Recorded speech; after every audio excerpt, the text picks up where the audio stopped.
together. I'm trying to remember what it was.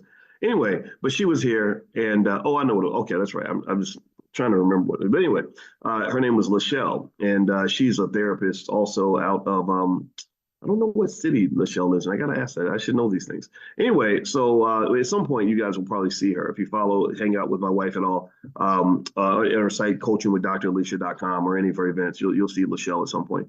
But anyway, one thing that we were talking about that leads me to my first thought for economic awareness training is we were talking about standards. Just talking about just what that means. And I remember Lachelle was talking to me about when she was a teacher and how basically she would let the students know, like, look, hey, in the last semester, I had the highest test scores in the city. Y'all are not going to mess up my test scores. When you come in my classroom, you're going to be excellent. You're going to do your best. You're going to give 100%. And she would just push this standard, right? And I listened to her kind of talk about that. And she talked about how much resistance she got from parents. How many people just felt like that was too much, and that these kids, not all the kids can really learn, and stuff like that. And she was like, no, that's not true. I'm going to push them to their potential. And I want you to just really think about how rare that is, particularly when you talk about the educational system. I really think that one way that we get cursed, and this really harms us economically as well, is we get cursed with these low expectations. Does anybody agree? Does anybody else notice this? That when the kids go to school, and I think about a kid that I knew who went to school, and he was in the learning disabled classes because they assumed he couldn't learn. And what was interesting was I saw him learning how to do other things. Like I saw him learn how to play video games. Eventually, he learned how to rob people. He learned how to play basketball. He learned how to do all these other things. But for some reason, they assumed he couldn't learn anything in school.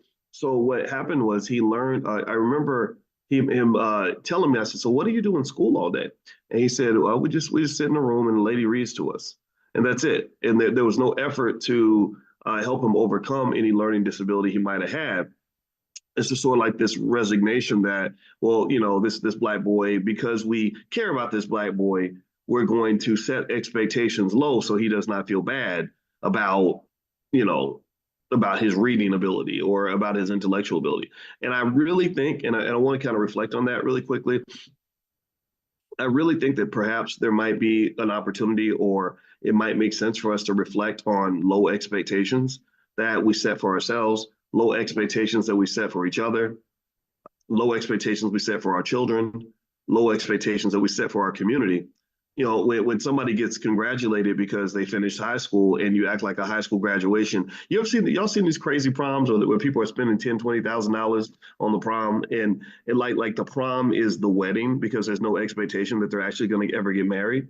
Or the high school graduation is treated like it's a college graduation because nobody really thinks you're really going to graduate from college or whatever it is.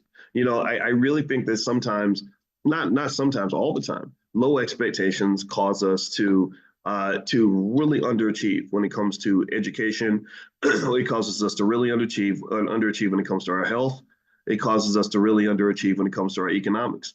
And so as I was kind of reflecting on my wife and what I like about being married to her, because I'm gonna tell you, you get married, you ain't gonna like everything. Marriage is not. That's another area where expectations matters. I think people get married and they think it's like this picnic and a fairy tale that's never going to end and all this other stuff. You better get that out of your head. Marriage is not an ongoing fairy tale. It is not a piece of cake. It's not a walk in the park. It takes a lot of work. And so when I think about all the things I love about being married to my wife, one thing I can say is the expectations. I like being around somebody who pushes me to be the man that I really want to be, who pushes me to be the man that I promised myself that I was going to be. Like I didn't promise myself that I was going to be fat and die from being overweight or whatever. No, I promised myself I'd be the man who's going to work hard and go to the gym and get back in shape. I didn't promise myself I'd be the man who was sitting around lazy and not doing anything. I promised myself I'd be the man who pushed myself to be consistent and to follow through and to have a schedule and a pattern and everything else.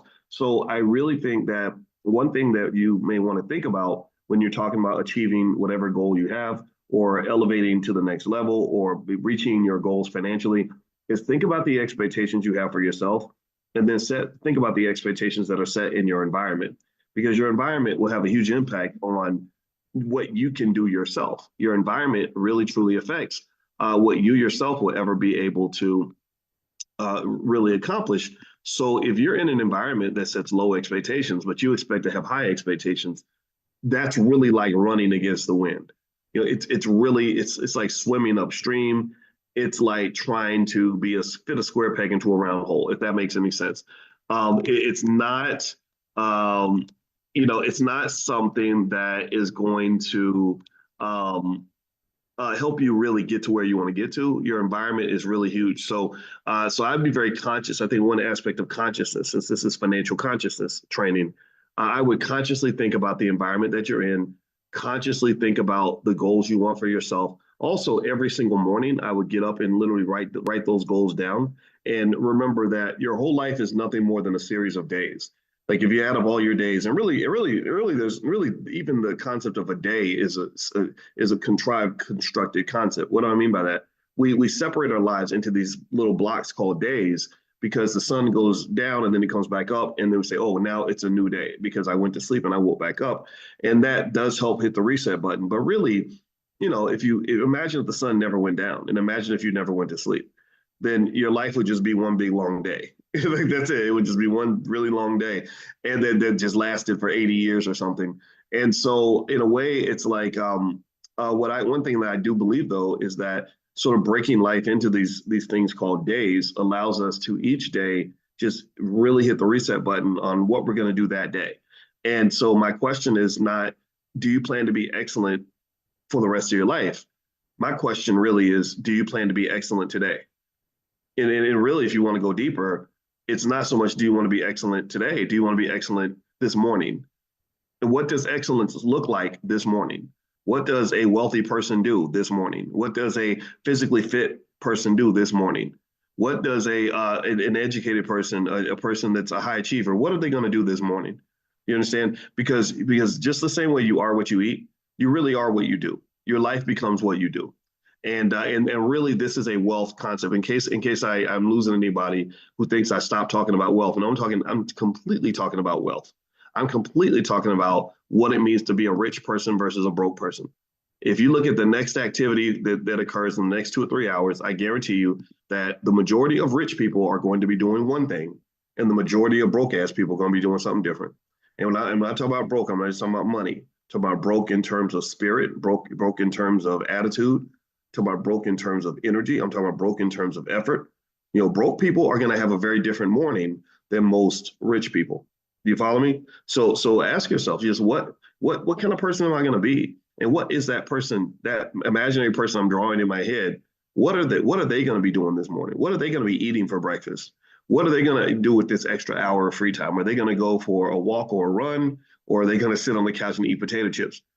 They're not going to be sitting on the couch eating potato chips. They're going to be out working out. They're going to be doing, so really focus that way. And what I like about that approach, honestly, is it really takes you from level 1 to level 2. And what do I mean by that? Well, level 1 is one day. Anybody ever notice that? You ever know somebody, and some of us have done this, all of us have fallen in this trap at some point, most of us have. You ever notice people that are always talking about what they're going to do one day?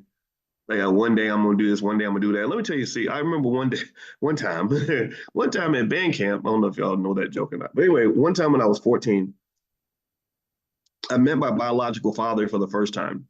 And I remember having these little Oliver Twist fantasies that my father would be some amazing man who was doing amazing things, who had lots of wealth and intelligence and wisdom and love, and would just be this awesome guy. And I didn't get that. I got a guy who was honestly a man that I don't respect very much. And he's gone now, and he never earned my respect. And I hate saying it like that, but it's true. I do have a father that did earn my respect. That guy didn't do it. And I remember I went to go see him, and I was sitting there on the couch in this awkward, conversation, trying to, figure things out. I'm a little kid. And I remember him saying something like, well, one day I'm gonna get me a Maserati. And I was thinking, even at 14, I remember thinking, okay, so when you tell me what you're going to do one day, that means that you don't have it together today. So that tells me that you're at level 1, you're not at level 2, because you're talking about what you're going to do one day, but you can't tell me what you did today. Now, if he said today I bought a Maserati, or I heard his mother, I also heard his mother say, just very subtly, she said, one day he's gonna get it together. A mother's love, and y'all.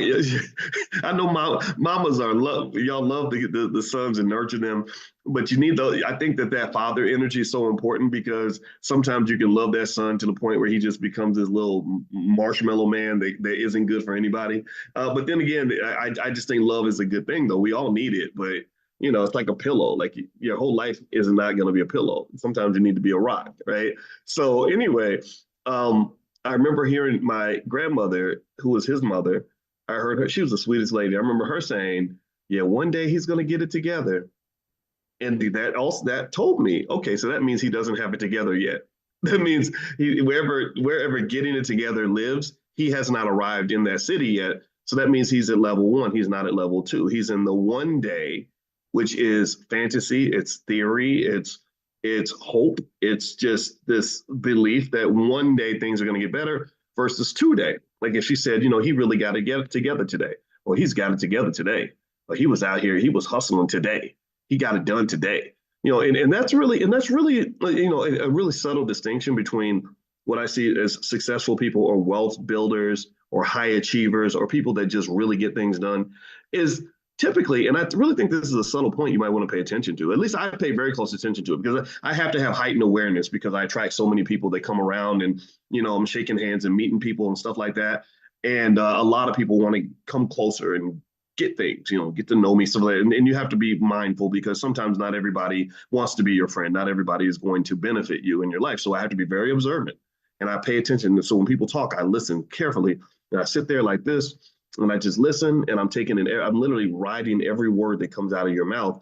And I've kind of gained this process of kind of determining like, okay, when you tell me what you're doing and what you're going to do one day, I'm always listening. Like, what did you do today? And then really beyond that, what did you do yesterday? What are you doing right now?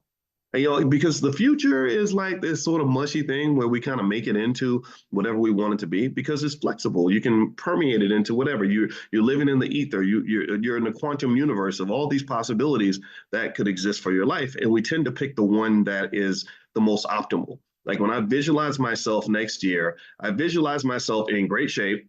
I visualize myself with another $1 million in the bank. I visualize myself, just living my best life, right? Doing all the things I dreamed of. But then reality hits, and what happens is, and this is even I see everything as kind of as a mathematician, and what happens is that all these possible multiverses collapse into one reality, right? And that reality rarely does that reality that manifests itself, rarely does that reality match the optimal vision that we had of what that reality was going to look like. Rarely does that happen. It doesn't happen very often. Dreams don't come true for most people. Dreams do not come true. They're not for everybody. Sometimes they do. Right. So if I'm really trying to figure out this life thing and how to be where I want to be, I'm really trying to figure out, okay, what's the difference between people whose dreams come true and those whose dreams do not come true? Why is it? Pay attention now. If you ask most 18-year-olds, what's your life going to be like when you're 40?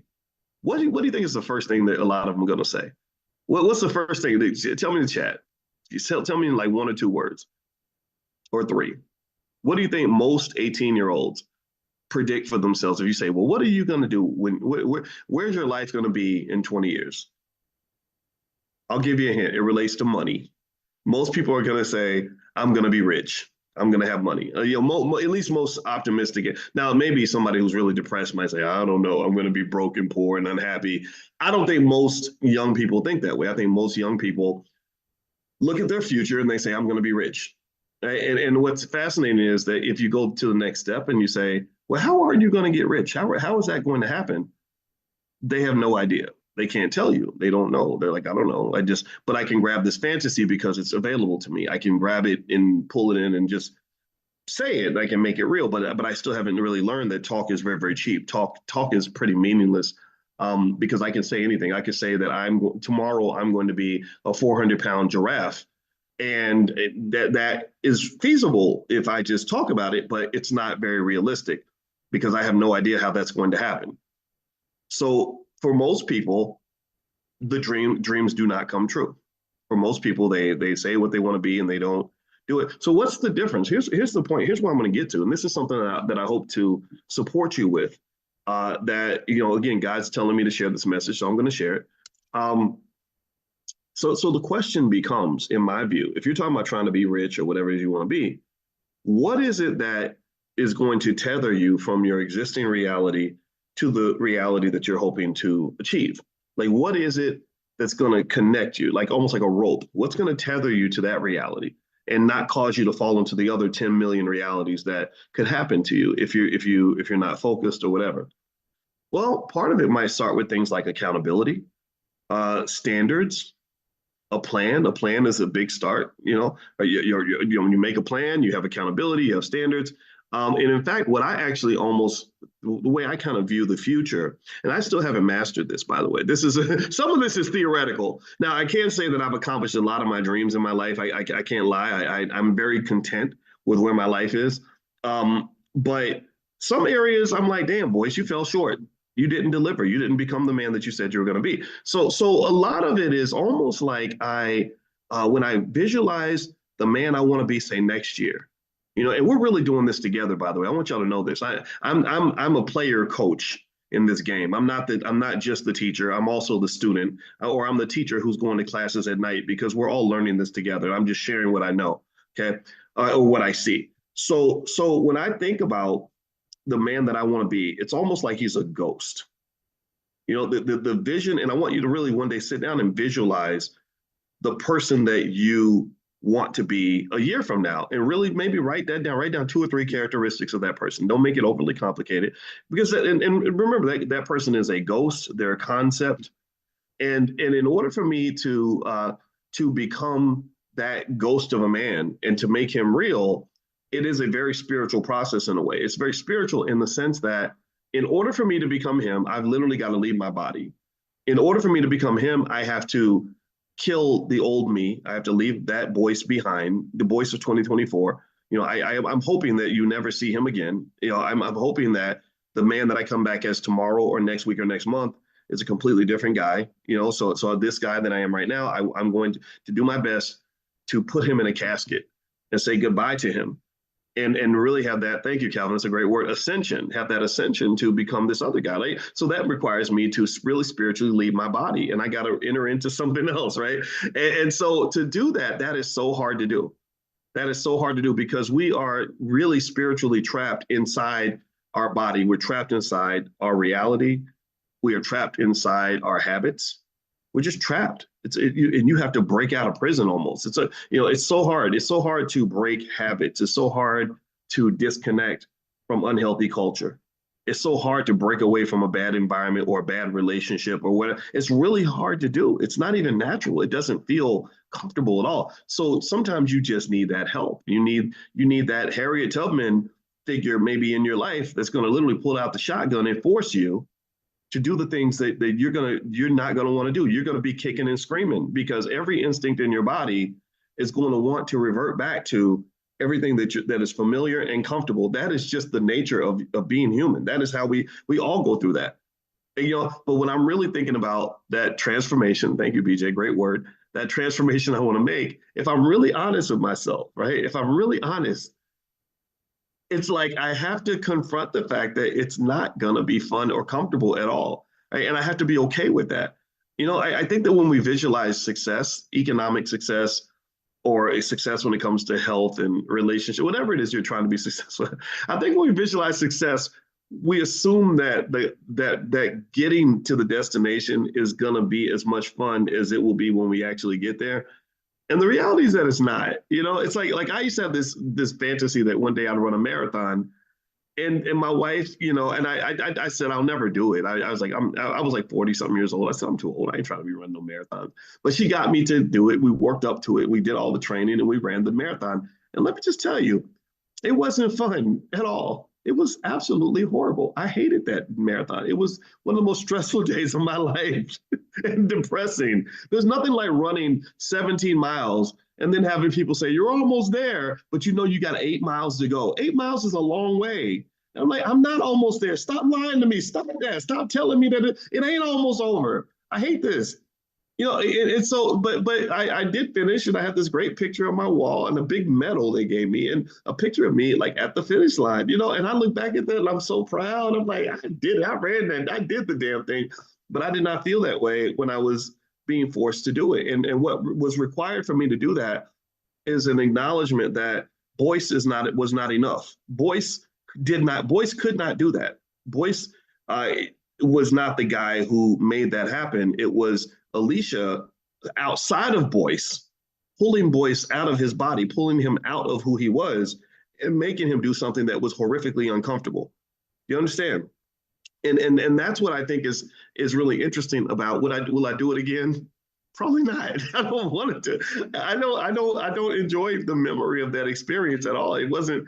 No, I mean, if I ever do it, it'll be because it'll. You know what's going to happen. I'm going to use a word that comes up a lot when people talk about relationships, but I'm not talking about relationships and dating. I'm talking about just a relationship with yourself, with your future self, or the version of you that you want to become. It's a very popular word that's used a lot when people talk about relationships, and the word is submit. Submit. And I know it triggers a lot of people, and people say, I'm not going to submit. I don't. Why would I submit? And I'm going to tell you, I really, when I'm at my best, I have to submit, because what submission does is it really requires a level of humility where you have to accept the fact that you can't do it all by yourself, and there's something bigger than you that's got to be driving this bus. You can't say, I'm not submitting to anybody's instruction. I'm not following anybody else's protocol. I'm not letting nobody tell me what to do. Because guess what? When you think that way, and you've always got to be the driver of the bus in your life, then you're going to end up never growing. You're never going to grow, because you can't outgrow yourself, really. You really can't. You can't force yourself to outgrow yourself. Do you understand what I'm saying? You can't do that. You can't be anything greater than what you are already. You can't be anything greater than you. Calvin, you can't be anything greater than Calvin. Veronica, you can't be anything greater than Veronica, not by yourself, not by yourself. In order for you to grow, I believe, again, this is just my 2 cents. If you disagree, it's totally okay. You can't grow unless you submit to something bigger than yourself that's going to pull your raggedy ass up out of your body. You understand? You can't grow unless you have something that's going to just force you to engage in that uncomfortable act of becoming someone that you're absolutely not. You're going to have to be an actor for a while. And when I really think about it, and because I'm even going through that right now, my weight and stuff came down, and I got in decent shape because I get up in the morning, I go, to the gym with or my wife. I go to the gym. My wife goes to that boot camp, and my wife was encouraging me to go to this boot camp, and I was like, I don't want to go to that boot camp, and she's like, come on, boys, just try it once. I was like, I don't want to have these white people barking at me and telling me what to do, and I said that's triggering for me.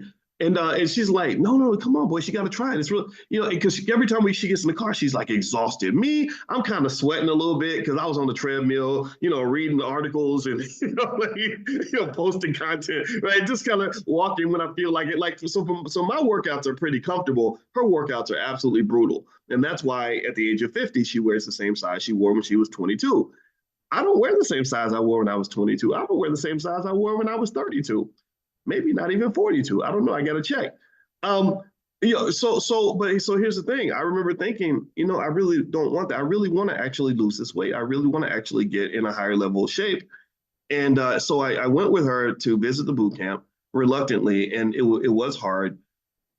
And I was there, and she was like, well, do you want to come back? Do you want to sign up? And I was like, no, I don't. Like, no, Boyce. And what I was saying was that Boyce does not want to sign up. And what I realized is that while Boyce does not want to sign up, I know Boyce needs to sign up. So the only way I can force myself to do something I don't want to do is I have to submit. I have to submit to my wife. I have to be an actor. I have to say, okay, I don't want to do this, but I'm going to do it, and I'm going to follow your lead, because who I am is not enough right now. And I'm talking about right now. I'm not talking about the past. I'm talking about who I am right now. Who I am right now is not enough for me to become the man that I want to be. Like, I want to be in much better shape. I want to have more endurance. I want to lose the weight, all that stuff. So I got to submit. You see what I mean? So really, what I say to you is that whatever mountain you're climbing, it's always an ongoing journey. And I encourage you to never become so arrogant that you can't submit to something that's going to make you into the better version of yourself that you need to be. So if you want to grow financially, you're going to have to submit to something or some process or some person or something that's going to force you to behave and do things in ways that you've never done them before. Because if you keep doing exactly what you're doing, you're going to get exactly what you've been getting. If your goal is to really lose weight, you got to submit to something. Sign your ass up for the boot camp like I did. Or the fat farm or the whatever it is you got to do. Or hang out with the person who runs all the time. And even though you hate it and it sucks, but sometimes freedom is not a good thing all the time. Freedom is good most of the time, but sometimes, freedom kind of requires a certain level of self-discipline. You got to be disciplined by something or someone somewhere. And what I find is that self-discipline ain't always enough. Because I don't know about y'all, but self-discipline can be tough for me. So getting up at 5 a.m. to go work out is easier when my wife gets up and I've given her permission to kick me out of the bed, even if I say I want to keep sleeping, because I know what my reaction is going to be. I'm not going to want to get up at 5 in the morning when it's 7 degrees outside. So I need you to force me to be the man that I say that I want to be, because life is short. And one thing that I've just concluded, and these are things I thought about when I was 20 years old, is that life is very short. Most people waste their time. Most people don't get to become the person they want to be. They don't achieve their goals because most dreams don't come true. So if you are a person who says, okay, you know what, if I make a New Year's resolution, I really want to keep it. Or if I have a goal, I really want to accomplish it. I really want to be something better than what I am right now. And I believe that you have it in you, because that's why you're here. That's why you get up every morning, you hang out and we talk every day. Then I encourage you to find something that's going to push that standard. Let's go back to that original core term that Rochelle mentioned, Rochelle, the teacher I talked about earlier. Standards, standards, standards. When they look at excellence and accomplishment and they look at wealth and everything else, everything is always about standards. Education, standards. Health, standards. People that are healthy, they don't eat the same thing that everybody else eats. They don't think about, they don't work out. They work out more than everyone else does, right? People that have wealth, they have high standards. They save and invest for their children. They save and invest for themselves. They're always looking for ways to learn how to make money. And people that don't have high standards, they don't tend to have high wealth, right? Let me know if you get what I'm saying. People that don't have high standards of economic training and financial literacy and goal setting and economic discipline, then their bank account, unfortunately, is going to be a reflection of their effort, of their approach.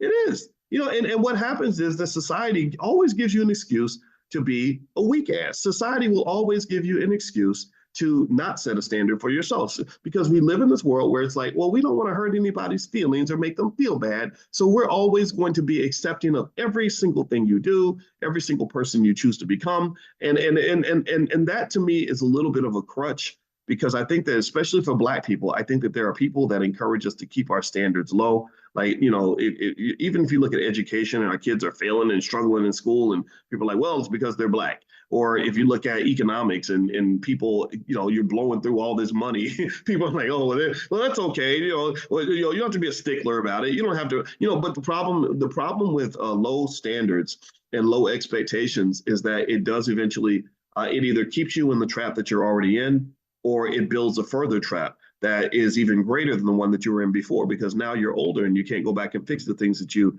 did before. If you're an NBA player and you make $10 million and then your career's over, you can't go back and get that money back. And so to some extent, I think that it's like in life, you either have to pay a price in advance or you pay the price later. I remember when I was in college and I was sitting there and I was thinking about, why, somebody asked me, like, why do you study every day and why do you study so hard? And I remember thinking, I said, well, I figure I got to work hard at some point. At some point, I'm going to have to work hard. So I said, I can either work hard now for the next 3 or 4 years and live the next 30 years or 40 years, pretty good, or I can waste my time now, and then I'm going to have a really hard time for the next 40 years because I'm going to have to do things that I don't want to do in order to get the things that I need. So either way, you have to choose your heart. And what happens is, and the reason that the most successful people in America tend to be people that believe in delayed gratification, is that you get the best ROI on your effort if you do it early in the process. If you do it in advance, that's the best ROI, as opposed to doing it at the end. It's almost like, I remember in college, I remember noticing how college students study, because I wasn't really a college student. I never made good grades before. I just learned my own method of studying, which was very different from what my friends did, because I didn't know what to do. So I just did what made sense. And I noticed how so many students would try to learn everything for the test 3 days before the test. Anybody else remember that? They would just sort of cram it all in, and they would be stressed out. They'd be staying up drinking all this coffee and no dose, and they'd be stressed out and exhausted and everything else. And then they would do all that just to get a C or a C plus on the test. They wouldn't get an A, right? But they, and I remember thinking that's so strange that you put in all that effort just to get a C. Whereas if you put that same effort in 2 or 3 weeks earlier, you would have gotten an A. So it's not as if I put in more effort than they did. I just did it sooner. I did it early in the process, 3 weeks before the exam, so the concepts could settle in my mind. And you did it 3 days before the exam. But when I look at your experience versus my experience, your experience was much harder because I was just casually studying and reading. I didn't have a time deadline. I would just casually go through the material and take my time. You're trying to read 5 chapters, in 3 hours. That's really hard. That's really stressful. So you went through it. So pay attention now. Here's what's interesting about life is that the people that don't make a plan and the people that don't have the discipline, either internally or externally, to plan in advance and to prepare, those are the people that end up working the hardest, actually. Those are the ones, because you're playing catch up. Right? You're in survival mode. And that's very, very stressful. It's very stressful to always be in survival mode. Your cortisol levels are super high. It literally kills you. It kills your physical body when you're always in survival mode because, well, what happened? Well, you betrayed yourself because when you knew you could have started sooner, you didn't. You abused your freedom and you didn't submit to something greater than yourself. And what I mean by that is you did not submit to the idea that if I don't do what I got to do now, then there's going to be hell to pay later on. You didn't submit to that because nobody told you. You're sitting there and nobody's forcing you to do it, right? And everybody's telling you that it's okay to do what you're doing, and everybody else is lazy too. So why not sit around and do nothing? But I can just tell you that people that have a higher standard, they submit to something. In fact, even when I think about even in marriages, people that submit to not so much to their spouse. Like I do believe spouses submit to each other too. Like I submit to my wife submits to me. I saw my mother submit to my father. I saw my father submit to my mother. They submitted to each other. But more importantly, they were submitting to the institution they were building. They were submitting to the marriage, which was bigger than both of them. And then for those two, they happen to also be submitting to God. Right. So by submitting to something bigger than yourself, then your own emotional whims are not going to drive your day-to-day decision making. You're following some sort of structure. You're following some set of rules. And so this leads me back to a basic idea. And this is something that I really want to encourage you to absorb today. And I talk about this a lot in my book, The 10 Commandments of Black Economic Power, is that when you talk about something like freedom to me is an interesting idea. We talk about freedom as Black people. We all want to be free, right? Everybody wants freedom. But I don't really know if freedom works for everybody. I don't. I think about when I was in college, and I had friends who made good grades in high school, and a lot of y'all know people like this. Let me know if you know people like this. They made really good grades in school because their parents forced them to study. You know people like that, right? They just, their parents watched everything they did. They forced them to get ready for their tests. They forced them to go to bed at a certain time. They had all these rules that they had to follow. I didn't have any rules in high school, really. I had a few, but not many. It was a very strange time. I had young parents, so that's what that was. But so what happens to kids like that when they go to college? A lot of them, they get to college and they get the freedom. And what happens? What happens when they get their first taste of freedom, where they can stay up as late as they want? Nobody tells them what to do. They can miss class if they want. They can sleep in. If they're not mature enough, they lose their mind. They go crazy, and next thing you know, she's going home because she's pregnant, or he's dropped out because he got a 0.0 grade point average, or she became an alcoholic, or he's facing some criminal charges, right? Just all kinds of crazy stuff can happen.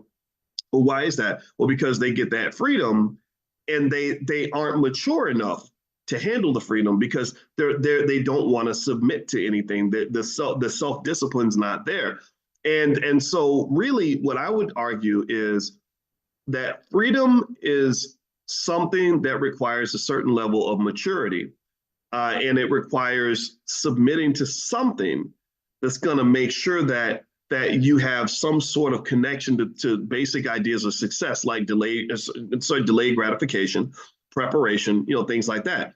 In fact, it's interesting because if you look at slavery and the reasons that white people said that black people should not be free, is they really felt like we were just undisciplined people. They said if we let them go free and we don't tell them what to do, then they're going to lose their mind and they're going to go out and they won't survive. They won't be able, which is a very insulting idea.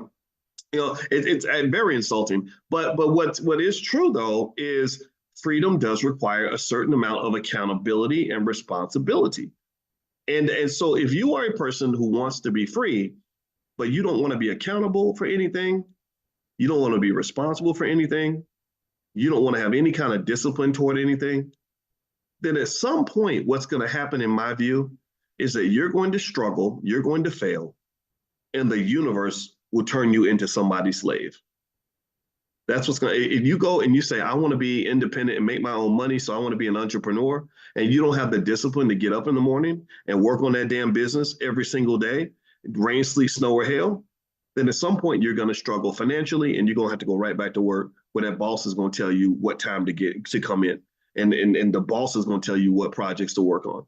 If same thing with the college students, the ones who couldn't find some level of self-discipline, well, they ended up having to go leave campus and go to work. And then they were forced to have discipline. So freedom is something that requires a certain element of maturity. Freedom is something that requires a certain level of discipline and commitment. Also, freedom is something that must be defended. And the way you defend your freedom is through your self-discipline. So when I get up every single day at 6 a.m. and go to work, it's not because I have to. It's because I'm defending my freedom. Because I know that if I say, well, you know what, I'm Dr. Boyce Watkins, I can lay around and do nothing. Well, at some point, I'm going to struggle due to that lack of consistency. And then I'm going to have to go beg a white man for a job. You understand? So this idea of submitting to something, I would ask you just, what do you submit to? Maybe you submit to a code of conduct. What is your code? Your code defines your standards. I think everyone, anywhere, whoever wants to achieve anything has to submit to something. And depending on where you are in life, that determines what you submit to. But I would encourage you, submit to something. Aisha says, I submit to my family. Exactly. Aisha's going to have a much more stable family than somebody who doesn't submit. Somebody who just does whatever they want to do and says, screw my family. They're not going to have a family for very long. So submitting to the thing that you believe in, the thing that you want to be, the thing that you want to build, the thing that you want to develop, whatever it is. And it's hard because it does require humility. And I know for me, it's hard because I have to admit that I'm not enough. And also, it's hard because discipline in general is hard. But failure is also very, very hard. And I'd rather have discipline than to constantly confront failure and disappointment and live a life of regret. So let's be disciplined. That's how we're going to do this. That's how we're going to build that wealth. Because let's just think about it. Let's talk about the financial part really quickly. If you think about it, when we talk about things like the $5 a day plan, where literally every single Black family on this planet of any income level can have hundreds of thousands of dollars in wealth in a couple of decades just by consistently investing in the S&P 500. That's not a complex idea. There's nothing about that idea that requires you to go to college and get a finance degree. What it requires is discipline. It requires a standard. It requires submitting to whatever your plan is and your vision is, for the future.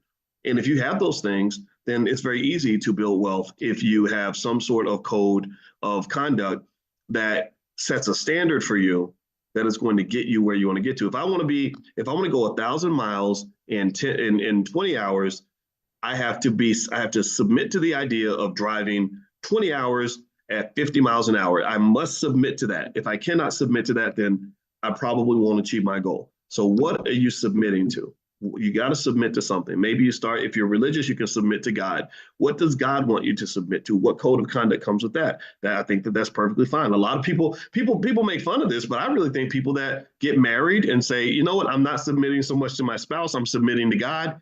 Go look at the statistics on those couples and see how long they stay married relative to people who say, I'm going to submit to my hormones. And if I feel attracted to the person and I like them and I'm having fun, then I'm going to stay married. People who think that way, they don't stay married very long because at some point you're not going to feel as sexually attracted to that person as you were when you first met them. That goes away after about 3 years or something, right? So people that are submitted to something bigger than themselves tend to be very successful and capable of accomplishing a lot more than people who just submit to their whims or to their emotions, because that submission creates the discipline.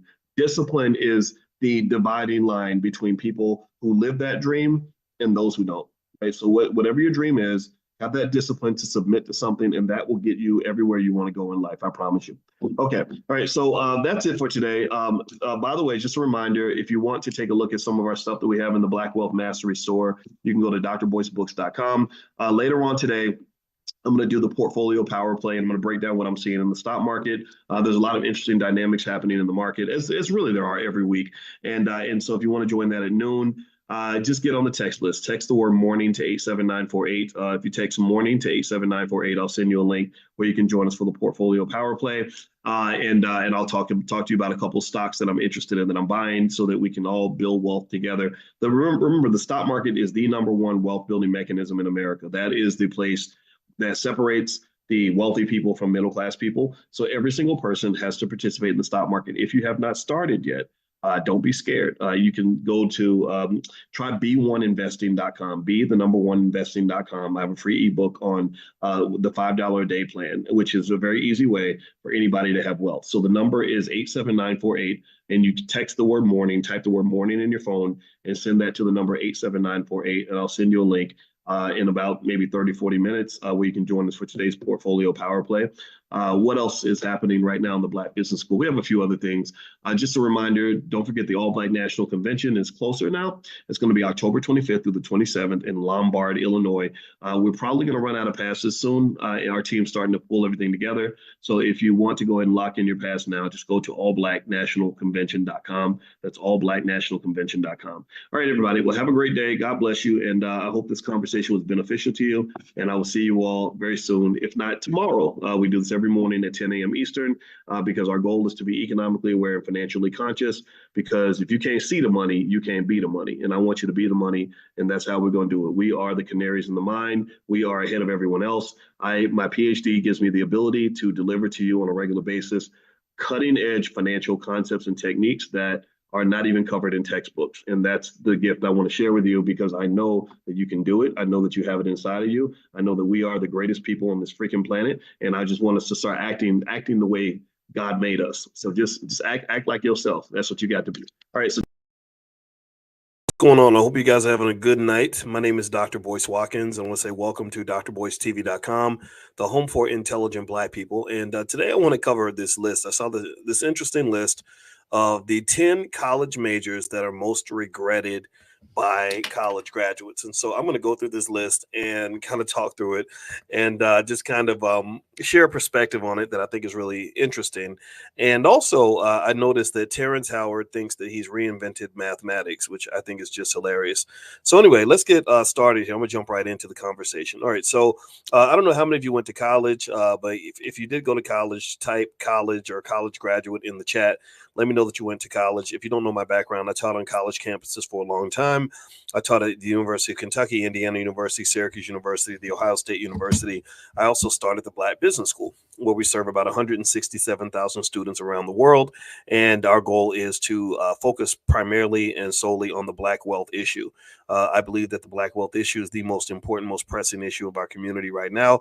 So I've dedicated my life to pulling together as many experts as possible, from therapists to health experts to relationship experts to financial experts, to figure out why Black wealth is going down and how to stop it. So I just want you to know we've already solved that problem. The challenge now is getting us to implement the solutions. Solutions are very straightforward. If you want to see our solutions, the solutions are free. You don't have to pay for the solution. It's blackwealthmasterplan.com. Go to blackwealthmasterplan.com. You'll see the $5 a day plan that will get anybody out of poverty and make them wealthy in less than a generation. So I want to first of all say hello to Robin at SUNY Binghamton. Robin is one of my favorite names. That is my mama's name, by the way. So shout out to you, Ms. Robin. Jermaine Trusty, I know that name out of Camden, New Jersey. I talked to that brother directly, and because he knows that Milt Wagner, his son and grandson, all came out of Camden. So I'm a Louisville Cardinals fan, so we have a debt of gratitude to Camden for producing some of the most kick-ass basketball players ever. In fact, I think Billy Thompson came out of there too, and he was one of my childhood heroes. And what's going on, Issa Welder? Issa went to trade school. Yeah, well, trade school is making a major comeback. People are finding out that there's more money to be made by having a skill than there is by getting a piece of paper. Imagine that. Imagine that. Real skill has more value than simply going to a college campus and drinking beer for 4 years. But anyway, let me read this list to you of the 10 majors that people regret the most. And if any of these majors belong to you, feel free to shout it out in the chat, and we will give you our condolences for being suckered into wasting money on something that didn't give you what you were looking for. All right, so let me grab the list. I had the damn thing, and then I lost the damn thing, and now I'm mad because I can't. Hold on, I gotta find it. Y'all gotta give me 1 second. Y'all gotta pray for me. I'm figuring it all out. While I do that, please hit the thumbs up button. Thumbs up, share, subscribe. I promise y'all, I had it right here on my screen because I was like, boys, don't mess it up. Make sure you have your notes ready. And I'll be damned if I'm sitting here and I don't have my notes ready.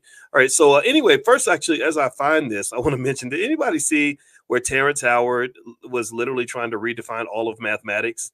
Did anybody see that? He literally said that it's that one times one is not actually equal to one. That one times one should actually be equal to two. And I thought that was really interesting. And my first thought was, okay, where did Terrence Howard get his doctorate in mathematics?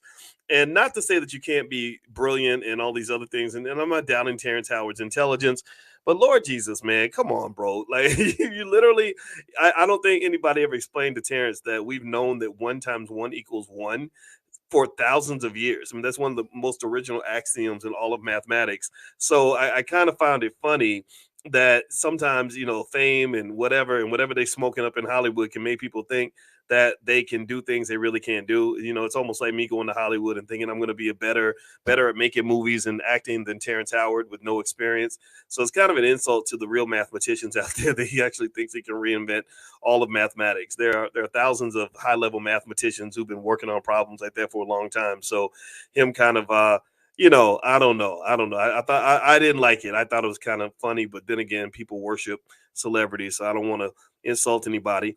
All right, so let me find this list. So one thing I do know is that number one on the list, as far as majors that people regret, was what was it? Journalism.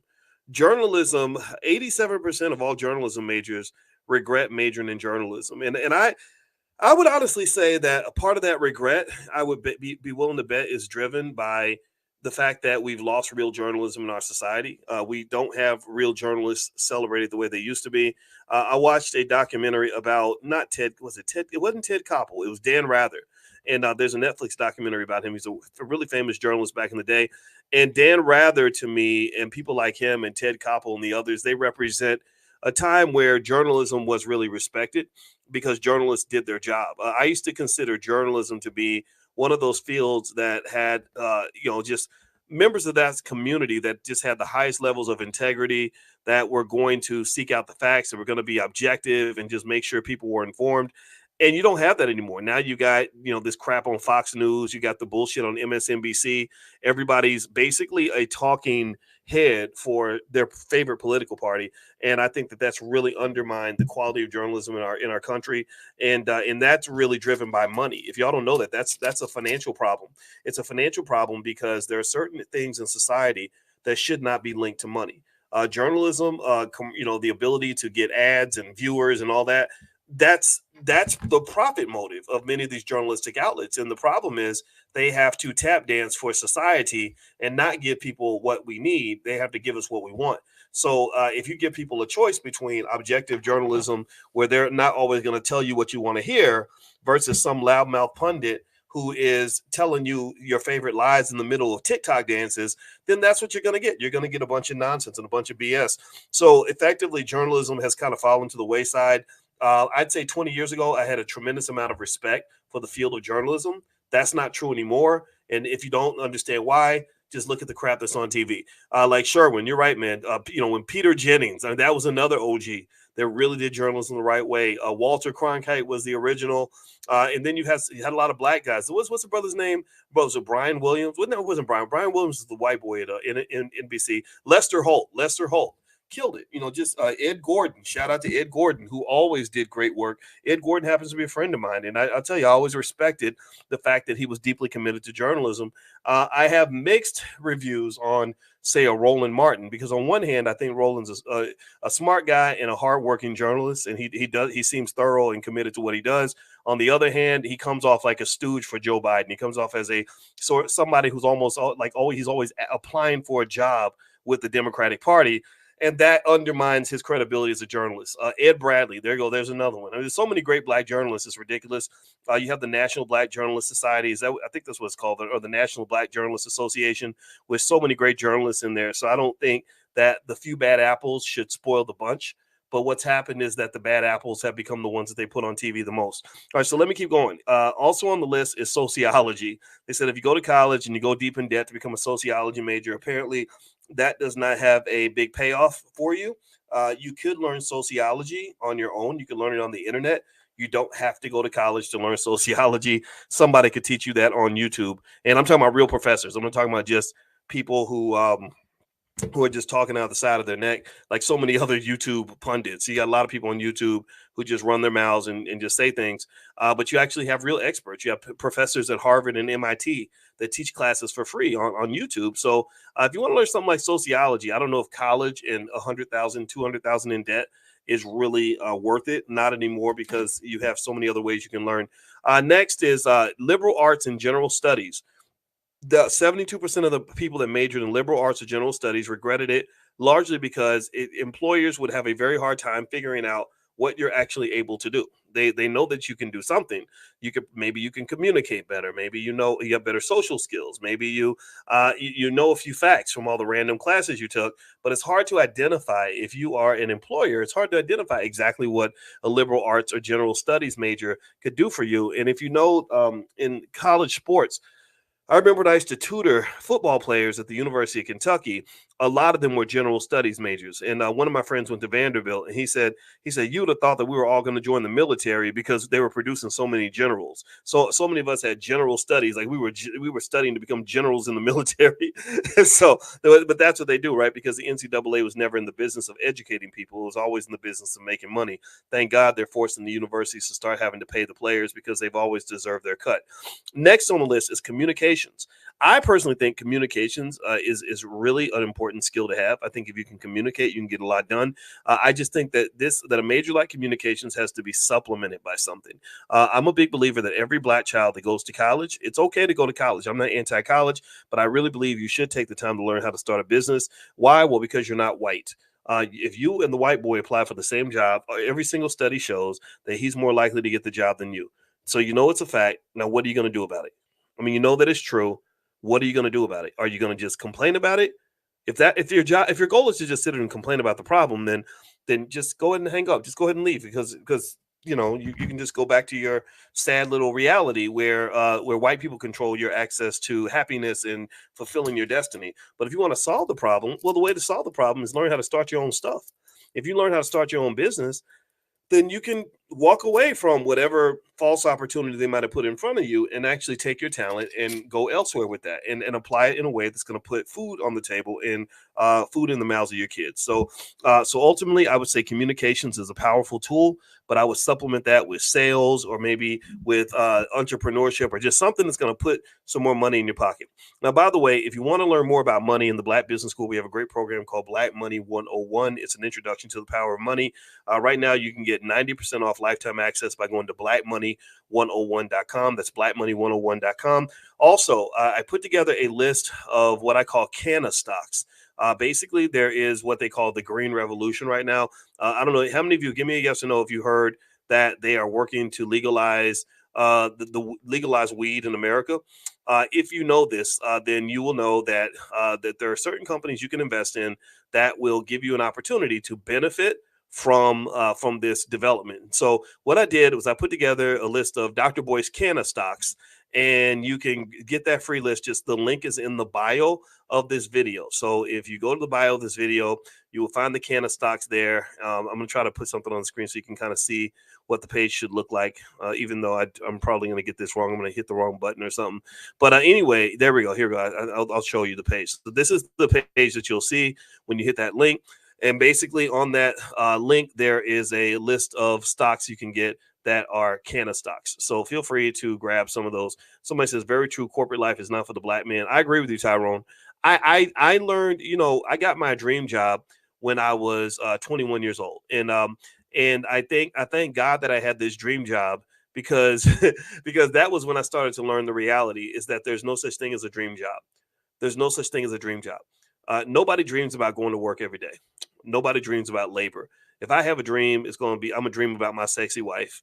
If I'm dreaming about ice cream and private jets. If I'm having a dream, I'm dreaming about the things that men dream about, whatever that is. So pile of money and it's sexy women, whatever it is, right? But my wife might be listening, so I can't talk too much. But a job is not something I dream about. So I personally believe that the idea of a dream job is a complete myth. It's a complete myth. Seriously, there's nothing about going to work every day that is great. It's just sort of like a minimal amount of pain. It's sort of like your suffering's not as bad as everybody else's. But if you really spent your time that day doing what you really wanted to do, you'd be sleeping in, you'd be going to the movies, you'd be hanging out with your kids, right? And so ultimately, in this so-called dream job that I had, I went to General Electric Aircraft Engines Division in Lynn, Massachusetts, and they paid me lots of money and put me in a really nice, fancy apartment in downtown Boston, which was very expensive.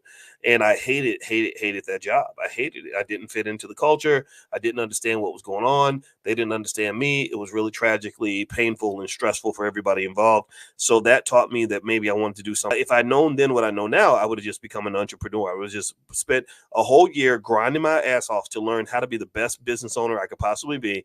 And then I would have started a business with some family members and figured it out. I would have figured out how to sell something and make money. Instead, I became a professor because I wanted freedom. I wanted to be able to work from home. I wanted to be able to work on things I wanted to work on.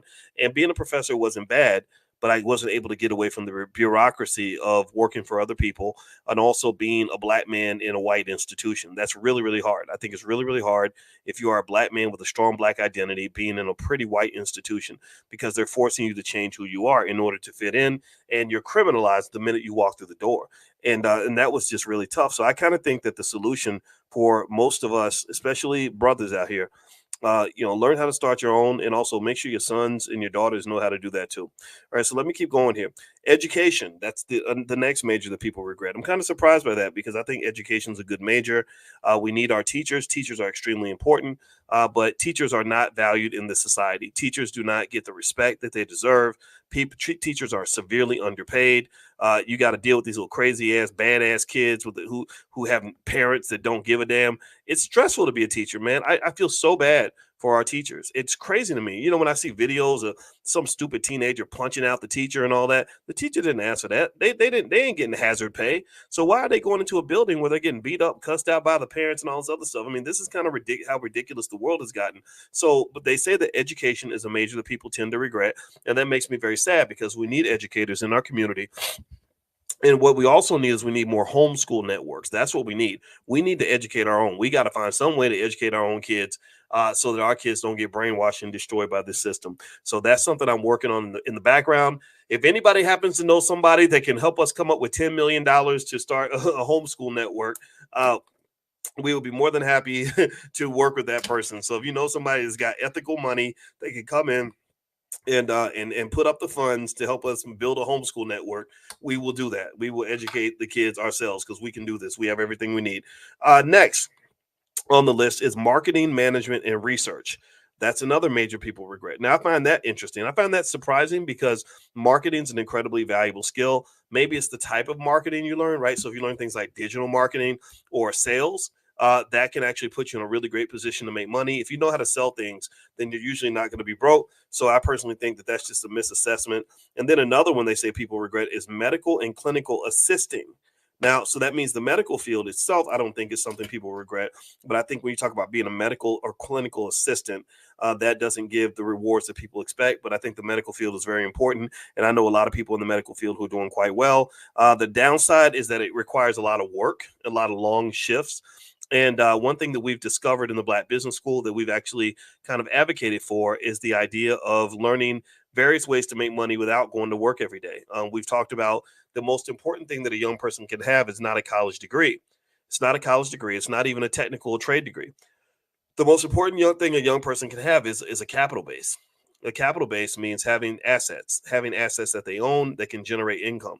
So if you go to drboyceprime.com, you'll see our Prime program where we have quite several hundred people that we've shown how to do little things like trade stock options, and they're generating more money without working than most people make on their job. Like, so for example, if a person has 1,000 shares of Coinbase and they know how to manage their risk effectively, which is what we train them on how to do, that person can make as much money as a medical doctor, more money than a medical doctor without a college degree.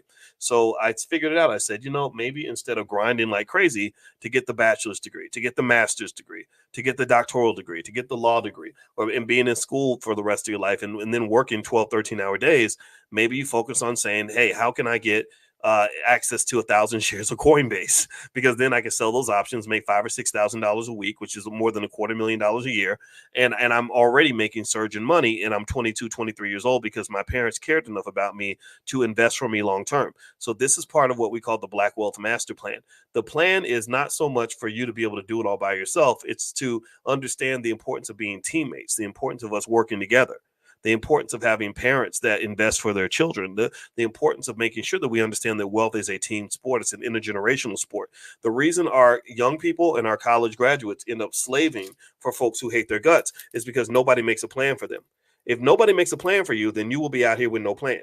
If nobody makes a plan for you, you will be out here with no plan. If nobody makes a plan for you, you're going to be assed out. You're out here stuck. You have no capital base. So therefore, you have to become a slave to the owners of capital in order for you to pay your bills. So anyway, Yoshika says, I'd like to learn stock options. Yeah, well, you know what, Yoshika, just go to drboyceprime.com. I'd love to have you as a member of the Prime program. I think you'll like it. Also, another way you can get some exposure to what we do in the Black Business School. It's very, very effective. The satisfaction rate is incredibly high. The students love it. And then also in the Black Business School, we have money back guarantees in the first 30 days if you're not happy for any reason. And but if you text the word money to 87948, I'll send you a free training. It'll come right to your text right when you text the word money to the number 87948. You'll get this link to a training I created that everyone loves. About 100,000 people have seen it or something like that.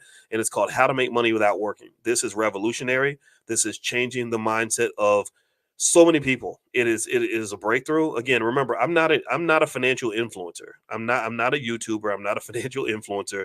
I'm a finance professor. So I can't just give you a bunch of hype and a bunch of nonsense. I've been teaching college students since 1993. I taught my first finance class at Indiana University in the fall of 93. So I'm not a kid. I'm not a loud influencer. I'm not out here imitating the dumbass rappers. I'm really trying to come up with real solutions. And our team has come up with these solutions. My wife is a therapist. She's not just a therapist. She's a therapist that trains other therapists. That's how good she is. And she still looks damn good. But let me just brag on my wife for a minute. Look at that. Isn't she fine? I mean, look at how gorgeous she is. And she just turned, well, I can't tell her age, but she ain't 22. She's closer to my age.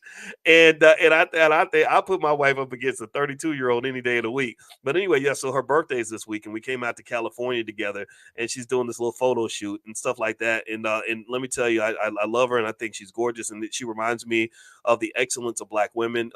Even before I picked my wife to marry, I always told y'all years ago, I said, I don't know if I'm gonna ever get married, but if I ever get married, I'm marrying me a Black woman because that's where I'm supposed to be. That's where I belong. Those are my people. That's where I'm at. It's not always easy, but that's where I'm going to go. So I married this Black woman, and today's her birthday. Well, actually, midnight will be her birthday. So I hope you'll wish her a happy birthday in the chat. And also her website, by the way, is coachingwithdralicia.com. She sees clients on an individual basis. She also sees them. She sees families, stuff like that. She sees couples, stuff like that. So if that's of interest to you and you can use some help in your relationships, feel free to go to coachingwithdralicia.com. I'll put our URL up on the screen. All right. So let's finish up the list here. All right. So, other majors that people regret, you got political science and government. A lot of people that study political science, they end up regretting it. And I understand why, because you can learn political science on the internet. You can go read some really good books out here. There are lots of great political scientists out there that do extraordinary analyses, and you don't have to pay, a 400,000 in tuition money over 4 years or whatever, or 200,000, whatever the numbers are now, in order to learn from them. The next major people regret, oddly enough, is biology. I thought that's strange because I guess a lot of people become pre-med and they don't they end up regretting being pre-med because they don't go to medical school. Maybe that's it. And then next on the list is English literature. And actually, I read this list kind of backward. Actually, the number one, the most regretted majors were sociology and liberal arts education. And then journalism was actually number one. Journalism was number one. And they said that 44% of all job seekers with college degrees regret their field of study. So 44%, that's nearly half. Think about that. Nearly half of all black college graduates or white college graduates regret their major. Like they look back and they think about the money that they spent and they wish they could go get it back. And they'd be more than happy to hand their degree back to the school and then get a refund. I think that's insane. I don't know about y'all. I don't know about y'all, but in the world of business, that would be considered to be a bad investment. That would be considered to be an epic failure. So I don't know why we are so committed to doing things the wrong way that we will continue to do things the wrong way, even if we have seen over and over that it's the wrong approach. I don't know. I just don't get that. And I think that what happens is maybe it's a lack of knowledge or it's a lack of fear. Or maybe because I'm a black man saying these things, it's not going to get as much attention as if some white guy said it. Maybe if Joe Biden said it or something, people would listen. But I personally will sort of encourage you to really think outside the box. There's a statement where they say that what is it? That going to college, that going to school will train you on how to be it'll train you to make a living, and self knowledge will train you how to be a millionaire. So if you want to really build wealth and stuff like that, you're going to have to learn that on your own. They're not typically going to teach you that in a formal institutionalized setting. The best thing most institutions are going to teach you is how to fit into an institution. And so if you want to be trained to be institutionalized, then that sort of education can work for you. But if your goal is to be free, then the downside is that you become a person that doesn't fit so well into institutions. Like I don't fit well in institutions. I'm pretty much unhireable for the most part. I'm not a guy who can take orders or instructions from someone who knows less than I do. It's hard. I can't let somebody drive the bus if I don't believe that they are a good driver. I can't take orders from an idiot. So I'll question things and I'll say, hey, why are we doing it this way? This doesn't make any sense. That doesn't work well in institutions. You're not supposed to really think or question things. I think that's why in the public school system, your son or your daughter gets punished for asking questions because they don't want you to ask questions. They want you to sit down, shut up, and do what they say. And if you can sit down and shut up and take orders, there's always a place for you in capitalist society. Right? If you know how to turn your brain off and sit down, shut up, do what you're told, then there's always a job for you. There's always a place for you. It's always going to work for you. But for those of you that don't want to sit down and shut up, those of you that actually want to have some agency in your own life and make some decisions and question things, well, then you're going to have to find a way to pay your own bills. Because I don't know anybody out here that's going to pay your bills and let you talk crazy to them at the same time. Let me know if you agree with what I'm saying. I think it's unrealistic to think that we can be loud and proud and big and black and bold and then turn around and be like, well, master, after I finish cussing you out, I need you to send me my rent money. I don't know if that works. I don't know if that works in the real world. So just keep that in mind. And this is one of the reasons why the ability to make our own money is deeply linked and deeply connected to our ability to truly be free, whatever that is for you, whatever freedom looks like for you. I think your access to freedom goes through the land of money. And if you want to understand money, we got you. In the Black Business School, we're the best on earth at Black wealth. We're the top financial institution on the planet when it comes to what Black people need in terms of specific theories and formulas and processes and systems that will work for the Black community based on what we're going through. So anyway, if you want to take a look at our Black Wealth Mastery store, you can go to drboycebooks.com. That's where my book, The 10 Commandments of Black Economic Power, is located. I also have a book series called Black American Money. My wife's books are there. She's written workbooks on financial anxiety and dealing with the things that scare you financially and that keep you from investing. We have financial flashcards for children, financial workbooks for children. We have things on love and money, all kinds of stuff. So feel free to go to drboycebooks.com. And also, don't forget, if you look in the bio or in the not the bio, sorry, the description of this video, there's a link to a list of canna stocks that I believe are going to do well when they legalize weed. When the green revolution happens, and I believe that's going to happen in the next 5 years or so, these stocks are expected to do extremely well. I encourage you to consider a diversified portfolio because we don't know which company is going to do well in this space, which companies are going to dominate, but somebody's going to kill it. Some of these companies are going to absolutely kill it. In my opinion, this is my best assessment. So feel free to take a look at the link in the bio, or sorry, the link in the description. You can find it there. And also, if you want to get a copy of that training, How to Make Money Without Working, just pull out your phone and text the word money to the number 87948. So just text money to 87948, and I'll send that link to you right away, and you'll get it right back as soon as you text it. So anyway, guys, I'm out of here. God bless you. I hope you have a great day. And I will see you all, I guess, tomorrow morning for financial consciousness training. If you haven't gotten an invitation for that, you can text the word morning to 87948, and I'll send you an invitation in the morning. So text morning to 87948. I'll see you guys soon. Have a good day. Peace. Hey, what's going on, everybody? What's going on? I hope you guys are doing well. I hope you guys are having a wonderful day. My name is Dr. Boyce Watkins. Today on drboycetv.com, we're going to talk about this interesting story that I just read about a mother who felt the need to spend $16,000 on her daughter's prom. Now, we're not here to shame the mother. We're not here to shame the daughter. Certainly, we're just here to kind of analyze this and think this through. And I'm going to just let you know what I see. And I'm going to be honest. And so I hope that that's okay. So anyway, get comfortable, buckle up your seatbelt. We're going to get started on drboycetv.com right now.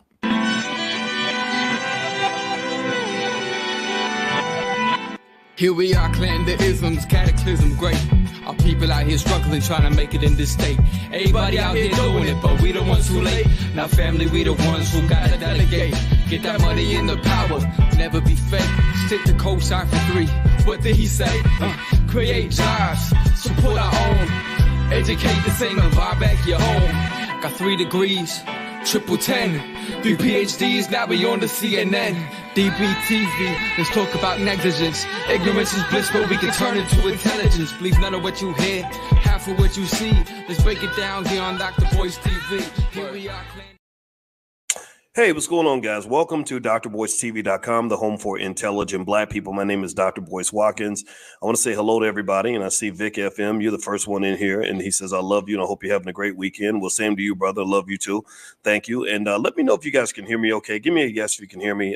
I am traveling with my family, and my wife brought me out here to sunny California, and we brought the kids, and so you know how it is when you stay in a different location. You got the Wi-Fi issues and everything. So give me a yes, give me a quick yes if you can hear me. I want to make sure I'm coming through all right. What's going on, Shirley Harrell, Athea Muhammad, London Miss, Roxana Green, TC, Doris Daniels? Good to see you. Good to see you. Good to see you. All right. And and as we get started, before we get started, I want to remind everybody, you guys know we do financial consciousness training or economic awareness training every single morning at 10 a.m. It's 100% free in the Black Business School because I really want us to elevate our economic awareness. If you can't see the money, you can't be the money. So economic awareness training, EAT, means I'm going to show you how to eat so everybody can eat. So if you want to eat, then you got to be able to see the food. And that's what we do every single morning at 10 a.m. Eastern. It's 100% free. It's just all I ask is that you bring your family. So if you want to join, text the word morning to 87948. Text morning to 87948. Or if you live in another country, just go to drboyceelevate.com. That's drboyceelevate.com. So let's elevate our consciousness so we can understand things. Now, I'm going to do a quick straw poll. I saw this story that was really interesting. There was a prom where basically the mom, because she did not have a prom of her own, because she was feeling, I guess, emotional about what happened to her, she really went all out for her daughter. She spent 16 grand on her daughter's prom. And I'd be curious to know, what do y'all think? Like, give me a yes or no. Give me a yes if you think everything's cool. It's not a big deal. We're overreacting. It's her business. It's fine. And give me a no if you think, it's a little bit weird. Like this is a lot. This is a little bit too much. How about, did anybody in here? I'll be curious. Did any of y'all spend anything close to 16 grand on your prom? Does anybody? I mean, again, I'm not even gonna sound like a Gen Xer. I'm gonna sound like a boomer right now. Okay, I'm gonna sound like a boomer. I don't what the hell's going on with these kids at these crazy proms? Have you seen how they've been flexing at their proms? Like I saw a guy who pulled up, he had a police escort, like the president of the United States. So the police escort comes through with 4 police motorcycles with their sirens on. And then he had a group of cheerleaders that were walking behind the police escort with their pom-poms. And then he pulls up in a Tesla Cybertruck. Like, what's going on right now? Like, is this like the flex on them Olympics? Like, is that what we're doing now? Is this our new competition? Like, did I miss the memo? Because I got to show y'all pictures of my proms. I had a couple of nickels to rub together. I had to buy my suit and my girlfriend's dress. And my parents didn't know that my girlfriend was pregnant, so we had to get a little bit of a extra large kind of dress. I mean, they just thought she was gaining weight. They thought I liked big girls or something. And that's how we did it, man. We didn't we didn't do all this crazy stuff. I don't know. So I don't know. I find it interesting, right? And I'm not here to judge. I'm not here to talk bad about anybody. So let's just keep that 100% clear. I think we can have an honest conversation without it being either enabling of unhealthy financial behavior, but also without it being just, nasty and cold. And because we don't know this lady's business. For all we know, $16,000 might be nothing but a thing to her. She might be somebody that might spend 16 grand going on vacation. She might be a multimillionaire. She might have hundreds of thousands, if not millions of dollars in the bank. And there are people who do this. If Kim Kardashian can look fancy and buy luxury items, then why can't a black girl have these things, right? So nothing wrong with that at all. I want to make that 100% clear. Okay, so give me a yes if you agree. We can have this conversation in love without it just being a nasty gossip fest. Okay, all right. So let's jump into some of this, right? And let's just talk about some things to sort of factor here, really from an economic awareness standpoint. When you're talking about proms and you're talking about economic awareness, this really is something, and we do our economic awareness training every morning. This is really where you're able to kind of understand and see just how wealth works and where your money's going. We can see why Black people have less wealth than other groups. We can see why the Asian and Jewish communities have the highest incomes and the highest wealth levels. We can see why Black consumption patterns are a little bit disturbing and how they're influenced by things like hip hop culture, right? Because for 30 years, these poor kids have grown up in an environment where rappers have done nothing but flex on them every single day. They constantly, drive up in these fake, these cars that they rented from somebody with rented jewelry in a rented house. And they give you a false fake lifestyle that makes you think that somehow you got to live like that. And if you're not living like that, then you're not a quality person. Quality of individuals, in my view, should be measured by how hardworking you are, how smart you are, whether you're a good person or a bad person. Do you have goals? Do you treat people well? Instead, we rank quality of people by how much European shit you got on your body, like how much Gucci you got, dog. How I saw you wearing Louis, I saw you wearing Prada, and it's the funny thing to me is that these European companies, they don't even hardly like Black people that much. They don't even like you, but you give all your wealth to these people that don't like you to impress people who probably don't like you either. And I do think that is something worth at least being conscious and aware of. So what tends to occur, in my view, is with these proms kind of getting outrageous, I think that what's happening is that kids are putting pressure on other kids. And I think that the kids are feeling like they have to go above and beyond to show off at prom. So rather than being evaluated favorably because you made good grades or because you have a big goals for the future, people just look at what kind of car you're driving. And I'm gonna tell you what the car you're driving, the clothes you're wearing don't mean nothing in terms of what kind of person you are. It means nothing. I know people that have lots of money who are just complete scumbags, who don't even take care of their kids, who are horrible human beings, who are dumb as bricks, who are lazy as hell.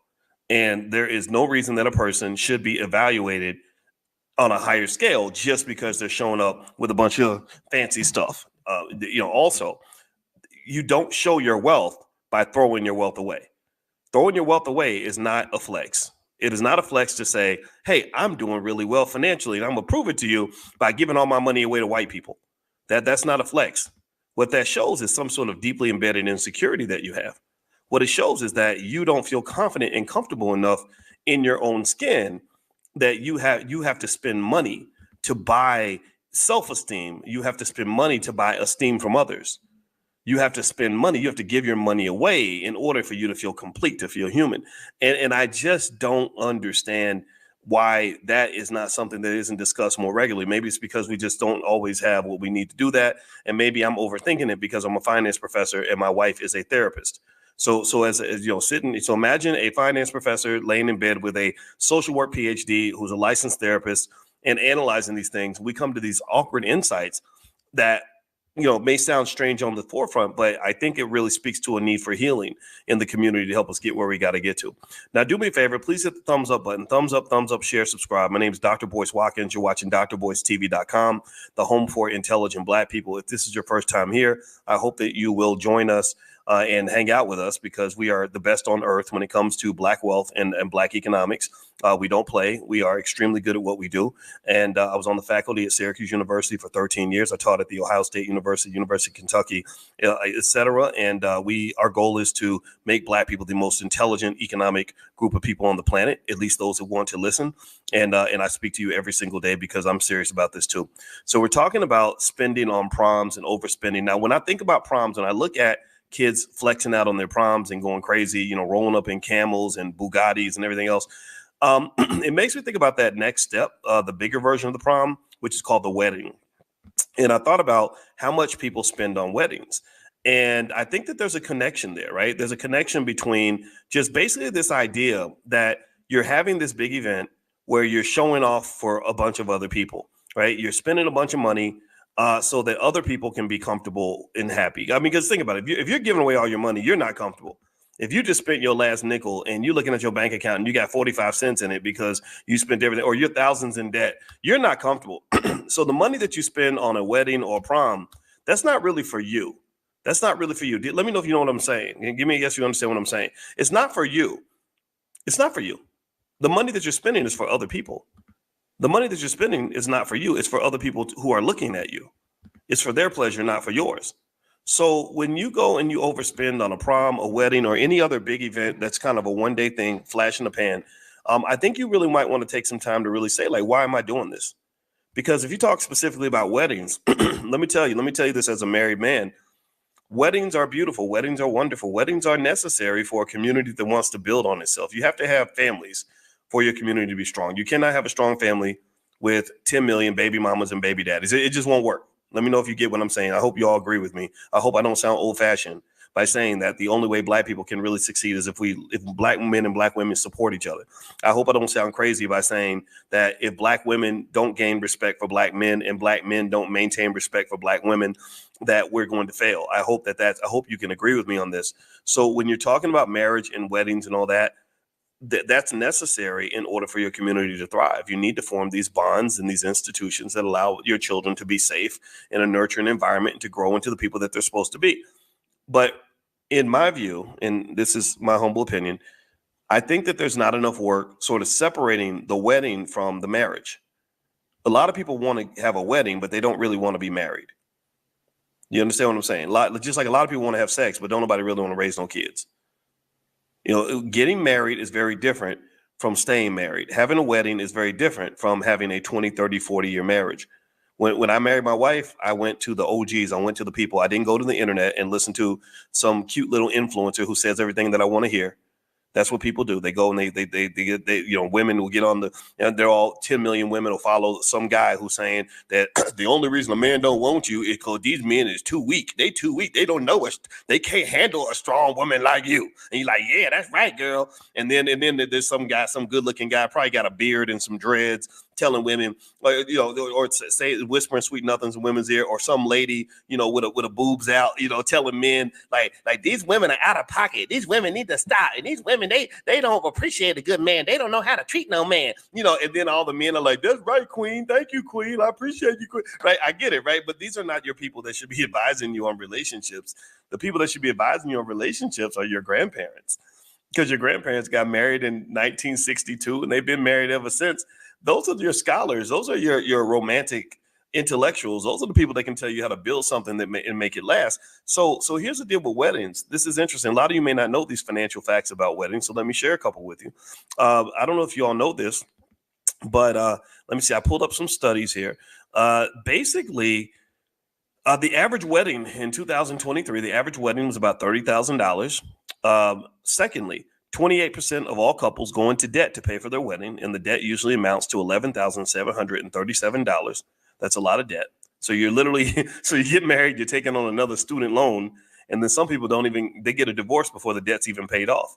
They found also that 45% of couples that's nearly half of all couples who financed their wedding with loans or credit cards reported struggling to pay off the wedding related debt. And I haven't even talked about the high divorce rate. I haven't even talked about how many of these couples don't even last.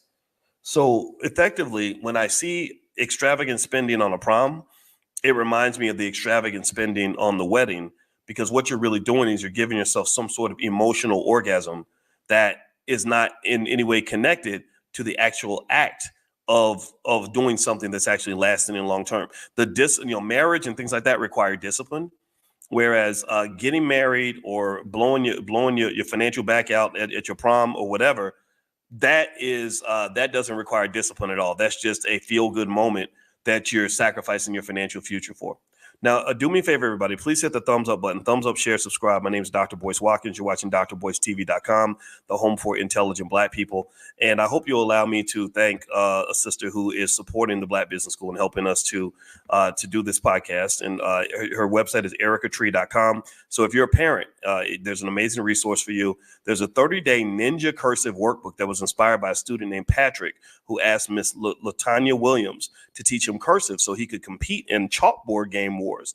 This workbook does more than just help students write. It boosts their memory, reading fluency, spatial awareness, and hand-eye coordination. And this is important because I don't know if you know how bad the public schools are. They're absolutely terrible.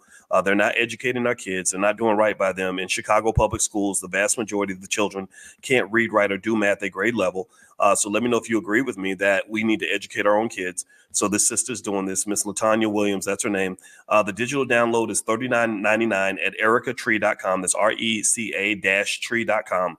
So that's a great deal. The physical product on Amazon is $54.99. So if you want to save some money, you can get the digital download at ericatree.com and teach your kids cursive. My mama was complaining about that. My mama was like, they don't even teach the babies how to write cursive no more. When I get on the phone with my mama, she got a whole laundry list of rants because, my mama got me through the public school system. This terrible public school system. They love to take little Black boys like me who probably have a touch of ADHD. I do, because my brain is very active. And rather than seeing that as an asset, rather than seeing me as somebody who maybe has a lot of good ideas, who's a good thinker, they look at you and they say, okay, we got to put him on medication. And I think that the reason that they're so quick to put Black boys on medication, they over medicate us, is because they want to control us. Every week we do Powernomics training where we read Dr. Claude Anderson books. And if you read a Dr. Claude Anderson book like Black Labor, White Wealth, which you can find at powernomics.com, you'll find that historically the goal was always to control and contain Black people. And they always had a fear of active Black males. They had a fear of courageous Black men. They had a fear of intelligent Black men. So when your son shows up as an intelligent Black boy, their first goal is like, okay, how do we control this guy and get him to do what we're telling him to do? And I'm glad my mother encouraged me to be the rebel that I am, because if I'd done what they told me to do, I wouldn't be a shadow of the man that I am today. So shout out to all the mothers and the fathers who are defending your children. Shout out to all the parents that are teaching your own kids, and whenever you can. You don't have to take them out of school, but you should be teaching them. And shout out to everybody who understands what I'm talking about, because this brainwashing runs pretty deep. Now let's go back here. Let's talk about this this lady, this very nice, loving mom. I'm gonna call her the loving mom. She's not, I'm not gonna say anything bad about her, but she spent $16 grand on her daughter's prom. And part of the reason that she did it is because she said she didn't have a prom herself. At least that's the headline I read. I think it was on Shade Room or something, right? So I don't know this lady's complete story. I just know that $16,000 number was pretty amazing. I bet you there are lots of parents who did the same thing. And one of the things that was really interesting to me that really stood out, and this is the kind of thing we will be talking about in our economic awareness training, is that she mentioned the reason that she felt the need to spend this money is because she had this emotional void. And the emotional void came from what seems to be a type of trauma. And again, my wife is my wife is certified in trauma. So I have to double check to make sure that this will qualify as a trauma. But there was this trauma of missing her own prom. And this is something that clearly has stuck with her. She doesn't look old. Y'all know black don't crack. She's looking like she's 28 or 29, but she's probably about 40 something. Y'all know how y'all black women are. Y'all the most beautiful creatures on the planet. Her daughter's beautiful as well. And what I was seeing here is this almost like this horrible experience she went through that she could not get over, that has shaped her financial choices 20, 30, 40 years later. And this is really interesting to me because in the Black Business School, we have the first ever Black financial therapy department where we talk about how these traumas affect your economic choices. And my wife helped me to actually put this together because trauma is huge in terms of Black spending patterns. Trauma is huge when it comes to Black investing patterns. Trauma is huge when it comes to the amount of financial anxiety in the Black community, when it comes to just the way we view money, the way we spend our money, the way we invest our money. When even someone who sells their stocks really quick, the minute they see something go wrong and they lose a bunch of money because they don't hold on for the recovery, that's driven. A lot of that's driven by trauma. Trauma creates these trauma responses, these trauma triggers, right? So one thing that's interesting to me, and I want you to process this, is that there are people who profit from Black trauma. There are people that profit by getting things out of Black people by basically sort of triggering whatever negative experience you might have had. Like, for example, if you notice politicians, when they're trying to get your vote, the biggest thing they typically do is they try to scare you into voting for them. They don't tell you why they're going to help you. They tell you why the other party is terrible and they're going to put you all in chains and all this, right? And so I think about this trauma in terms of how it shaped this mother's need. Like somehow she felt that the way I can show love to my daughter and the way I can heal a little bit is by spending all this money. And I wonder if there would have been a less expensive way for her to heal and overcome the experience. Because think about this. This really says to me that if this mother had had a prom, pay attention now, if this mother had had her prom, she wouldn't have felt the need to spend $16,000 to overcompensate for a trauma that she cannot reverse. Do you understand? Let me know if y'all follow what I'm saying. I hope I'm not getting too deep on you with this. But so that is something where this goes back to the fact that, when we talk about things like therapy and healing, if you're properly healed, then that will actually help you financially. A person who is healed, where their self-esteem is intact, for example, they don't need to buy luxury items to feel better about themselves. They already feel good about themselves. Or if you think about a young lady, think about this, process it this way. If you think about young ladies who have low self-esteem, what do? What can happen out of that? Well, they when they go on the dating market, they date a bunch of creepy, crappy men, and they're giving these men access to things that money can't even buy, that money should not be able to buy. Well, why is that? Well, partly it's because they don't value what they have. They don't value who they are. So a person with low self-esteem becomes an easy target for somebody that's seeking to exploit them, or somebody who doesn't know who they are, or somebody who's gone through something, right? So effectively what I'm saying is that with this lady, because she has not healed from this thing that happened maybe 20 or 25 years ago, is spending money as a way to feel better about what happened in her problem. Like it was bad for me. I'm going to make it better for my daughter. I'm going to take this full circle. We're going to make this right. And I really don't know if that's the most efficient way to do it. And so, in fact, let me kind of lay out some possibilities in terms of just considerations on why people might overspend either on a prom or a wedding. Again, I put proms and weddings kind of in the same category. These are these one-time events that we get really excited about, and we put so much money into that. And what we don't understand is that when you spend $16,000 on a prom, you're giving up 20, 30, 40, 50, 60, 70, 80, $100,000 worth of economic opportunity. Remember, money is a seed. Money is a lot of things, but one thing money is money's a seed.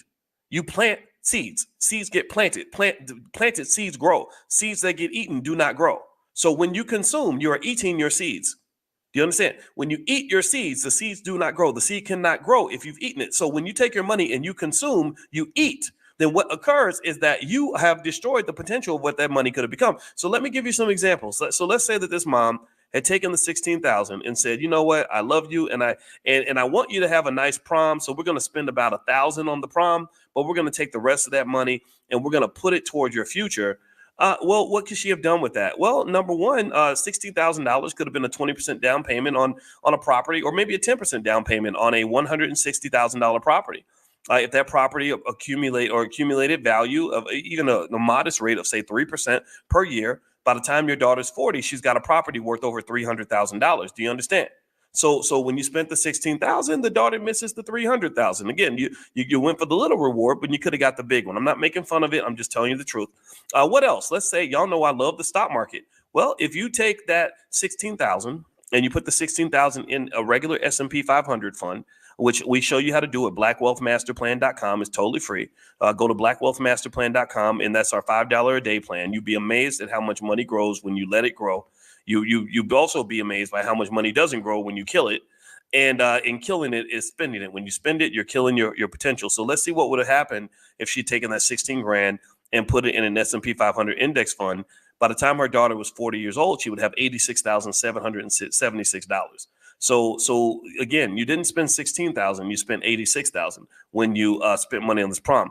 What else could she have done? You could have put money in, say, a 529 plan or something like that.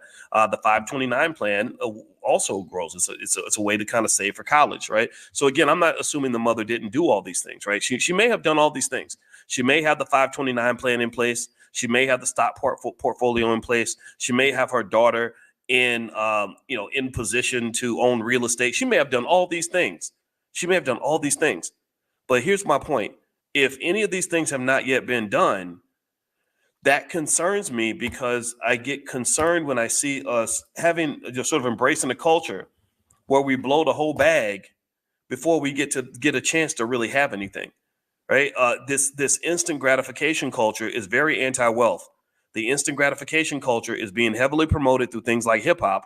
And I'm sorry, rappers, my buddy Killer Mike, he texted me one time. He said, hey, Doc, we want you to lay off the rappers. We don't want people to think you don't like rappers. And I said, I do like rappers. What are you talking about? I'm friends with a lot of rappers.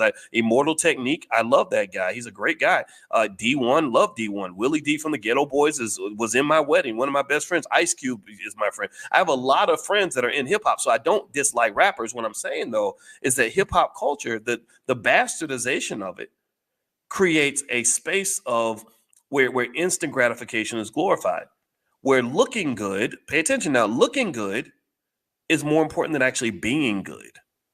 And there are a lot of people who look great on the outside, but they are torn to pieces on the inside.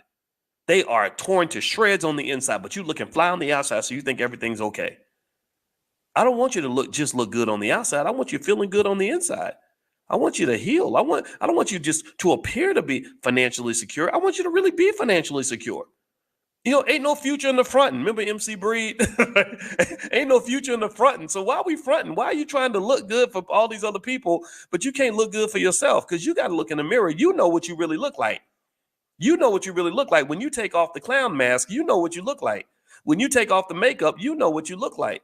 But the whole world is full of people that are forced to wear clown masks and makeup so they can pretend to be something that they're not, because the hard work is not as glamorous as the easy fix and the easy flex. It's much harder to get up and go to the gym every day than it is to just take some Ozempic pills and make all the weight kind of just fall off. So a lot of times the microwave culture, the instant gratification culture, which is very anti-wealth, very anti-community, very anti-Black, is something that is pushed heavily on our children. And I feel bad for them because many of them do not have a chance. They do not have a chance. How are you going to compete in society when the educational system screwed you out of an education? How are you going to compete in society when you don't even have a stable family to begin with? You can't even grow. You're like a flower trying to grow in unstable soil. How are you going to compete in the world when nobody sat you down and taught you about the basics of economics? It's very difficult. So we got to stop setting our kids up for failure, man. That's what I'm saying. Again, $16,000 prom, it is what it is, right? Again, I don't know nothing about this lady's business. She might have $1 million in the bank. I bless her. I hope they had a good time that night.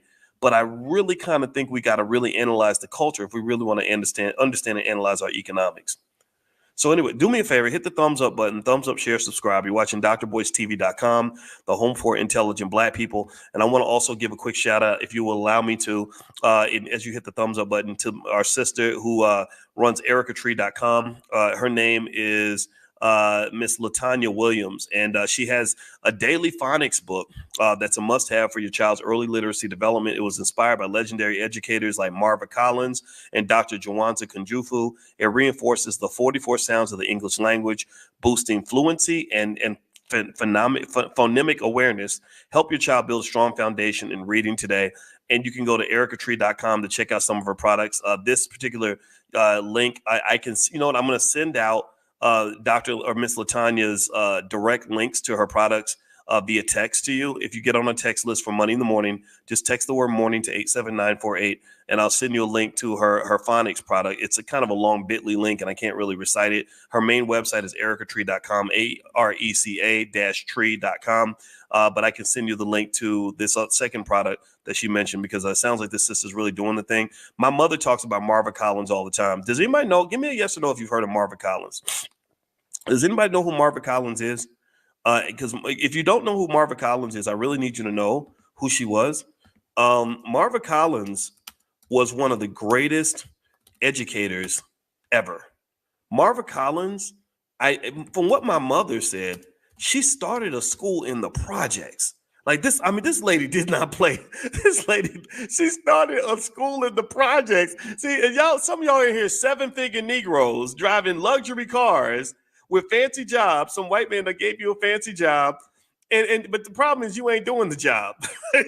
You're not doing the job. You got the fancy car and the fancy job, but Marva Collins was in the projects doing the damn job. My mother talks about Marva Collins all the time because Marva came to speak at the there's this group that I owe my life to called Black Achievers in Louisville, Kentucky. And in fact, I love them so much. Me and my wife made a $20,000 donation a couple years ago, and that's not even a drop in the bucket compared to what they gave me. I really should have given them a $2 billion donation because they literally saved my life. And Marva Collins gave the speech, and she was standing in front of a lot of really fancy, well-dressed Black people in this really nice hotel. And she just went off. She literally, my mother said, she said that she gave that speech. She said, "How dare you? How dare you sit up here in your comfortable clothes, in your comfortable hotel, looking all fancy when our children are suffering. Our children are not being taught to read. Our children are not being properly educated. Our children are not being prepared for the future. And you're sitting here acting like everything's okay." So I'm going to just tell you, Marva Collins, based on the stories of my mama, she was just this woman. Like, you talk about people that need to be Black heroes. See, y'all got to stop letting these white folks tell you who your heroes are supposed to be, because they're always going to guide you in the wrong direction. If I ask for directions from somebody who does not like me, he's going to guide me right to the place that I'm going to get shot and killed or something, right? So don't stop letting people set you up for nonsense. Like, go look up Marva Collins. If you don't know who this sister is, look her up, because Marva Collins, to me, really shows the potential of what we can do when we know what the job is, when we understand the assignment. And she understood the assignment. I mean, she really started a school. From what I understand, she started a school in the projects. There she is on the screen. And she educated kids better than the whole damn Chicago public school system. I'm going to read a little bit of her bio real quick, because I think that she deserves our respect. So Marva Collins was an influential American educator, best known for her work in improving education of disadvantaged children. Born August 31st, 1936 in Monroeville, Alabama, born in the Deep South with all that stifling racism, right, that's supposed to destroy you. She gained national recognition for her innovative teaching methods and dedication to student success. In 1975, Collins founded the West Side Preparatory School in Chicago, Illinois, with a focus on providing high-quality education to African-American children from impoverished backgrounds. Her approach emphasized high expectations, a rigorous curriculum, and a nurturing environment. Pay attention, Black people. Are you listening to me? Are you listening? Did y'all hear what I just said? They said that her educational process emphasized high expectations, a rigorous curriculum, and a nurturing environment. So I'm going to ask y'all this question. Let's talk about Chicago public schools, or we could talk about Philadelphia public schools, or we could talk about New York public schools. When it comes to Black children in these public school systems, do they have high expectations for Black children? Yes or no? Do you think that they set high expectations for our kids, or do you think they set low expectations for our children? That's the first question. Second question. She mentioned a rigorous curriculum. Would you agree? Would you agree, yes or no, that Black children who go through most public school systems are the beneficiaries of a rigorous curriculum that prepares them for life, where they're reading and doing math and science at the highest levels and prepared to succeed at anything that they choose to do in life? Yes or no? What do you think? Do you think that they give the Black kids, little Black boys, little crazy Black boys like me, the rigorous curriculum, or you think they give us some old BS, some old bull spit? What do you think? Now let's go to the third element that they mentioned here, a nurturing environment. Yes or no? Do you think that our children in the public school system are the recipients of a nurturing environment? What do y'all think? Or are they pretty much given prison on training wheels? The school to prison pipeline is very real. Prisons and schools are very similar. And it's kind of crazy that we think that that's okay. It's kind of crazy that we look at this and we say, oh yeah, my kid's going to school and I'm doing what I'm supposed to do. No, you're not. So Marvin Collins set the standard, and you can either face the challenge or run away from the challenge. You know, you can look up to people like Diddy if you want to, somebody who might who might try to take your daughter's booty and your son's booty at the same time. You can look up to people like that, people who spend their time being clowns for a living and dancing and singing and all that. Or you can look up to people like Marvin Collins or Dr. Jawanza Kunjufu. I met Dr. Jawanza Kunjufu one time. I loved him. He's as great in person as he is as he is publicly. These are your heroes, people. These are the people that we want to learn from. So let's finish up this conversation here. So we were talking about this sister who spent $16,000, or her mother spent $16,000 on the prom, and the little girl went to the prom and had a great time, I'm sure. The $16,000 in general, I would say, might be a bit much for a prom.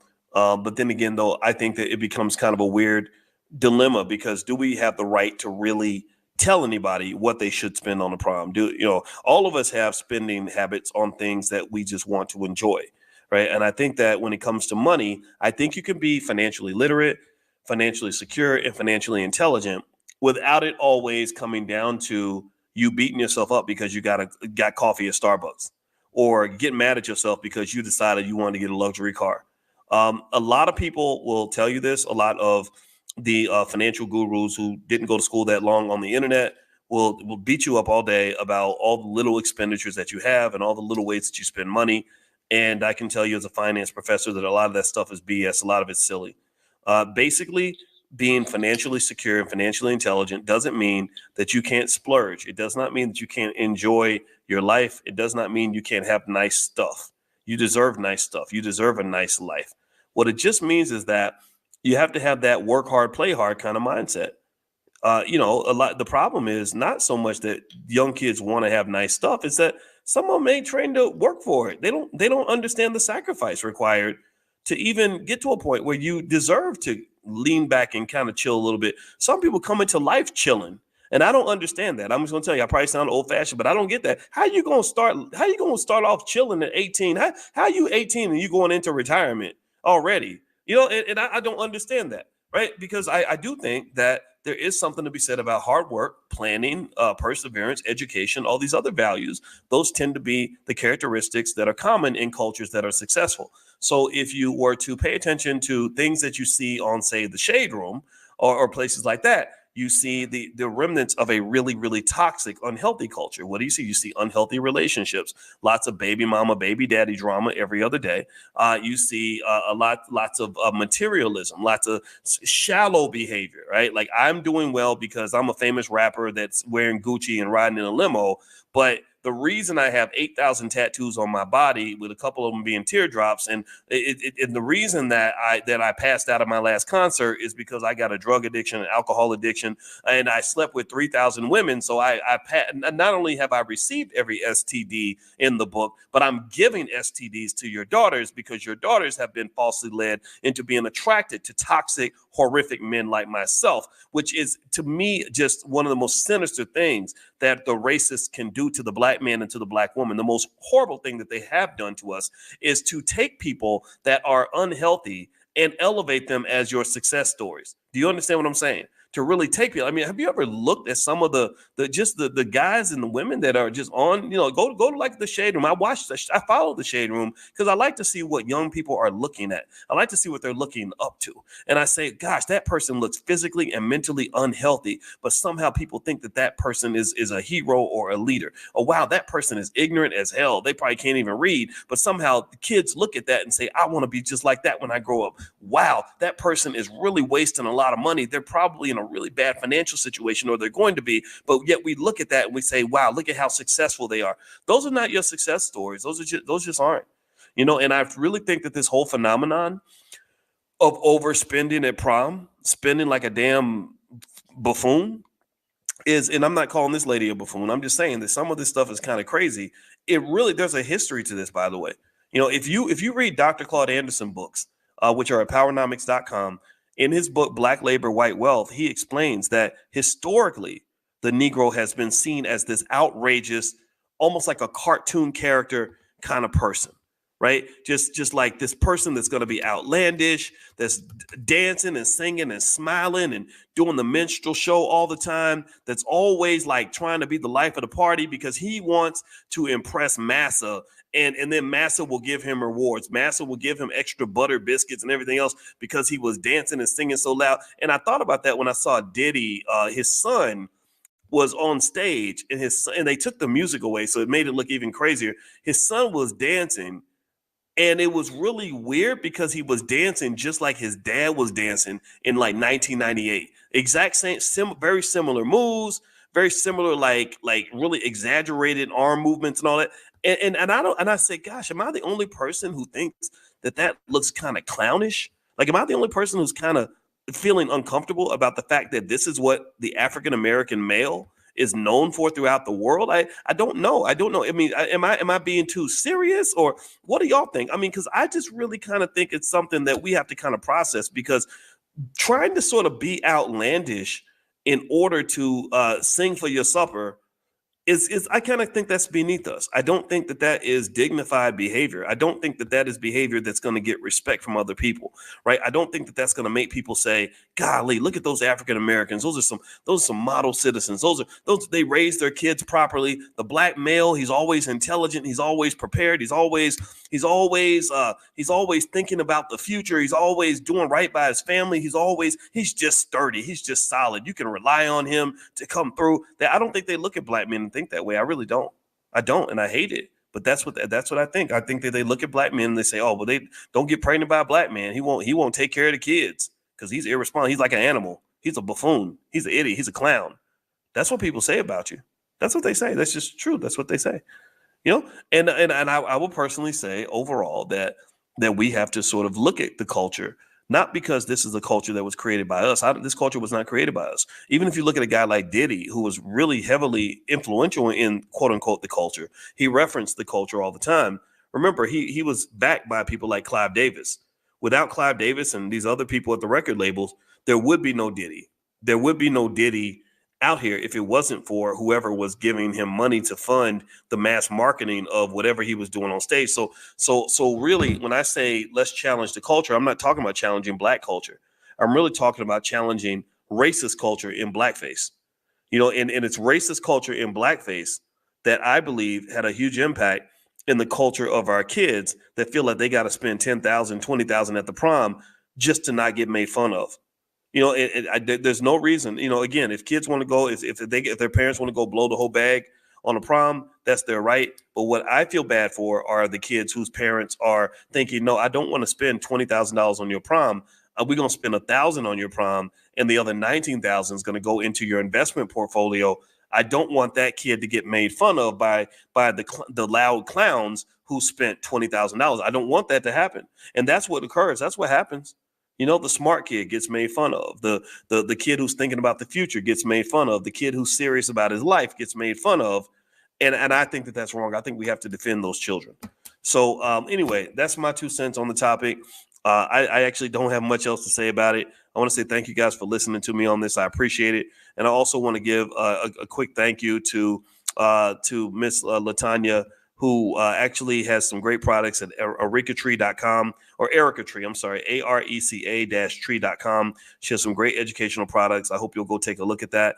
If you want to educate your own kids, she also has products on financial literacy. She has products on that will teach your child cursive. She has products on the daily phonics, things like that. So feel free to go to that website and take a look at what the sisters got going on.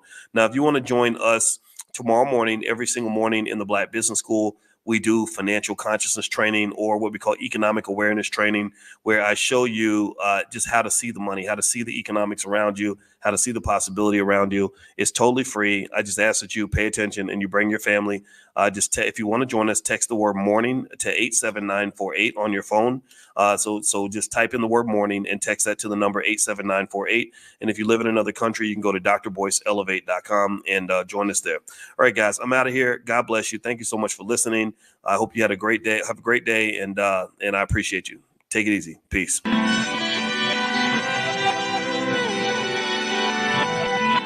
Here we are, clan the isms, cataclysm great. Our people out here struggling, trying to make it in this state. Everybody out here doing it, but we the ones who late. Now family, we the ones who gotta delegate. Get that money in the power, never be fake. Stick to cosign for 3. What did he say? Create jobs, support our own. Educate the same and buy back your home. Got 3 degrees, triple 10. 3 PhDs, now we on the CNN. DBTV, let's talk about negligence. Ignorance is bliss, but we can turn it to intelligence. Believe none of what you hear, half of what you see. Let's break it down here on Dr. Boyce TV. Here we are, Marathon. She said, Boyce, let's get up at 4:30 in the morning and go run a half marathon at 7 a.m. And of course, my reaction was the obvious one, which is hell to the no. Hell to the no, hell to the no. I'm not getting up at no 4:30 in the morning to go run a race. But I did say that because I love you and I need you to be safe, I will get up at 4:30 in the morning to drive you to the race. So that's what I did. I drove her. My goal was to be a good husband. And I said, Boyce, you cannot let your wife go drive, a good 50 miles from home and just be surrounded by random white people. So I said, okay, I'm going to get up and I'm going to go with you. And so here's what I did. So I dropped my wife off and I was so sleepy. I was so tired. I dropped her off and I saw this hotel right across the street from the race. And I said, you know what, babe, while you're running, I'm going to be sleeping and I'm going to be thinking about you and wishing you the absolute best, but I'm going to be warm in the bed and I'll be at that hotel right there. See the hotel right there? You can walk right to that hotel and come and hang out with me after you get done, because I'm going to take me a nap and then get up and talk to the students today because we got financial consciousness training. So that's the real life of Boyce Watkins. That's really what was going on today in my life. That's absolutely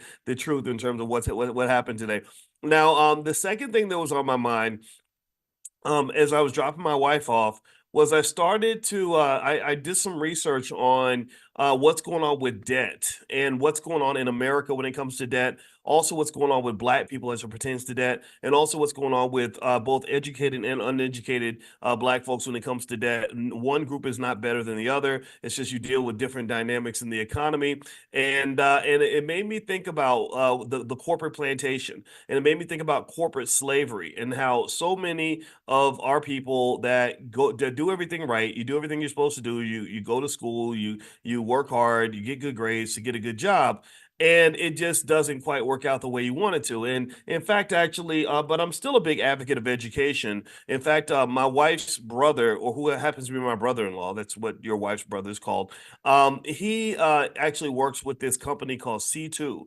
And C2 is where they actually train kids to get ready for college, and they work with the kids to help them to get high ACT scores and high SAT scores. Our daughter's going through it right now. What's interesting about that is he was mentioning to me an honest truth. He said, we have a really hard time getting Black parents to bring their children to come in. He said, we drop the price, we offer free stuff, we do everything we can. And he said, it's just really hard. He said, now Indian parents, he said their kids are in their full throttle. He said Asian parents, they'll spend their last nickel. And in fact, I went into the C2 office and I saw on the wall, they had pictures of happy little students with braces and stuff that like had completed the C2 programs and stuff. And on one wall, I saw a little white girl saying, thank you C2 for helping me because it helped me go to college and now I'm very successful. And then I saw another one with a little Indian boy. I don't know who he was. I don't know his name or anything, but it was him. He was basically saying C2 is what helped me to become a National Merit Scholar. And then there was like a little Asian kid. I think it was a girl, and she looked maybe, I don't know if she was Chinese or whatever Asian ethnicity it was, but she was Asian, and she was thanking the C2. But I did not see any pictures of black children on the wall. I did not see one black child on the wall,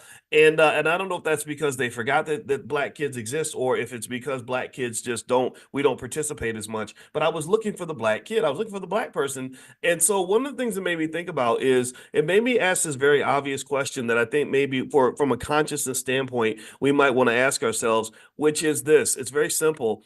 Do we spend as much preparing our kids for education as we spend on things like preparing them for an imaginary career in professional sports? Yes or no? What do y'all think? Do you think we spend as much putting our kids in college prep programs as we would spend sending them to basketball camp, even though he's 5'8" and ain't never going to grow no taller for the rest of his life? And do we spend as much energy sending our children to these educational programs, even if they're low cost or free? I've seen them where they're free. I know people say we can't afford it, but I just find that really fascinating when we say we can't afford educational support when it seems like we can afford everything that we want. I see black people driving cars that I would never buy. I see black folks wearing clothes that I can't afford myself, not because I don't have the money, but because I can't justify throwing that much money down the toilet. I see black folks, living pretty good. It doesn't mean everybody's living good. I'm not saying everybody is balling. I'm not saying everybody's got $1 billion in the bank. That's not true. But some of us are not in the struggle, right? Some of us are actually doing okay and have extra money floating around and could really get the things that we want. We can afford to go to a nice restaurant every now and then, go to the movies and dinner. Black Panther comes out. Every person shows up for that movie as if it is a religious experience that requires mandatory attendance. They show up for the Black Panther movies the same way they show up to vote when the Democratic Party says y'all need to show up and make sure you get Joe Biden back in office, right? So we're kind of committed to certain things. Do you get what I mean? Like there's certain things we're kind of committed to. Like I saw this thing where they were making a joke about what happens. I promise you I'm gonna get back to the debt thing. I got my notes here that's gonna get me back on track. But y'all know in case you don't know what financial consciousness does, it's literally me giving you a stream of consciousness of what I'm observing economically so we can see the money dynamics in our lives and how it all plays together. So I saw this video that was interesting where there was a black girl who was married to a white guy, and she made a joke about what happens to white guys when they marry black girls, how they start changing how they dress and how they kind of tighten them up a little bit and give them a little more swag. Like they'll have them grow a beard, or they'll get some kind of cool haircut, or they'll start wearing like certain clothes, like a alligator belt or some patent leather shoes or whatever. And I saw the images and the imagery that they had of the way black men supposedly dress has nothing to do with me. I've never worn any of those clothes. I'm not saying that they're tacky or that they're bad, and I respect you. If you got the swag, then God bless you, because God didn't bless me with no swag. You are talking to a swagless human being. I have zero swag when it comes to how I dress, because I can easily go shop at Walmart and feel like I did everything right. So anyway, I saw these clothes, and these clothes looked expensive. Like, don't get me wrong, maybe they're not, maybe they don't cost that much, but I remember just thinking, gosh, that's so interesting that there's some of us who really will put a lot of money into every aspect of our appearance. And I'm not saying that that's bad. You probably shouldn't do what I do. I'm raggedy. Don't be like me. Don't be like me when you grow up. If I didn't have no money, and then I didn't have and I wasn't like kind of internet famous or whatever, I probably would never have had a girlfriend in my life. Who knows? I have no idea. But anyway, but the thing was though, I remember looking at that and thinking, gosh, it must be really expensive in terms of time, energy, and money to really, really put that much energy into your appearance? And is this really the image of the black male? Like, is that really the image of the black male, or is that the image of a certain kind of black male? Not that that's a bad black man. I'm not making fun of guys who are in that category. I know guys. We all got that uncle. You like my Uncle John. I had an Uncle John, rest his soul, wonderful man. He was from Atlanta, and he was a big fan of the Atlanta Falcons. And he looked just like Deion Sanders. Imagine a fat Deion Sanders in the 1980s. That's what he was. He had a big Jerry curl. He had four. He didn't have one ring or two rings. He had like four rings on each hand.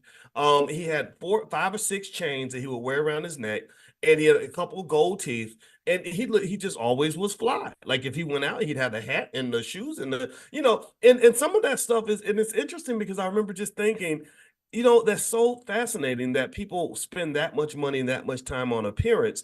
And I think that that's okay. But what that really says is it doesn't say anything wrong. By the way, I want to make that clear. I'm not hating on people that have more swag than me, which is pretty much 95% of the population. What I'm pointing out is that it seems to me that when it comes time to spend our money, we ready to spend. Do you get what I'm saying? Does that make sense? Did I say that in a way that doesn't sound like I'm just jealous of people that dress better than me? I hope I'm not sounding that way because I don't want to be hater of the year. Not on that. There's some things I do hate, but this is not one thing that I hate. And in fact, actually, I said something. I made a comment. Sometimes I surprise people because I made a Twitter comment about this ongoing, really fascinating rap battle between Kendrick Lamar and Drake. And people somehow think that because you're 52, you don't understand hip hop. And I just literally respond by saying I was probably listening to hip hop before you were born, or definitely when you were in elementary school. And so I know the history of the beast. I'm a black man. I know all about hip hop. I've been on the Breakfast Club a bunch of times, so I keep up with the culture. So I'm going to comment on this whether you like it or not.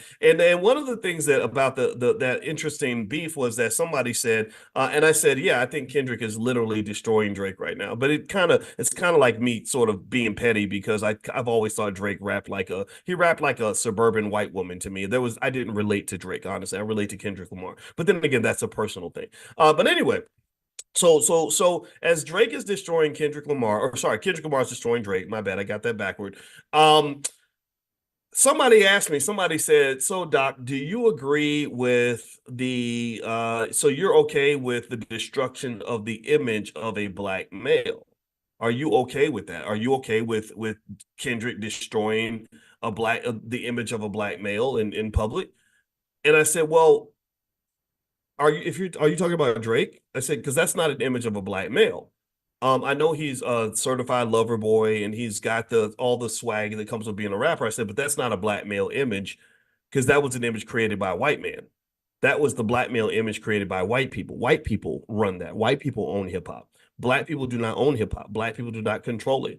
There's not a single black person anywhere that I know of. I don't know if any of y'all if you follow hip hop, you'll know about this rapper named Sexy Red, who literally will make you want to vomit in your mouth every time you see her. I'm sorry. I don't know how that sounds, and then maybe I shouldn't say that, because I want to be encouraging and positive on a Sunday morning, but it's really, really sad. Like not one of you in this room, I can bet you every nickel in my bank account that not one of you would ever watch Sexy Red in a video and say, gosh, I really want my daughter to be like her. That's the role model, right? And so where did that come from? That does not come from black people. That comes from the people that own hip hop. Hip hop is not black owned. Hip hop is white owned, and we are the workers. Hip hop is like a big restaurant, and we are the employees. We are the people that are performing at the restaurant. We're the ones who are serving at the tables.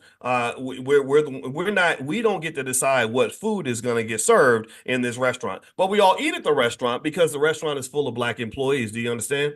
You see all the black employees at the restaurant, so you think, oh, that must be a black restaurant, but you're not really sitting and thinking about who's running the restaurant, who owns the damn thing, who's deciding what food is going to be served on these plates. You're not thinking about that, right? You're just literally coming in. It's like when we go see Black Panther and we really think Black Panther is a black movie.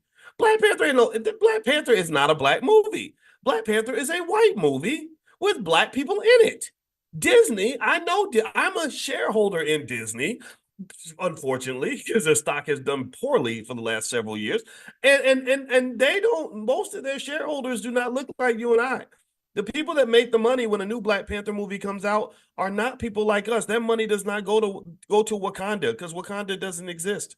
So this idea that we get attached to things because of the way they look on the outside as opposed to what they're composed of on the inside, it's really reflective of a lot of things. It's reflective of an inherent superficiality that we tend to embrace. This idea that if something looks good on the outside, it must be good on the inside. The same way a man looks at a beautiful woman and doesn't assume that this woman could be toxic, that this woman could have diseases, that this woman could be a terrible person.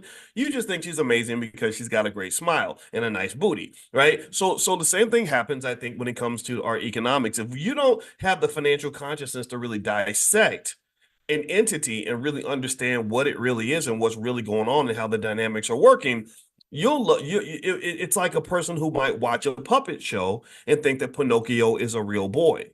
Do you understand? Or somebody who watches an actor in a movie and you think that they really are the person that they're pretending to be in the movie. Stringer Bell, who was played by Idris Elba, who played in The Wire, which was one of the greatest shows of all time. If you've ever heard Idris Elba in real life, he sounds like a British bloke. I don't want to do a bad British accent because I got British friends and I have a lot of support in London, but he sounds British. And if all my friends in London, I know y'all love me and I love y'all. So if I did that, if you're offended by that, please just chalk it up to my silliness today. But anyway, he said that he would go places and real drug dealers would come up to him and ask him for like business advice on how to expand their drug empire. And he was like, you do understand that I'm acting, that I'm an actor. And, and they didn't know, like people really think that he was really a drug dealer. So ultimately it's interesting in terms of when you talk about business, when you talk about financial consciousness, which is why we gather every single morning. We do this every morning at 10 a.m. in case you're new. It's really a matter of just kind of looking at the world and saying, what's really going on here? What's really in front of me, as opposed to what they put in front of me. Right. In fact, one of my good friends, one of my great friends, is Daryl Bell. Daryl Bell was in that show, A Different World, and Daryl played Dwayne Wayne's best friend. And Daryl is a great guy. He's super smart. We really connect on financial stuff. He's super smart in finance. His daddy was a great guy on Wall Street. I mean, literally a pioneer on Wall Street. And so anyway, he was explaining to me that everybody feels like A Different World is a black show because we all watched it. We supported it. We're the reason that Warner Brothers made billions of dollars or hundreds of millions or however much money they made from that show. But they can't bring that show back until Warner Brothers gives the green light because Warner Brothers owns the show. In fact, Warner Brothers doesn't just own the show. They have dozens, if not hundreds, of patents and trademarks on this show. So even Jasmine Guy cannot go in public and perform the accent of Whitley Gilbert without being sued by Warner Brothers because they own her accent. So she can't even go if they say, "Can you do an imitation of Whitley?" And when you say Dwayne, remember how she talked, Dwayne, I love Dwayne, right? She can't do that. She can't do Whitley Gilbert's accent because they put a trademark or a patent or a copyright, whichever one. I don't know the right one. I have to talk to. I literally have a trademark lawyer. I need to one day bring her into class or something. But she could probably tell me the difference between which one you need. But that's why I hired. Her name's Takora. That's why I hired her as my trademark lawyer because she knows the difference between these things. And so ultimately, a lot of the things that we think are black really aren't black. And I think it's very important to just make sure we know the difference. Okay. So circling back, when you're talking about that first issue of do we spend our money on education as quickly as we spend it on sports? I would say the answer is no. I would say that perhaps a little more balance would be called for. In fact, again, if you're sending your kids to college or the grandkids to college, get them ready. Get them ready. You know, I remember in college being very confused. Here's the thing. Let me explain something. When I was in college, part of the reason I don't have no swag is because when I was a kid, I didn't have time for bullshit. I just didn't.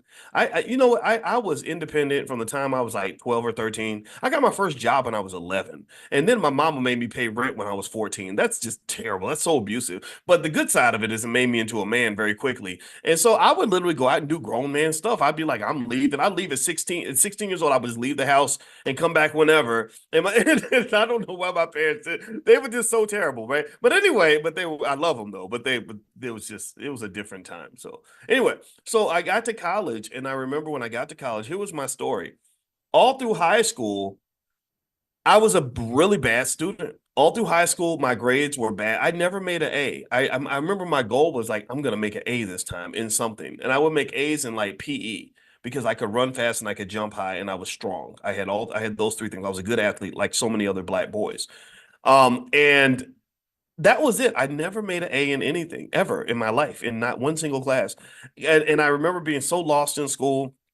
Those white women, they didn't understand me. I didn't understand them. They probably wanted me in special ed and to put me on medication and stuff I am a little weird. I probably do have a little bit of undiagnosed ADHD, but I consider it to be my superpower. I think that that's what makes Boyce Watkins into who he is, whatever that is.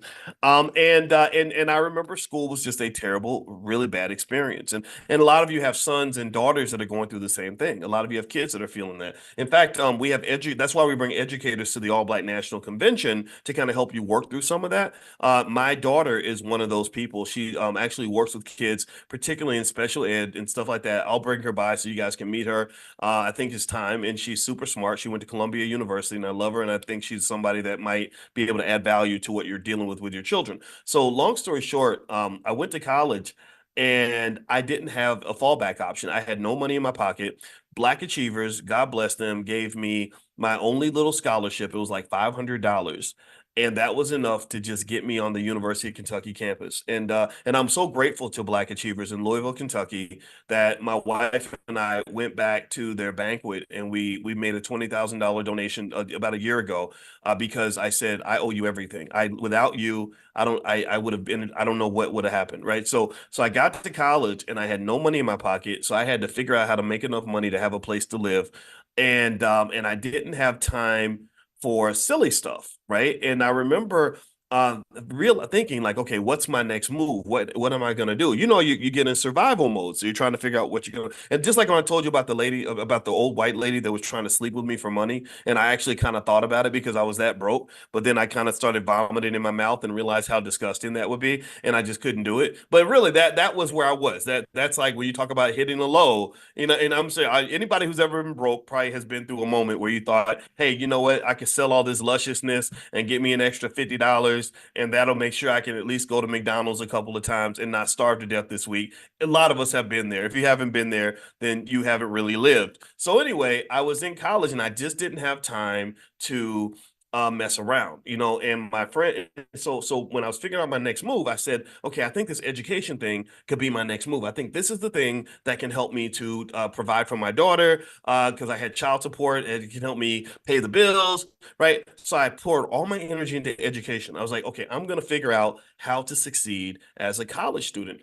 And I remember I didn't really know how to study. That was my problem. So I remember like reading books. Like that was when I started to become a little more conscious about life. That's when I learned about things like positive thinking, because that helped me overcome the depression I felt as a kid from feeling kind of abandoned and unloved. Well, I learned positive thinking as a way to kind of fight against that. Also, that was when I learned that most answers to most questions are somewhere in somebody's damn book. So I said, okay, since I don't really have all the role models I need in my life that can help me get where I want to get to, I'm going to go read books and find information. So for example, when I wanted to understand women and sex, I read this book called How to Make Love to a Woman. And then I read another book when I was 30 called What Women Want Men to Know. Because I was like, I like women. Women are cool. Let me understand. Let me study this stuff and see what's going on, because y'all are hard to understand. And then I also remember reading books about studying and how to do well in college.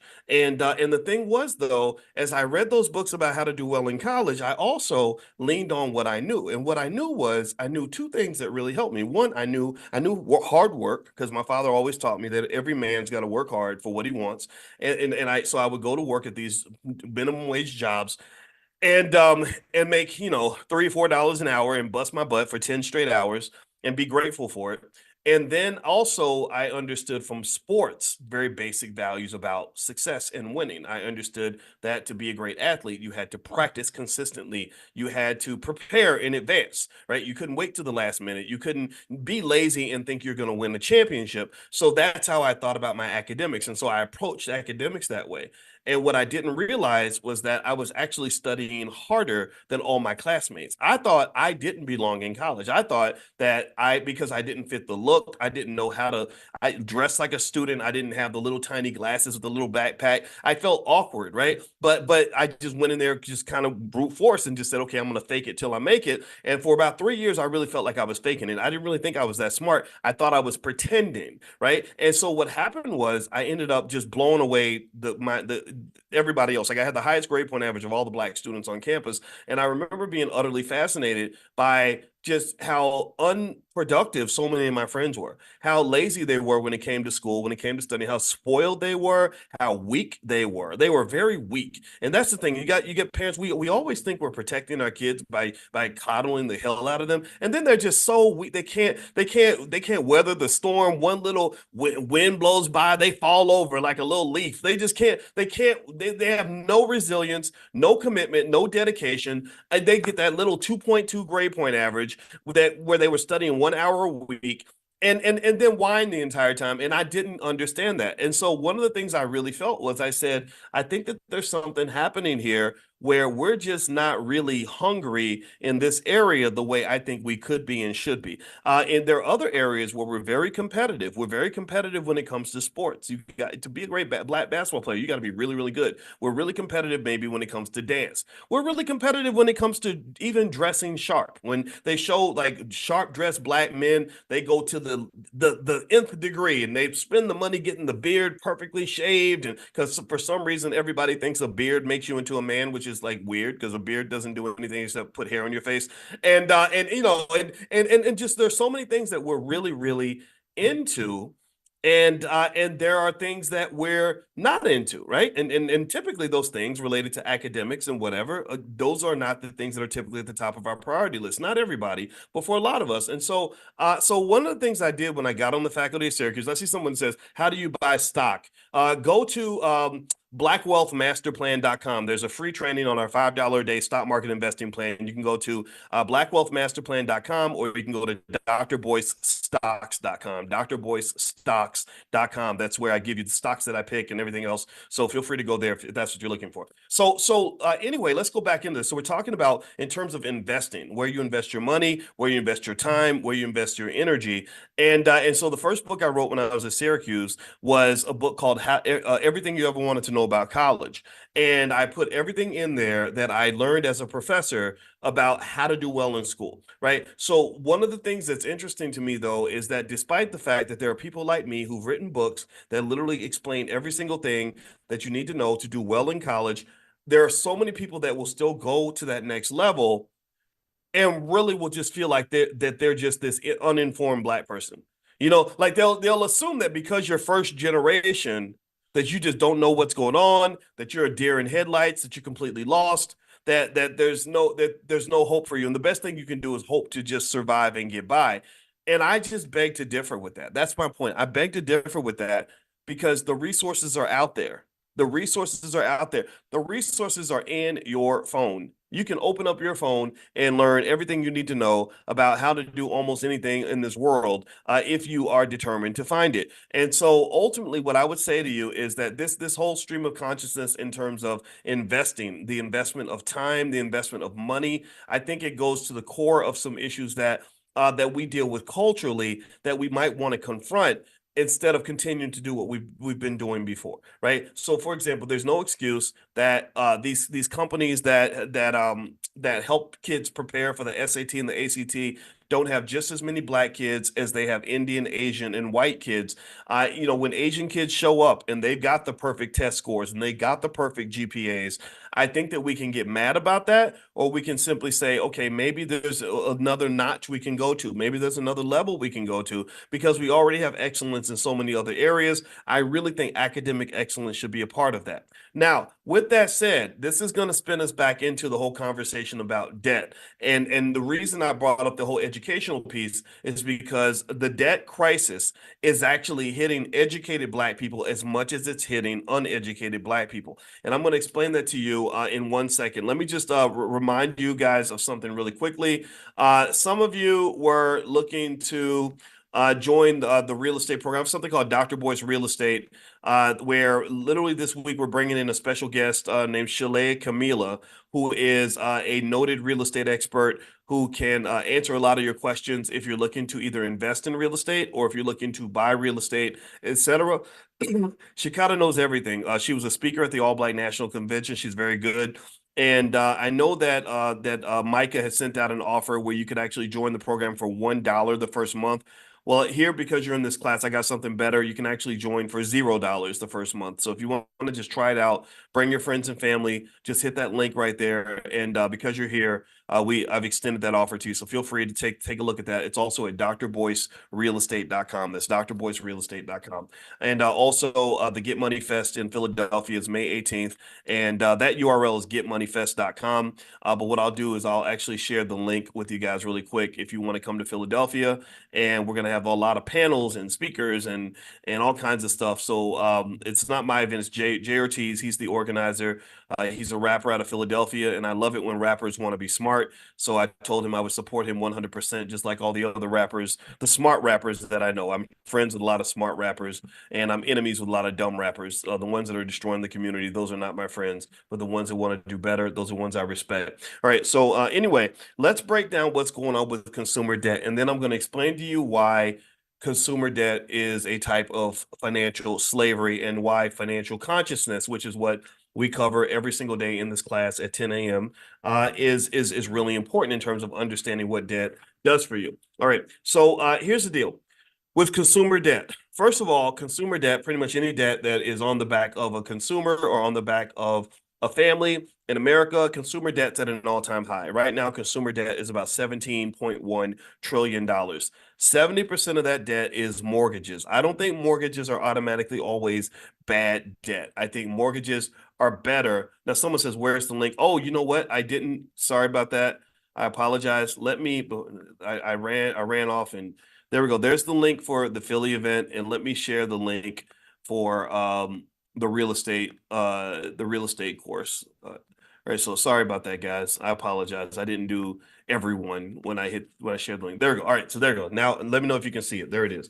Okay, so 70% of all the consumer debt is mortgage debt. That's about $12.25 trillion. This is as of 2023. 1.1 trillion is credit card debt. That's also a record high. So mortgage debt is at a record high. Credit card debt is at a record high. It has never been higher than it is right now. A lot of this has to do with inflation. Auto loan debt is about 1.6 trillion. That is also at an all-time high. So people owe more on their cars than they've ever owed in any other area before. Student loan debt is 1.6 trillion. That's also a record high. And another area they included here on this list is HELOCs, like home equity loans. So people are borrowing against their home equity, mainly to maintain this high levels of consumer spending that is pretty much driving the economy and keeping the economy alive. So all this debt adds up to about 17 trillion. The average American household has about $104,000 worth of debt. To be precise, it's exactly $104,215 in total debt for most households. That's a lot of debt. And here's the thing about debt that's really interesting is that debt can either liberate you or debt can enslave you. Debt can either be something that really enhances your life and makes it better, or debt can be something that just makes you regret the day that you were born. And let me explain why. So debt, the way debt can be liberating is if you use the debt in a way that actually helps you make more money. Most multi-billionaires and millionaires and people that run big businesses, they started their businesses off with debt. They went and borrowed some money. They went and borrowed, say, $5 million, and they turned the $5 million into $20 million, and they got to keep 15 after they paid back the $5 million plus interest. Whatever, maybe it's 12, 13, 14 million, whatever the number is, right? So debt can be a beautiful thing because debt can give you access to a productive asset that allows you to make more money. For example, a lot of you that are in the Prime program, you've used HELOCs to go and get access to capital or debt, and you have taken that money from the HELOC, maybe $100,000, scaled it up with a little bit more leverage, went in and bought, say, I don't know, a few hundred shares of a company, and you're making maybe $2,000 or $3,000 a week on selling the options for that stock, just like we cover in class. So that is a scenario, in my view, where debt isn't such a terrible thing, assuming that you're taking some of that income and plowing it back back into repaying the debt. So so if you're buying property and you're paying down the debt on the property, that's a good thing. If you're borrowing money for a business and you're able to make the business successful, I think that's a good thing. If you're even using debt to buy stock and sell the options on the stock to generate an income source for yourself, I think that's okay. But the problem is when you get into these areas of consumer debt, like the credit cards, most credit card debt does nothing for you at all. Most credit card debt does nothing for you at all. Most credit card debt does nothing for you at all. If you think about your finances like a human body, credit card debt is like a bunch of fat, right? Again, business debt might be like a bunch of muscle. If you have muscle, then you could be a better athlete. But with fat, you're usually not going to be a better athlete unless maybe you're a sumo wrestler or something. So having credit card debt is fat. Auto loan debt is fat. And for a lot of people, even student loan debt is fat, not because student loans are always bad, but because student loan debt has gotten so high. It's gotten so high that it's gotten to the point where it is very toxic, right? So ultimately, if you're not careful, that student loan debt or that credit card debt or whatever type of debt can be the thing that not only slows you down financially and keeps you from growing, but it can also be the key to your slavery. Like there are people that are enslaved when they actually go into so much debt that they can't quit their job. If you watch the movie, there was a movie called Wonka. Go see the movie Wonka. Wonka is a great movie. I took my daughter to see it, and in the movie Wonka, there's a point where Willy Wonka, it's the origin story of Willy Wonka. I assume y'all know I hope y'all know the story of Willy Wonka. Do y'all know Willy Wonka, right? I don't have to explain that. Okay, so the origin story of Willy Wonka before he builds his great chocolate factory and everything when he's young and he's a young guy young hustler on the move, he's trying to figure out how to make his next move. And there's a point in the movie where the a person tricks him into debt, and they put him so deep in debt that he then says, well, I can't afford to pay that. So then what they do is they force him to work in the laundry room of some hotel, and he can't go out and build his chocolate factory. He can't go pursue his dream of building the greatest chocolate factory in the world because he has to do laundry all day to repay this debt. And they said, if you keep, well, you can pay it off. It's just going to take you about 30 years to do that. Well, that really happens to millions of people. Millions of people end up in the same position as Willy Wonka because you've got this amazing dream, this fantasy, this vision that God gave you, and God said, go fulfill the vision. And you can't fulfill the vision because you got to go and do laundry in the basement every day for the next 30 years or do some other type of work that is pretty much meaningless to you, and the work that you would not be doing if you were not getting paid to do it. And that's what debt does. And that's why consumer debt is very powerful for those that are driving the economy. If they can get you into debt, it's like getting you pregnant and locking you down. They get you financially pregnant with all this debt, and then you can't make any moves. You're pretty much stuck pretty much where you are. You have to come back to work. After the pandemic, there were a lot of billionaires and CEOs that were very concerned about the fact that the American labor force had declined. The labor force participation rate had dropped because people just became financially conscious, and they said, I don't really think I want to spend all my hours of this on this earth at a job. I'd rather do other things like sleep in or spend time with my kids or go to the movies or go to the gym or just be happy. And so they had to figure out how to get people to come back to work. So a lot of them were lobbying the government to reignite student loan payments so that people would be forced to come back to work. They were like, we need them to have something that they have to pay, so they have to come into us to get it done for them. We need them to need us. They need our income. So debt is definitely a type of slavery. I mentioned this yesterday, that half of all Black college graduates default on their student loans. So having a lot of education doesn't escape you from the debt dilemma if you're not financially conscious. And also, even among the half that don't default on their student loans, a lot of them are paying on their debt until they're 50 or 60 years old.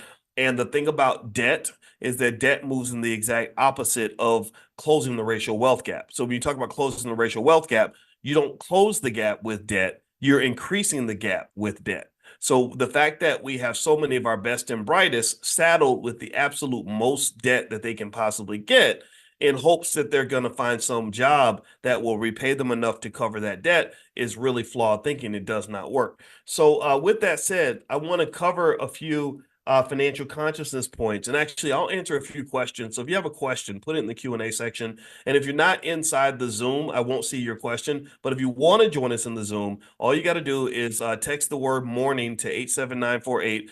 This is our daily financial consciousness training from the Black Business School. It's 100% free to anybody that wants to join. You don't have to pay money. You just have to pay attention. So just text the word morning to the phone number 87948, and I will invite you. And if you're not on that text list, make sure you get on the text list. Text morning to 87948. All right, so let me give you a few quick reasons why we overspend, and then I'm going to link this back to why financial consciousness is important. I need you to give me a quick yes as a confirmation. Is it clear to you why being financially conscious is critical in this economy? Give me a yes if you understand this. Like, give me a yes if you're seeing this. I want to make this clear because some people, no, I don't think you probably have never had a class on financial consciousness. You've never had a professor say, I'm going to teach financial consciousness. Usually they'll say, I'll teach taxation, or I'll teach investing, or I'll teach, about credit cards or real estate. You've never heard a person say, I'm going to teach financial consciousness. And this was something that didn't come to my mind. God didn't give me that vision until I literally was 20 years past my PhD. And I knew a lot, I knew a lot 5 years before my PhD. I was teaching college students in 1993. So it took a lot of processing for me to look at Black culture over many, many years, many decades to understand, like, I get what's going on. It's our culture, it's our habits, it's our consciousness that's kicking us in the butt. If they can get you to dumb yourself down and become unconscious, then they can use you like a slave. It can literally become like a zombie virus that takes over your brain. In fact, I remember reading where they said that consuming lots of media and television reduces the strength of your prefrontal cortex, which is the part of your brain that allows you to engage in strategic thinking and delayed gratification. So literally, but when you're sitting there watching TV all day and consuming media, it's literally frying your brain. It's literally dumbing you down. That's what it's doing. And then when you look at the studies, well, what do you find? You find that Black people watch more television than anybody else. Black people consume more social media entertainment than anybody else. Do you think that there's a connection between the two? Do you think that those two things are connected? And do you think that maybe that's kind of done on purpose? So anyway, so here are some reasons why people overspend their money. One is a lack of a budget. When you don't have a budget, that tends to cause your money to fly out your pocket. That is related to a lack of consciousness, because what happens is that when you have a budget, you're conscious of every nickel that you spend. You're documenting that. You're writing it down, right? But when you don't have a budget, you're not conscious. And when you're not conscious, it kind of goes away. Like, have you ever sat down and done something with somebody? Maybe, I don't know, maybe you went to go see that person that you were really attracted to, and y'all had some hot, sweaty, you know what, in the bedroom, and then you look at you wake up and you look at your watching, like, oh my gosh, I can't believe it's 8 o'clock, right? The time just flew by. Or remember that song, Secret Lovers? And it said something about we wake up and we notice the time. Remember that? Yeah. We both get nervous because it's way after 9, right? So here's what I think about. This tells you how weird I am. When I think about that song, Secret Lovers, and how they woke up and they got nervous because it was way after 9 and they just noticed the time, that made me think about another study that I read that basically said that when your brain is injected with dopamine, or you're doing something fun, like having sex or hanging out or using drugs, you lose track of time and space. Like, you just become unconscious. You become unconscious of time. And in fact, an extreme example was, there was a story about this guy who was like this regular middle-class dude he dabbled with crack, or for some reason. I don't know why people mess with drugs, but he smoked a little bit of crack every now and then. And one day he decides to go out and smoke some crack. And when he did that, he literally lost track of time. Like, the whatever the crack did to his brain caused him to forget about time. And he said that he was literally just smoking away, and 3 days went by. He didn't even realize that 3 days went by. So when he finally sobered up and went home, He said his house was empty, his wife was gone, the kids were gone, everything, his whole life was gone. Right. And that to me makes me think about what also happens when it comes to economic consciousness. I believe that when you're not conscious of your money, or you're just sort of living life and just spending a little bit here and a little bit there, and you lose that consciousness, your money is just going to kind of fly out the window and you're not going to know where your money went. So one way to counter that might be to have a budget and kind of document things, and not only have a budget for money, but I actually have time budgets for time. I have time budgets. When I get on the phone, I think I live my life in 20-minute blocks, 20-minute increments. So if I do something, I'll look at my clock, my watch, and I'll say, okay, it's 8:50, it's 8:44. I'm going to stop doing this at 9 o'clock. Or if I say, gosh, I really don't want to work out, I don't feel like it, I'll say, okay, boys, we're going to start at 9:20 and we're going to work out until 9:40, really, really hard. Right. And then if you feel like continuing, you can. If you don't, then that's okay. That's the negotiation that I have with myself, because sometimes you don't feel like doing it. Right. But what also happens is that all the barriers I had in my head where I'm like, oh, I don't have time to do this, I don't have time to do that, that goes out the window, because then I realized that this thing that I was procrastinating on because I didn't think I had time to do it literally only took me 8 minutes to do. Right. Has anybody ever gone through that, where literally you'll spend a year procrastinating on something and then you do it and it literally takes you like 15 minutes? And you're like, wow, I can't believe I wasted a whole year procrastinating on something that was going to take 15 minutes. So I don't just budget money. I budget time. I budget the stuff that's more important than money. Time is far more important than money. I know my time. I'll pay money to save time. Seriously. So ultimately, a lack of a budget plays a big part in people overspending or going deep in debt. The second piece is, this also relates to consciousness, is impulse buying. Impulse buying is where they get you to get emotionally stimulated, emotionally charged, or whatever, and then they get you to buy based on your impulse.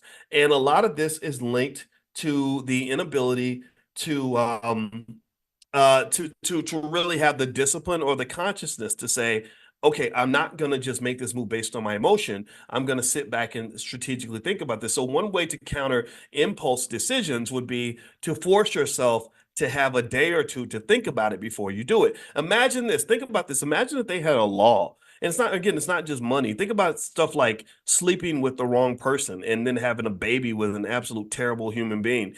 Imagine if there was a law that said every time you want to have sex with somebody, you got to have a 2-day cooling off period where you got to sit back and think about whether or not this is the person that you want to be with. Can you imagine like how many fewer unwanted pregnancies we would have, right? How much less drama there would be in the world if people were forced to think about it, even 24 hours, anytime you want to sleep with somebody, you got to fill out a form and put in an application and I know that I wouldn't want the government really regulating this. This is more like a thought experiment, but really you have to fill out a form and say, I met this girl. She's really nice. I think she's great. I think I'm going to sleep with her. So I'd like to, and we're going to meet tomorrow at 9 o'clock and make it happen. Well, I think a lot of people would probably make a different decision, right? And because a lot of times you make decisions based on impulse, and there are people that encourage that, right? There are people that encourage that kind of thing. And someone says Veronica says it's called marriage. Yeah, it is. It is. And marriage is ideal, but I'm not here to judge, right? Some people don't feel that marriage works for them, and I think that's okay too. I don't think marriage really works for everybody. I think in fact, as a married person, I will say, if you're not ready to sacrifice and humble yourself and submit to another person, and submit to something greater than yourself, marriage isn't for you. If you come in saying, well, I'm not going to submit to nothing, I'm not going to settle. No, marriage is all about settling and submitting. I settled for my wife because she's amazing, and I submit to my marriage, and I submit to my wife all the time. Why the hell you think I got up at 4:30 this morning to drive across town? I wanted to sleep in. I didn't want to get up at 4:30 in the morning. I was submitting to the fact that I want my wife to be safe. I want to be with her when she's doing these things. I don't want to abandon her, right? So I think that it requires that kind of perspective. And so I think if you're not ready for that, maybe marriage isn't for you, because all you're going to do is get married and then get divorced and waste all your money and waste all your friends' time and all that stuff. So if you ain't going to do it right, don't do it. That's what I would say. Whichever path you pick, do it right. All right, so let's keep going here. So we talked about impulse buying, a lack of a budget. Third is social pressure. Peer pressure is big in terms of buying things. A lot of people feel pressure to keep up with the Joneses, or they want to just, or maybe Black people that just want to be like white folks, or also poor people imitating rich people. That's one of the reasons why luxury items get sold, is because poor people buy them thinking that if I imitate a rich person, then the world is going to see me in a different light. They're going to see me as a successful person. And what's funny is that if you go and you hang out with billionaires where money just isn't a thing anymore for them, at least not, I mean, maybe in a big picture sense, like I'm going to go buy this building or buy this property, but they're not thinking like I'm going to just impress you with my Gucci belt or whatever. Like a lot of billionaires dress like bums. Like they might drive a regular little car, and you go to their office and it's just this tiny little office. And I think that what kind of happens maybe is that when they get that much money, they don't feel the need to impress you with how much money they have. In fact, sometimes I believe if you have a lot of money, sometimes you don't even want people to know how much money you have, because when you have a lot of money, people treat you differently.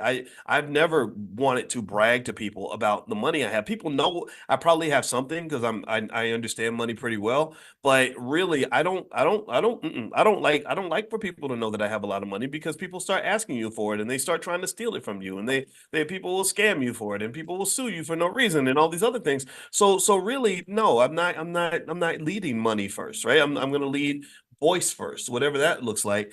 And I married a woman who didn't care much about money. Because she had money, and it wasn't, but I could tell very quickly if a woman was interested in the money that I had. And that wasn't a bad thing. It didn't make her a bad person, because the books I've read tell me that women are naturally attracted to men that have resources. So I understood that. But at the same time, I also understand what comes with that. I understand what it means to take on another dependent. And sometimes you don't want that, right? So ultimately, I think it's a matter of deciding what really works best for you. But really, that social pressure aspect, circling back to that, that really speaks to also another consciousness concept, which might relate to just general self-esteem.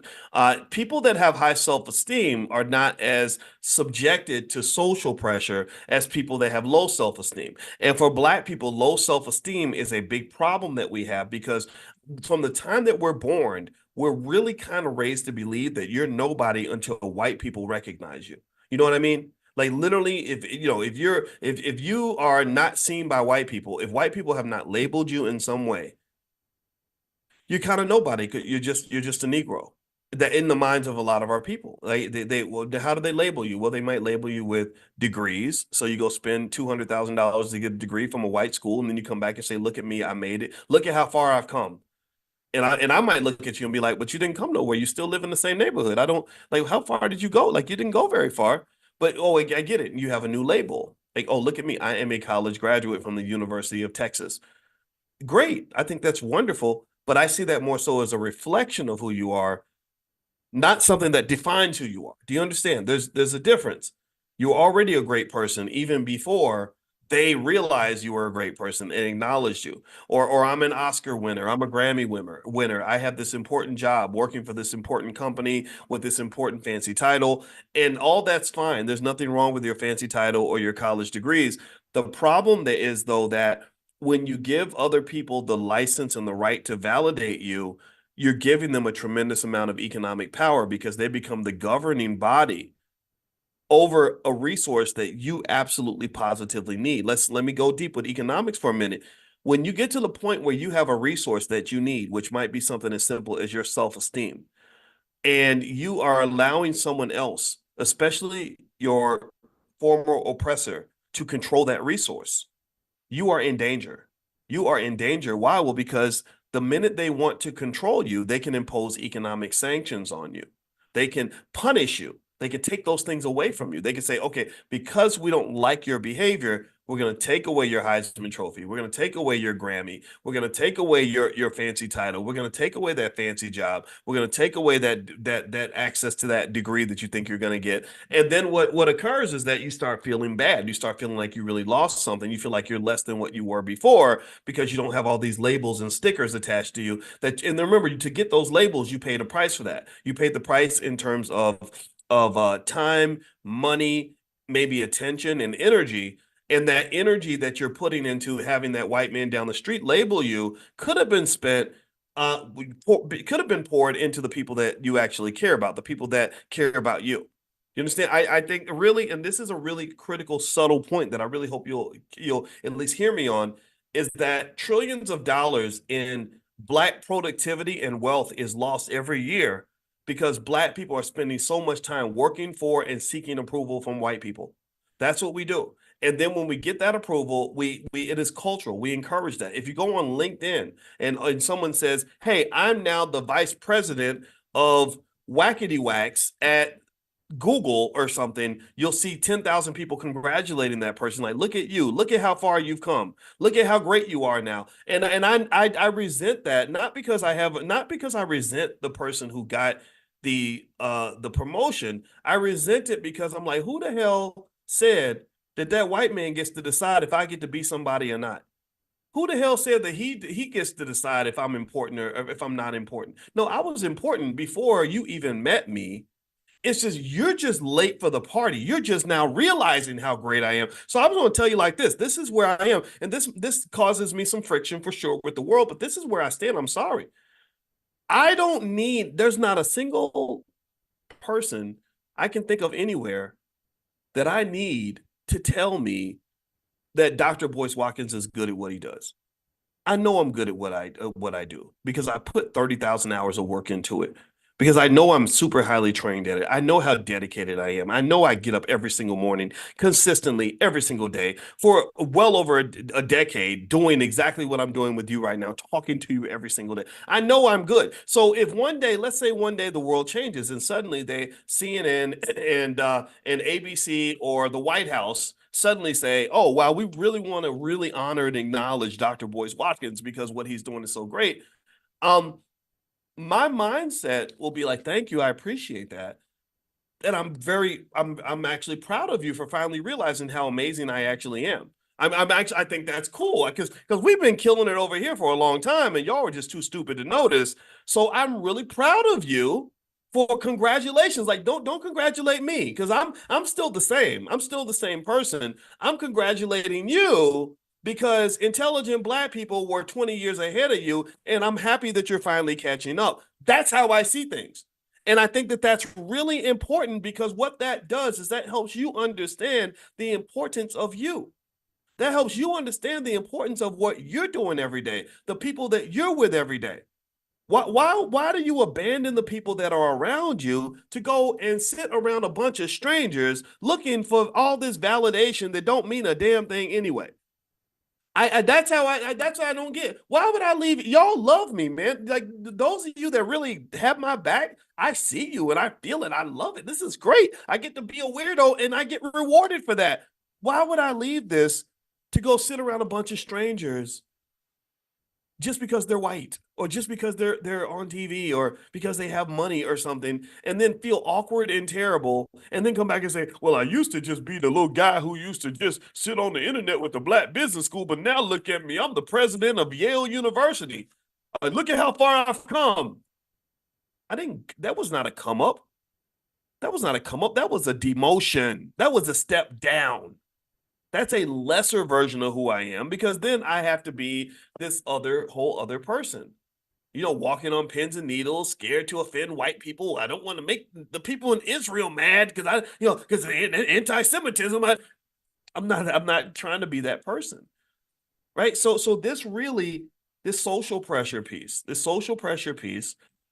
links back to self-esteem. I really think that as Black people, those of us that really want to get it done, I really think that a great sense of self-pride in who you are goes a very long way. Did you know that they did a study where they were studying the most successful cultures in the world? I don't know what their measuring stick was. I got to go look the study up, but it was a lady at Yale.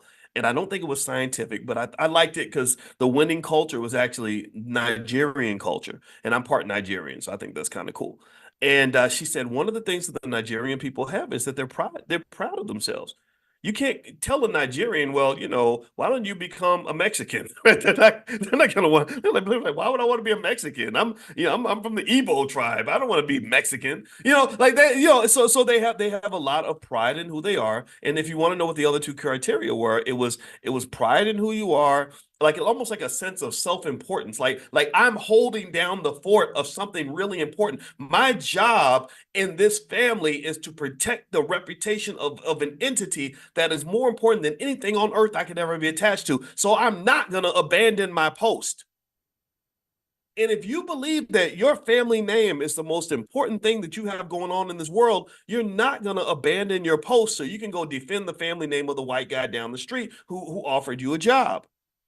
Do you understand? I believe that generally speaking, that one thing that slave culture does to us is that it makes us feel embarrassed about who we are and say, well, I ain't nothing but a Negro and I just need somebody to see me. And then we go and we abandon our posts. And it shows everywhere. You go to some of our communities, they're in absolute shambles. And we're like out here in other places. And that's not the way things are supposed to be. So the other two criteria, actually, if you want to know what they were for defining the top cultures, was a sense of self-importance or pride. Also a commitment to education. We talked about that earlier. Getting your kids like don't, you send your kids to school, make sure they're learning, get top of the class, that type of stuff. That's an attitude, man. That's a pride thing, right? And then the third piece was what was the third thing? It was a commitment to delayed gratification. A commitment to delayed gratification. All that is another version of what we talk about in financial consciousness training. That's thinking like an investor. All investing is delayed gratification. You do know that, right? That's all it is. It's saying I'm going to sacrifice now so I can have more later on. That's it. People and cultures and communities that have an extreme commitment to delayed gratification are 9 times out of 10 more successful than other cultures. People that don't have delayed gratification, that only believe in instant gratification, well, they blow their whole load in the first, 10 minutes, and then they have a horrible life after that. They go to college and they party for 4 years and don't study, and then they have a miserable life for the next 40 years because they didn't prepare for the future. Or they just eat whatever they want, and then they end up dying early because the food they were eating was killing them the entire time. Or they just sleep with whatever pretty girl they happen to see, and then next thing you know, they're bogged down with child support and STDs for the rest of their life, right? So people that believe in instant gratification, they don't just struggle because of those choices, but also, unfortunately, when you kill your consciousness, you're living on the vibrational frequency of an animal. Animals live in the world of instant gratification. Animals are not strategic. Animals don't make long-term plans. Animals are not able to sacrifice for the future. That's not what they do.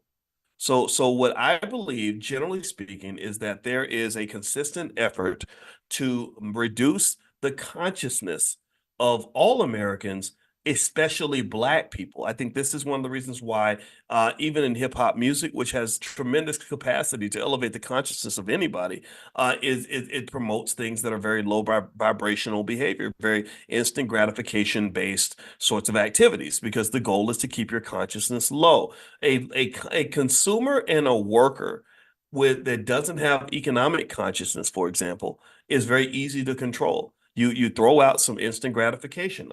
In fact, this is the last point that they made in the study about why people overspend and why they end up in debt. Easy credit access.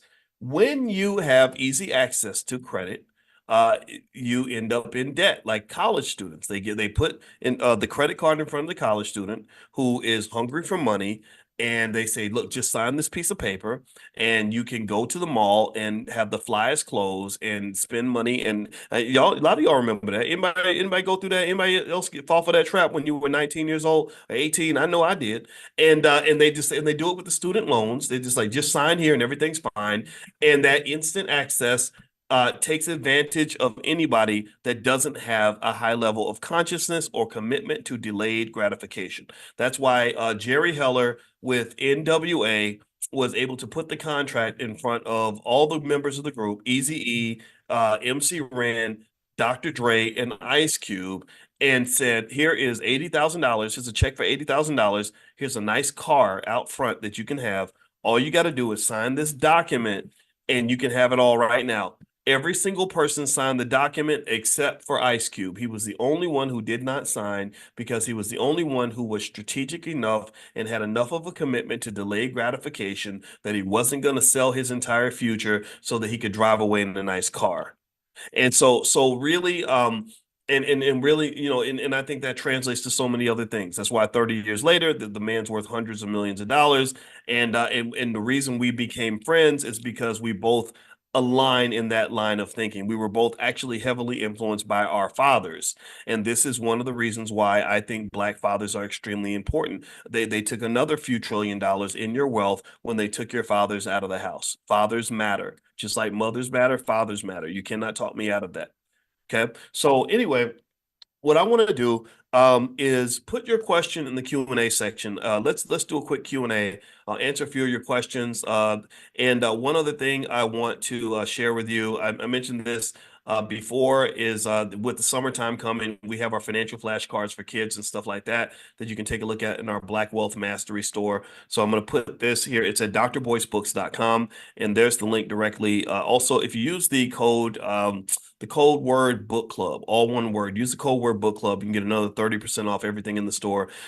We have apparel now in the store. So if you like Black Wealth, we have Black Wealth apparel. We have a whole love and money section that my wife and I run, where she's got workbooks on financial anxiety and all different kinds of things that relate to relationships and money. And there's a lot of good stuff there. Also, Dr. Claude Anderson's book, Powernomics, is there. So feel free to take a look at drboycebooks.com if you'd like to see what we have there. All right, so let me answer a few of your questions here. Okay. Now, if you could make your question like one sentence, that will help me make sure I can get through as many as possible. If it's too long, I'm gonna skim. I'll read the first sentence or so. Let's see here. Barbara says, I think the younger group has a different perspective of rappers. Yeah, I think that they do. There's a generational differential, and I think that the generation gap should not be seen as a bad thing. I think it's a good thing. Young people need to listen to elders. Elders need to listen to young people. I pay attention to what young people are doing all the time. I watch the culture. I think it's hilarious when people think that because I'm 52 that I don't see the same thing that I would see on the internet if I was 22. I probably see more. I talk to our 20-year-old all the time, and I see things he doesn't see. I'll say, well, did you see where Kai Cenat was beefing with so-and-so? And he'll be like, oh, I didn't know about that, right? So ultimately, I think that paying attention to the world is really good. I think paying attention to the community and the culture is very valuable. And I think that young people, if you want to be stupid, I mean, don't listen to older people. But if you want to be smart, listen to older people and just know that doesn't mean you can't still be who you want to be. And I think older people should listen to younger people too, because they can teach you how to be a little more creative and innovative in your thinking. And you have to respect that as well. But just because it's new, that does not make it better. Just because it's new, that doesn't make it better. In fact, I really believe that when you talk about solving the Black economic problem in America, the best way for us to move forward is we have to look back, and we got to look way back. We got to go back to when our ancestors were in before integration, where they didn't have the same access that we had, but yet they owned 100 times more land than we had. They had a lot more businesses than we have.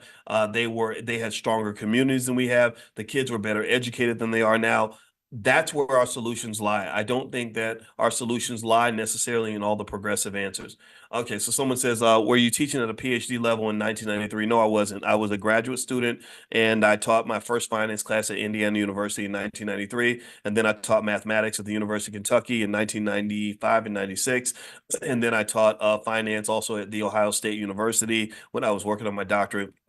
And then I taught finance at Syracuse University on the faculty for 13 years. I also taught in China for a summer, and taught in some other places as well. So that's my teaching background in case you want to know it. Let's see here. How's your daughter? Does she still do makeup? No, she does not, and she's doing very well. Thank you for asking. All right, let's see here. Kathy, what books did you read for help? Well, I told you to learn about whatever it was I wanted to understand, I would just kind of read a book about it or try to get information. So again, when I wanted to understand women, I read that book called What Women Want Men to Know by Dr. Barbara DeAngelis, which I recommend for any man that really wants to understand women. I think you got to listen and learn and understand. And I think women should read books about men, because I from reading these books, I concluded that men and women are just very different. And that's why we don't understand each other, because I can't look at my wife and what she does and see it through the lens of a man, because our brains are different. They're literally different. I think men have more white matter and women have more gray matter, or it's reversed. And women, we're just different, you know. So I think anything you want to learn about, it's in a book. You know, I think I would get in the habit of consuming information. Let's see here. Someone says, I see the link to the real estate class, but it only sent me to my Black Business Program account. Show me the classes I paid for. Should I email your support team? Yeah, well, at Dr. Boyce Real Estate, Lisa, it should take you to the real estate class. If it doesn't, if it just takes you to the classes that you're enrolled in, then you may want to see if you're already enrolled, and it should be on the list of classes you're enrolled in. I've never seen that problem, but if you have any issues in the Black Business School, just email our support team. They're right there. Amandi's waiting to talk to you. The email is support@theblackbusinessschool.com, support@theblackbusinessschool.com, and they can take good care of you. Let's see. How do I get out of deep credit card debt quickly and still save? Well, think of it like this. Think of it like um, if you think about your credit card debt like a bucket, and in order to get out of debt, you got to fill the bucket up with water meaning money, then the more water you have, the faster you can fill the bucket up, right? There's no way to really eliminate a lot of debt quickly, typically without having resources to do that. So the fastest way to get out of debt is to maybe take a class, learn how to build a side hustle. And that side hustle, that little extra income might make a difference. I know in the Prime program, drboyceprime.com, we have students that were able to take some assets that weren't really performing, like some money from their home equity or 401k, and buy stock and sell options and do what we do in class and generate maybe an extra $500 to $1,000 a week. I talked to a single mom where we work together, and she's generating like an extra $4,000 a month. But this is after she had spent years saving money and didn't know what to do with that money she has saved. And so I showed her, you know, again, not investing advice, but I showed her what I do. And there is money there that you can extract that way. If you're interested, just go to drboyceprime.com. It really does work. It's really, really effective. There are probably Prime members in here. So if you are a Prime member, say something in the chat so people will know what the experience is like. But anyway, you know, another thought that comes to mind is if your credit score is really bad, sometimes you can just dispute things. Remember, you have rights as a debtor. And so if you dispute things that are on your credit report, they have a certain amount of time they have to get back to you and validate that debt. And if they don't get back to you in time, then they have to remove the debt. So that might be another way to at least make sure that the debts are valid when you make your move. Let's see here. Is there a contact number for your trademark lawyer? Ask Rainthon. Email support@theblackbusinessschool.com. I don't have her information here. And honestly, I cannot recommend her yet just because I have not worked with her long enough yet. So I did it again because I support Black business owners and stuff.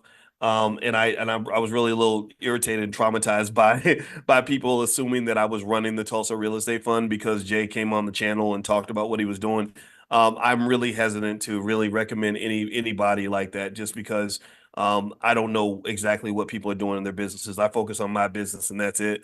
And so really I wish I could share that, but I don't want to share things until I'm sure of what I'm seeing. So that's really a shift in policy we had to pursue because people get things misconstrued, and I don't want that to happen. All right, so let's see. Barbara says, "Can you elaborate more on how to get out of credit card debt?" Okay, so we talked about that a second ago. Let's see, Derek, how much capital do I need to join the options trading program?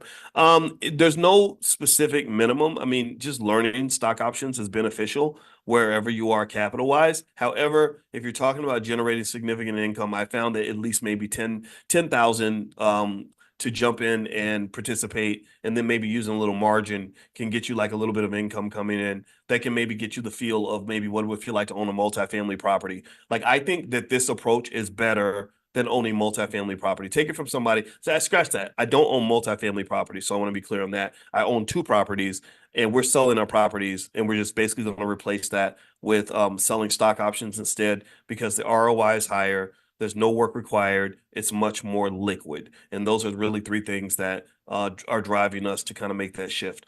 Regina, I messed up going into credit card debt to save my family. What's the best strategy? Okay, so we already talked about that, about getting out of credit card debt. Also, I think let me see, I believe the URL is drboycecredit.com. I did a whole training on credit and credit cards and how credit scores work and stuff like that. So if you want to take a look at that, feel free to go to, I think it's drboycecredit.com. Yeah, take a look at drboycecredit.com. If you can't find, if that does not work, email support@theblackbusinessschool.com, and they can help you out in terms of finding out what resources we have in that area. But yeah, I think that with getting out of debt, I know Dave Ramsey talks about the snowball method, where he talks about paying the smallest debts first and then getting that momentum and using that to pay the higher debts.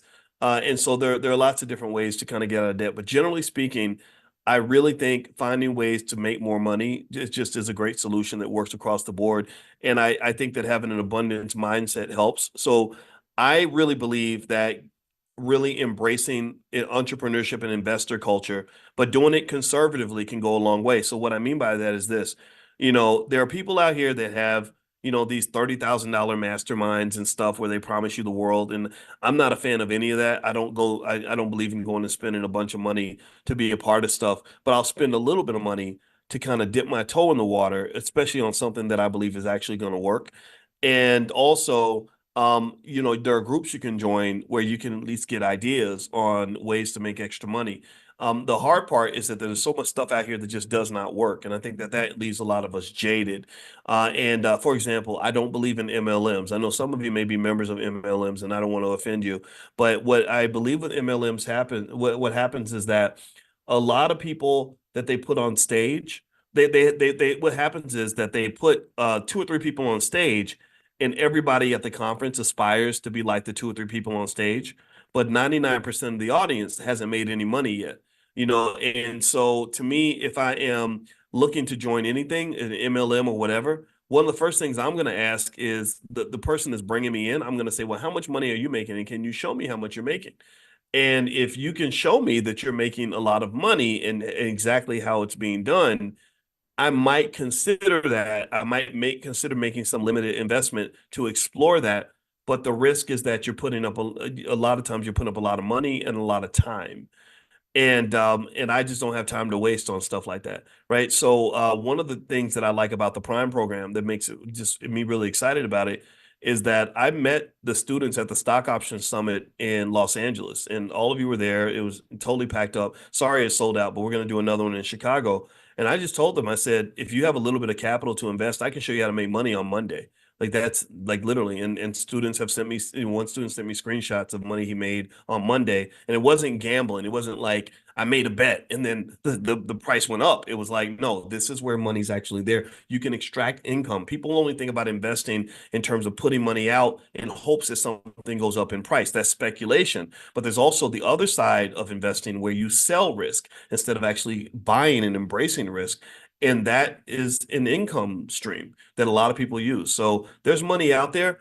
I encourage you to explore it. If you don't have the capital base to do what you want, remember I told you the most important thing a person can have when it comes to money is not a college degree, it's a capital base. If you have a capital base, I would trade a capital base for a college degree any day of the week. Like, so if I had a choice between being a 25-year-old with 150,000 in the bank or being a 25-year-old with a college degree and no money in the bank, I take the 125,000, especially if that kid knows how to, or 150, whatever the number was. Especially if he knows what to do with that money. If you give a kid 150,000 in the bank and they know what to do with that money, just basic things like I can go sell stock options or whatever, that kid can make as much money as a medical doctor, literally without any college degrees or anything like that. So give your kids a capital base. Forget college degrees. I'm not saying that they're not important. I'm not saying don't do it. And when I say forget it, I don't mean to say forget it like don't do it. I'm saying forget it as in that's not the best solution. The best solution is a capital base. All right. So anyway, let me keep going. Let me answer some more of your questions here. Let's see. Travis says, can you sell cover calls to the strike price less than the current price? Yes, you absolutely can. I'm going to answer some of your questions. So if you log in to drboyceprime.com, I'm going to do a Q&A this afternoon. So you may want to log in and leave a question, and I'm going to answer a bunch of them this afternoon before my wife gets back. Calvin, what are effective steps to reclaim the resources in the African continent? I don't know. That's a big question because the Chinese have their teeth sank very deeply into Africa, and they formed a lot of partnerships there. There are people like Dr. Ken Harris, who's a very good friend of mine, who are forming delegations of business owners that are going to Africa and setting up trade lines in Africa. But I don't know if that can really compete with what the Chinese are doing. So that part is going to be tough. I think over time, though, Young Africans are gonna fight for their fair share. Their children are gonna fight for their fair share. They're not gonna let Chinese people just come in and take everything. I think there's gonna be a reckoning on that. Let's see here. Veronica says, after weeks of rejects, we finally have a Robinhood account. Good for you. I'm very, very happy to hear that. I'm so sorry to hear about the rejection. Sheesh. Joni, will there be an estate planning class at the ABNC? No, there will be no classes at the ABNC. We will do an estate planning class in the Black Business School. We will have an estate planner at the ABNC, but the ABNC is a weekend-long event. And it's panels and speakers and stuff like that. So there won't be time to actually have a complete class. But we will have something on legacy and wealth building as one of the panels. And by the way, if you want to come to the convention, it's October 25th through the 27th, allblacknationalconvention.com. Calvin says, appreciate you, Dr. Boyce. Well, thank you. I appreciate you too as well. Let's see. Dr. Vibe, what do you think is the near future in the electric car industry? The near future is not good. I think the long-term future, we got to eventually have electric cars, I think. But right now, everybody wants hybrids. And also the electric vehicle industry, Elon Musk's dominance in that industry is starting to decline. And the Chinese are really making moves, and they're actually making moves that are so aggressive that they're being accused of dumping their products out there in order to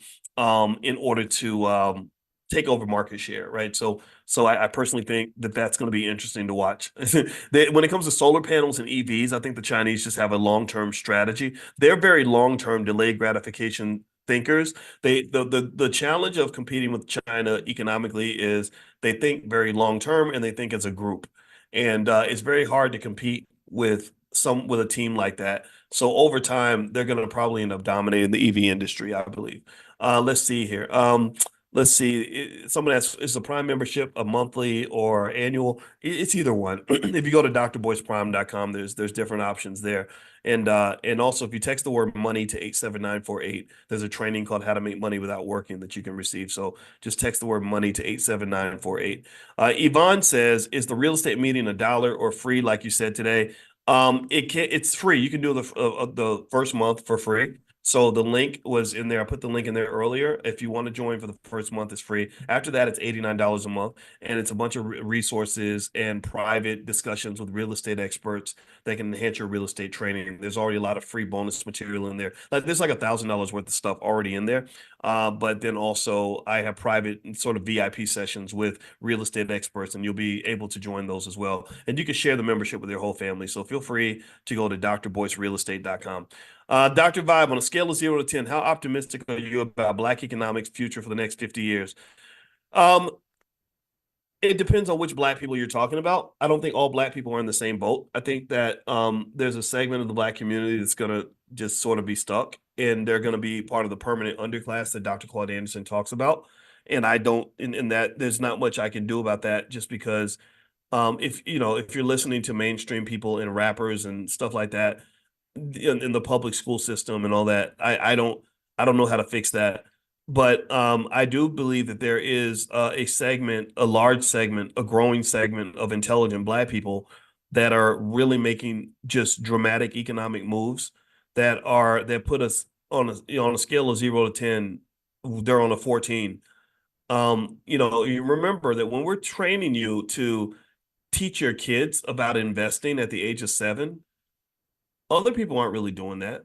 Even Jewish people aren't really doing it like that. Not at that level, not formalizing it. What I'm doing is simply taking Black excellence that we already have in the area of, say, sports and entertainment, and just saying, let's apply that to our economics also. This is nothing new. We're already performing at that level. We're already dominant, in certain areas. Let's just expand that into everything. All we're doing is we're doing a Michael Jordan. We're doing exactly what Michael Jordan did. Michael Jordan is a guy who said, I'm not just great at basketball, I want to be great at everything. And so Michael Jordan makes more money, probably 10 times more money now than he ever made as a basketball player. And as a basketball player, he was the highest paid player in the NBA. And I believe that if we were to talk to him now, I don't know Michael. I know Larry Miller, who is the former CEO of the Air Jordan brand, who was responsible for taking Michael Jordan's brand to the multi-billion-dollar level. Larry's a great guy. I've actually had him on this platform before. I'll try to bring him back in.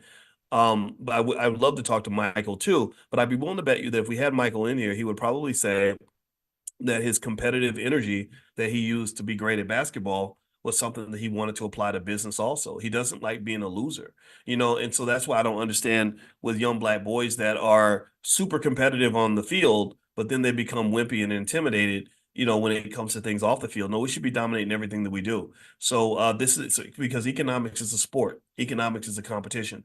And it's not just a sport. It's the most important sport that you'll ever participate in. It's the most important competition that we'll ever be in this world. So we got to be ready.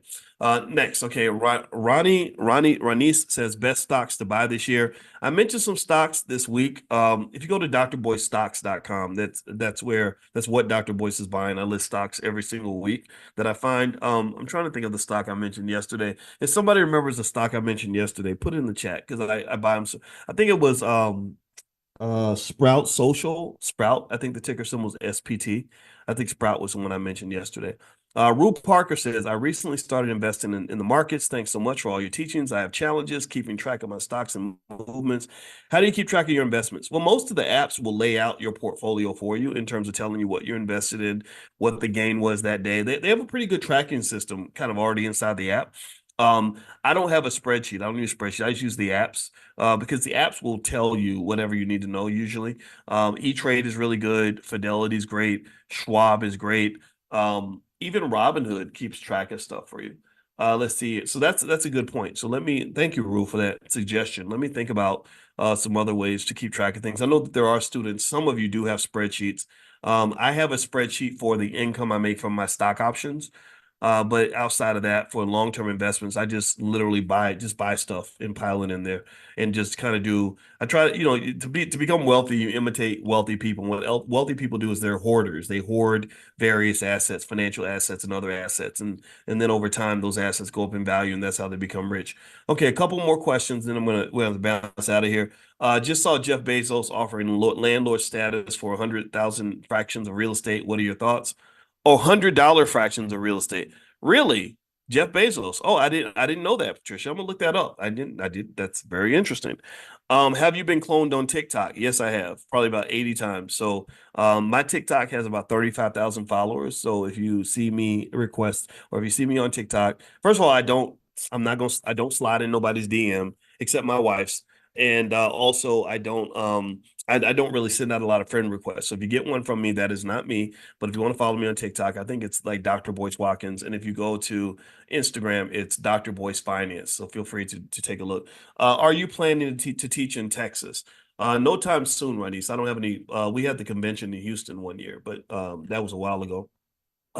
Let's see. Are you going to the rally for reparations on June 15th? That's April. No, but I spoke at the last rally and I supported 100%. Yvette, as a senior of 75, I made huge mistakes and lost much money. How can I start from the bottom and leave a substantial legacy for my two girls? Well, I would look at things like your insurance. Also, remember that if you have your two girls and they're very young, the gift that they have is time. So you can plant small amounts of money and just in your estate plan, just have it set where they can't touch that money for, say, 20 years. If you give your money 20 years to grow, it grows like a weed, right? And especially if your estate plan or your insurance policy automatically makes your trust the beneficiary of those resources, and you give it like a good 20 years, that money will grow into something pretty substantial. The reason people don't have a lot of money is because they don't let their money grow. Like, think about it. If you had bought Bitcoin in 2015 and just it didn't touch it, didn't mess with it. Let's say you just consistently bought $50 in Bitcoin every week for the last 8 years or 9 years, you'd have a ton of money. But what happens is that people, things happen and they need the money, and so they sell, or they're worried that the price dropped a little bit, so they sell out because they're scared of the price dropping further. And all this picking at it, it's like when you have a scab. Your mama used to say, "Don't pick at it," because the more you pick at it, the longer it's going to take to heal. So when you get your portfolio, don't pick at it. Just do the $5 a day plan. That's blackwealthmasterplan.com. That's totally free. Blackwealthmasterplan.com. And literally don't pick at it. Just set it and forget it. Don't touch it. That ain't your money. That belongs to the kids and the grandkids. All right. So anyway, let me keep going here. Let's see here. So yeah, I'm cloned on all the platforms, basically. So if you see me and I'm sending you like solicitations to buy Bitcoin or something, please don't do that. That's not me. Are teenagers able to sell options? Yeah, but I think they need parental supervision, but I think it's a valuable skill. Oh my God. If you have a child that is mature enough and patient enough to sit down and believe you when you tell them how important this skill is, it will change their whole freaking life. It will change their whole life. I'm not I'm talking like this because I'm just thinking about even kids in my own family where kids are just if their brains are somewhere else, you can't explain like how important this is. So you try to tell them like, hey, you really don't. I know you're planning on trying to figure out which minimum wage job you're going to get and when you're going to graduate and what's going to happen after that. And I don't want to take that away from you. I don't want to take away your opportunity to experience the misery of going to work every day. Maybe that builds character or something. It didn't. I don't know what it did for me, but I guess that's what it did. But if your kid has a capital base that's like, let's say you invest for them when they're young and they have a capital base, let's say $100,000, they never have to work for anyone ever. I think the problem there though is what do you do if you don't work? If you take that away from people, see, work gives people a sense of purpose. That's the problem, right? Society tells you that your purpose is to get up and go to work for that corporation every day, and we create meaning in an otherwise meaningless activity for the most part, and we do that because we're bored. Like, what else would you do other than if you're sitting at home? What are you gonna do? Smoke weed and play video games and you know what I mean? Like, right? So you have to find a sense of purpose that goes beyond just like I'm getting up and going to do this meaningless job just so I can pay bills every day. And that because that's what most people do. Most people's time is spent paying bills and taking care of kids. That's it. And then resting in between. And so what do you do when that work piece is taken out, where there's a big void there? And that's where self-awareness comes into play and consciousness comes into play because you got to fill that void with a purpose that's going to get you out of bed every morning. My, do you know, I'm going to share this personal thought and then we're going to be done. I'm sorry if I didn't get to answer every question, but we usually go 30, 45 minutes. We've gone an hour and a half. But I'm going to tell you a personal story. I struggled with depression very badly in high school. It was really a really hard time for me. Self-esteem was not that high. Just a little bit of abuse. I'm not gonna lie, but I don't want to indict my parents because I love them and they were doing the best they could. And so I worked through that, right? I worked through that on my own. That was one of the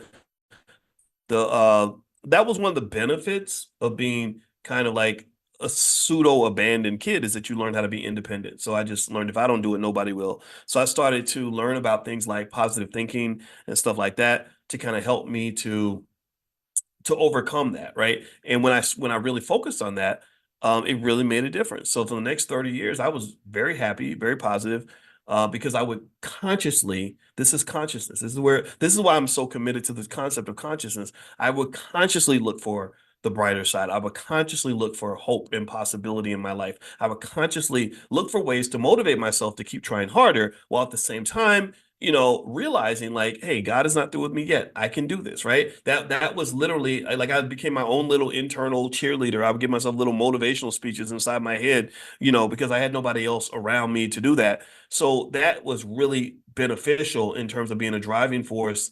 As I was dealing with the horrible challenges of trying to finish my PhD, which was absolutely the most traumatic type of experience. It was just terrible. It was so hard or racism, and then you throw in racism and being broke and then just relationship issues, just whatever, right? But I fought through that, right? And it was fine. And I feel like okay, I succeeded. I was happy with my life. And then when I got about 47 years old, I had another problem. And here was the problem I had this time. I wasn't like I wasn't one of those, I wasn't like the men. Hold on, give me a second. It's my wife. Hold on. Hey babe, I'm in class. Come up to room 900. I'm in class right now. You're what? I'm in class right now. My students can hear you. So come up to room 900 in the Marriott. 900? Yes. Boys. I know that's great, baby, but they can hear you. They're listening to you. 255. That's great, babe. Are 255. you able to hear me? They're listening to you right now. Come up to room 900. I love you. That is awesome. Bye. So she's excited because she PR'd. So there we go. All right. Can y'all still hear me? Can y'all? Okay. Let me know. Give me a guess if you can still hear me. Okay. So anyway, so here's what the experience was. So when I was 47, what happened was I remember I wasn't like it was good in the sense like I wasn't one of those black men who's sort of like I made all these mistakes and now I'm trying to make up for the mistakes I made. I didn't have a lot of margin of error. Like, I had the kind of parents where if I went to jail, they would just leave me in jail.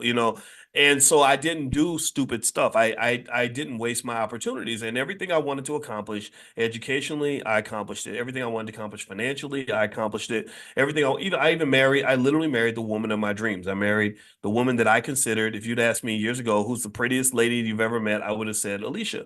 So I was very happy with my life. But the problem was that I realized, I said, I don't have a reason to get out of bed anymore. Like I don't, like, what do you do? Like if you've accomplished what you want to accomplish and you have the money that you need to buy what you want, and you don't have to get up and like go to work every day. You had to find, so I was depressed for about 2 weeks. I would just lay in the bed and I would just watch Netflix. And I remember just telling Alicia, I was like, well, it doesn't really matter if I get out of bed or not, because nothing's really going to change. And I had to find a new sense of purpose because my life had gotten almost like, I'm not going to say too good, but it was like, okay, those basic things that had driven me for so long were no longer there. What do you do when you have that void? So I encourage you to be conscious of that, right? And I encourage you to really train your kids on that, because what can happen is that if you give a kid a lot of resources, like if you just determined to give them what you never had, and you give them all these resources and they're 25 years old with, $250,000 in assets, they can get into a lot of bad stuff.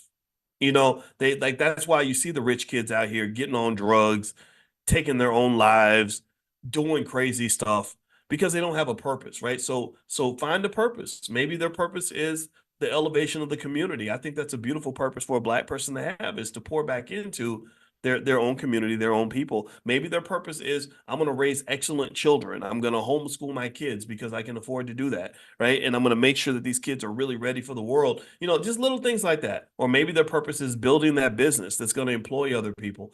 Find your purpose, find your purpose, find your purpose, find your money, and then find your purpose. Money is a pathway to purpose. That job is probably not in alignment with the purpose that God meant for you to have. And I just want that for you. Okay. And I hope that helps. I hope this conversation was beneficial. And sorry about my wife's interruption. That's really a wake up call for me to go ahead and finish this conversation. So you all have a great day, and I will see you all tomorrow morning at 10 a.m. Eastern. Make sure you're on the text list. Text the word morning, MORNING, to 87948. If you want to get a reminder, text morning to 87948. I don't send reminders out every day, but I can send them out periodically. Also, if you want to join us for the Get Money Fest in Philadelphia, here is the link, or you can also try getmoneyfest.com, but here's the link right here. If you would like to come to Philly, and that is my wife knocking at the door. 1 second, babe. So that means I got to get out of here. And also, last but not least, if you'd like to get a copy of Powernomics or our flashcards for kids, then you can go to drboycebooks.com. All right, guys, have a good day. Hey, what's going on, everybody? What's going on? I hope you guys are doing well. I hope you guys are having a wonderful day. My name is Dr. Boyce Watkins.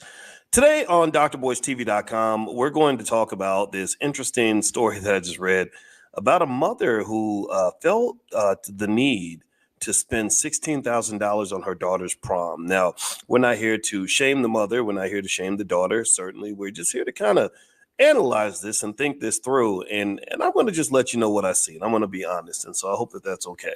So anyway, get comfortable, buckle up your seatbelt. We're going to get started on drboycetv.com right now.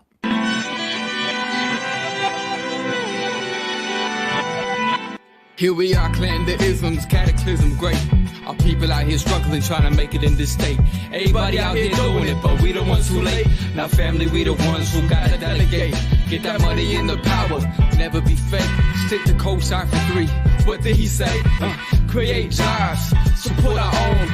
Educate the same and buy back your home. Got 3 degrees, triple 10. 3 PhDs, now we on the CNN. DBTV, let's talk about negligence. Ignorance is bliss, but we can turn it to intelligence. Believe none of what you hear, half of what you see. Let's break it down here on Dr. Boyce TV. Here we are.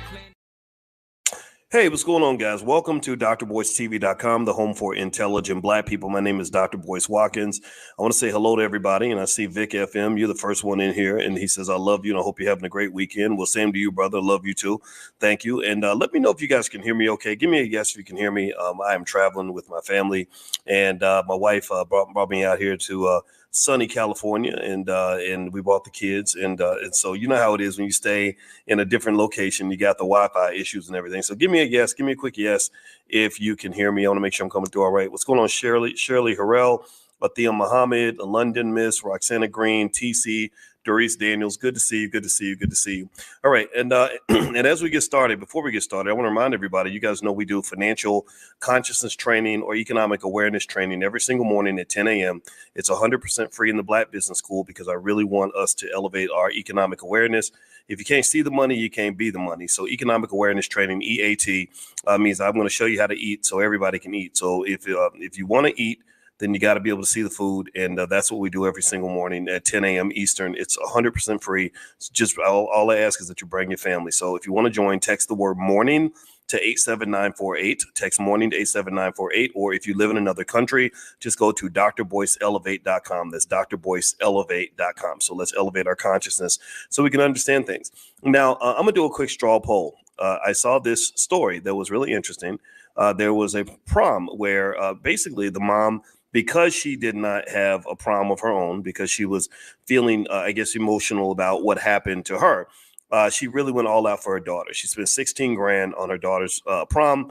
And I'd be curious to know, what do y'all think? Like, give me a yes or no. Give me a yes if you think everything's cool. It's not a big deal. We're overreacting. It's her business. It's fine. And give me a no if you think, I feel a little bit weird. Like this is a lot. This is a little bit too much. How about, did anybody in here? I'll be curious.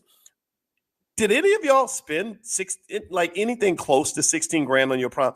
Does anybody? I mean, again, I'm not even gonna sound like a Gen Xer. I'm gonna sound like a boomer right now. Okay, I'm gonna sound like a boomer. What the hell's going on with these kids and these crazy proms? Have you seen how they've been flexing at their proms? Like I saw a guy who pulled up. He had a police escort, like the president of the United States. So the police escort comes through with 4 police motorcycles with their sirens on. And then he had a group of cheerleaders that were walking behind the police escort with their pom-poms. And then he pulls up in a Tesla Cybertruck. Like, what's going on right now? Like, is this like the flex on them Olympics? Like, is that what we're doing now? Is this our new competition? Like, did I miss the memo? Because I got to show y'all pictures of my proms. I had a couple of nickels to rub together. I had to buy my suit and my girlfriend's dress. And my parents didn't know that my girlfriend was pregnant. So we had to get a little bit of a extra large kind of dress. I mean, they just thought she was gaining weight. They thought I liked big girls or something. And that's how we did it, man. We didn't we didn't do all this crazy stuff. I don't know. So I don't know. I find it interesting, right? And I'm not here to judge. I'm not here to talk bad about anybody. So let's just keep that 100% clear. I think we can have an honest conversation without it being either enabling of unhealthy financial behavior, but also without it being just, nasty and cold. And because we don't know this lady's business. For all we know, $16,000 might be nothing but a thing to her. She might be somebody that might spend 16 grand going on vacation. She might be a multimillionaire. She might have hundreds of thousands, if not millions of dollars in the bank. And there are people who do this. If Kim Kardashian can look fancy and buy luxury items, then why can't a Black girl have these things, right? So nothing wrong with that at all. I want to make that 100% clear. Okay, so give me a yes if you agree. We can have this conversation in love without it just being a nasty gossip fest. Okay, all right. So let's jump into some of this, right? And let's just talk about some things to sort of factor here, really from an economic awareness standpoint. When you're talking about proms and you're talking about economic awareness, this really is something, and we do our economic awareness training every morning. This is really where you're able to kind of understand and see just how wealth works and where your money's going.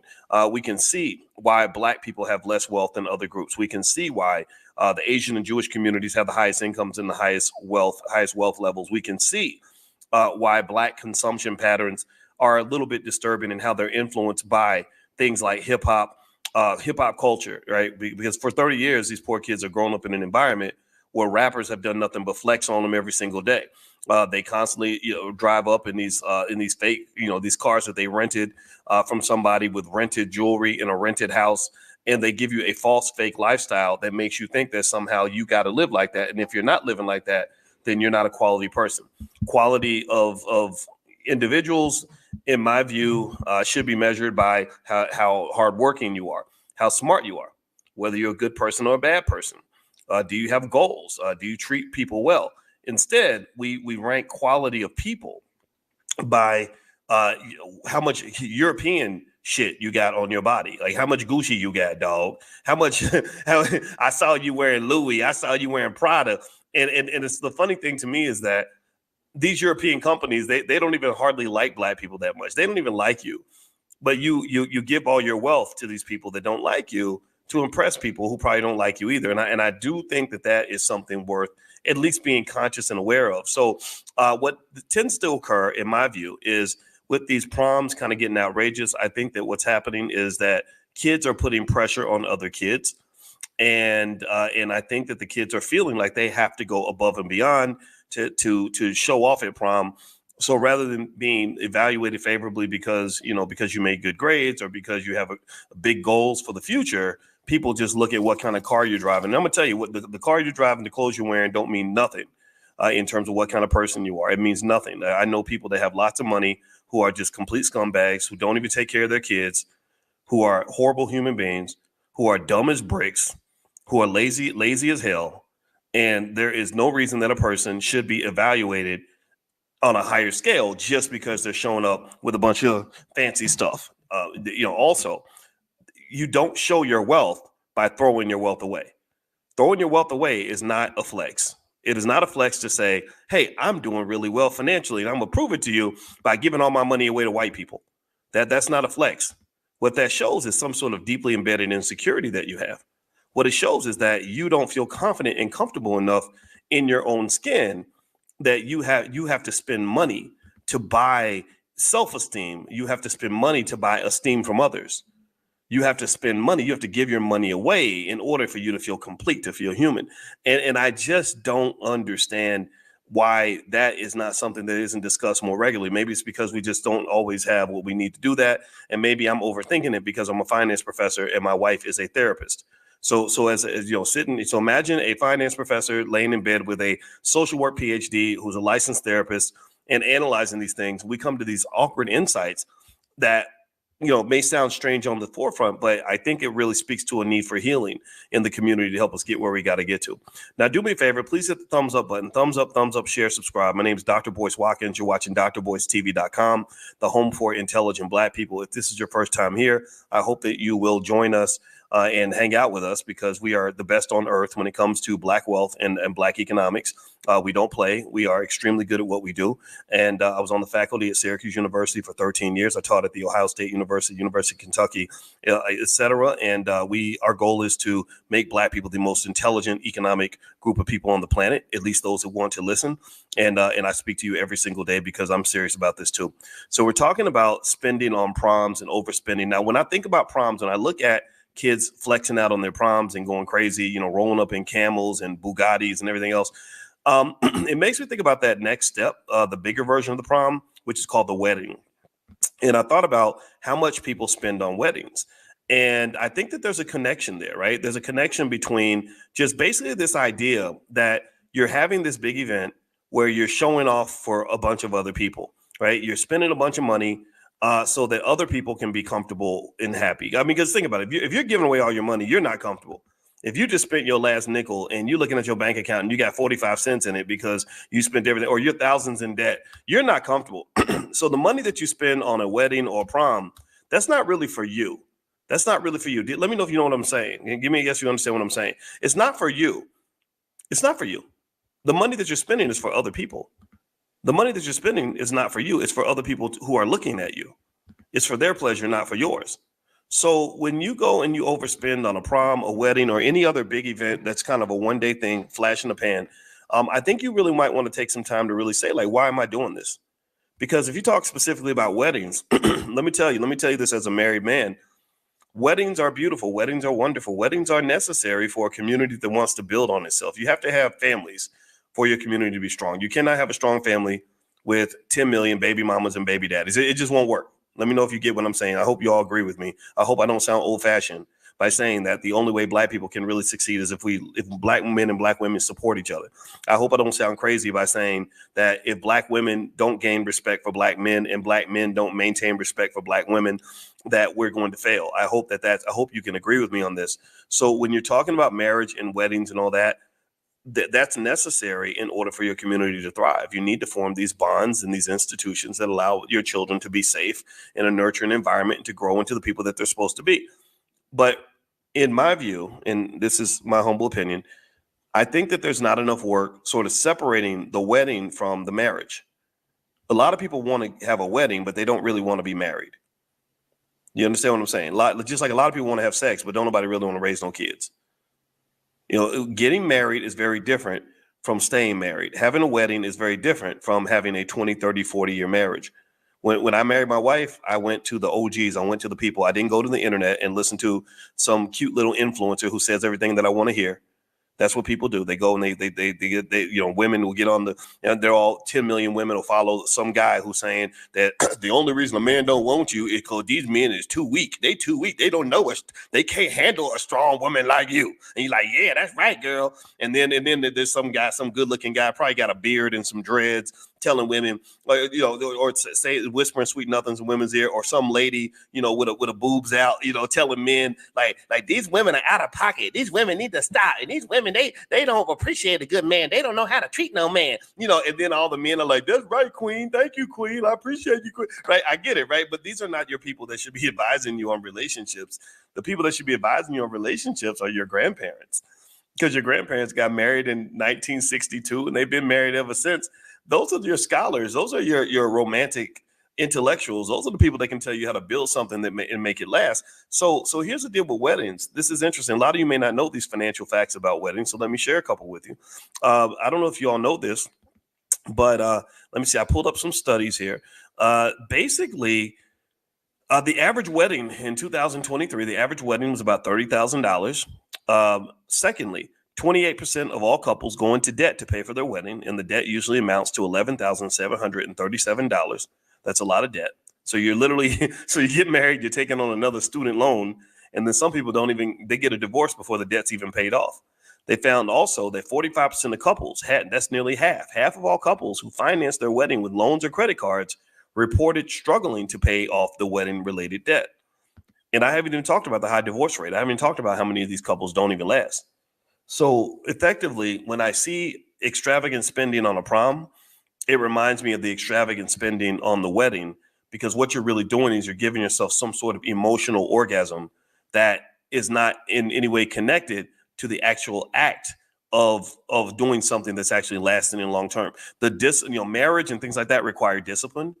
Whereas getting married or blowing your financial back out at your prom or whatever, that doesn't require discipline at all. That's just a feel-good moment that you're sacrificing your financial future for.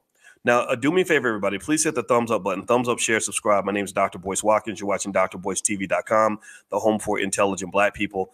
And I hope you'll allow me to thank a sister who is supporting the Black Business School and helping us to do this podcast. And her website is ericatree.com. So if you're a parent, there's an amazing resource for you. There's a 30-day ninja cursive workbook that was inspired by a student named Patrick, who asked Miss Latanya Williams to teach him cursive so he could compete in chalkboard game wars. This workbook does more than just help students write. It boosts their memory, reading fluency, spatial awareness, and hand-eye coordination. And this is important because I don't know if you know how bad the public schools are. They're absolutely terrible. They're not educating our kids. They're not doing right by them. In Chicago public schools, the vast majority of the children can't read, write, or do math at grade level. So let me know if you agree with me that we need to educate our own kids. So this sister's doing this, Miss Latanya Williams, that's her name. The digital download is $39.99 at ericatree.com. That's RECA-tree.com. So that's a great deal. The physical product on Amazon is $54.99. So if you want to save some money, you can get the digital download at ericatree.com and teach your kids cursive. My mama was complaining about that. My mama was like, they don't even teach the babies how to write cursive no more. My mom, when I get on the phone with my mama, she got a whole laundry list of rants because my mama got me through the public school system. This terrible public school system. They love to take little black boys like me, who probably have a touch of ADHD. I do, because my brain is very active. And rather than seeing that as an asset, rather than seeing me as somebody who maybe has a lot of good ideas, who's a good thinker, they look at you and they say, okay, we got to put him on medication. And I think that the reason that they're so quick to put black boys on medication, they over medicate us, is because they want to control us. Every week we do Powernomics training where we read Dr. Claude Anderson books.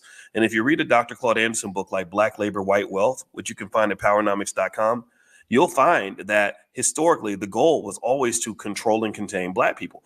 And they always had a fear of active black males. They had a fear of courageous black men. They had a fear of intelligent black men. So when your son shows up as an intelligent black boy, their first goal is like, okay, how do we control this guy and get him to do what we're telling him to do?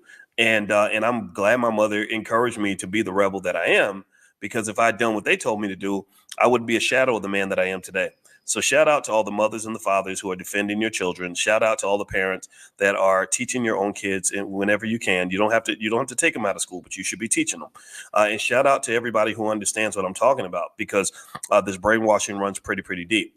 Now let's go back here. Let's talk about this this lady, this very nice, loving mom. I'm gonna call her the loving mom. She's not, I'm not gonna say anything bad about her, but she spent 16 grand on her daughter's prom. And part of the reason that she did it is because she said she didn't have a prom herself. At least that's the headline I read. I think it was on Shade Room or something, right? So I don't know this lady's complete story. I just know that $16,000 number was pretty amazing. I bet you there are lots of parents who did the same thing.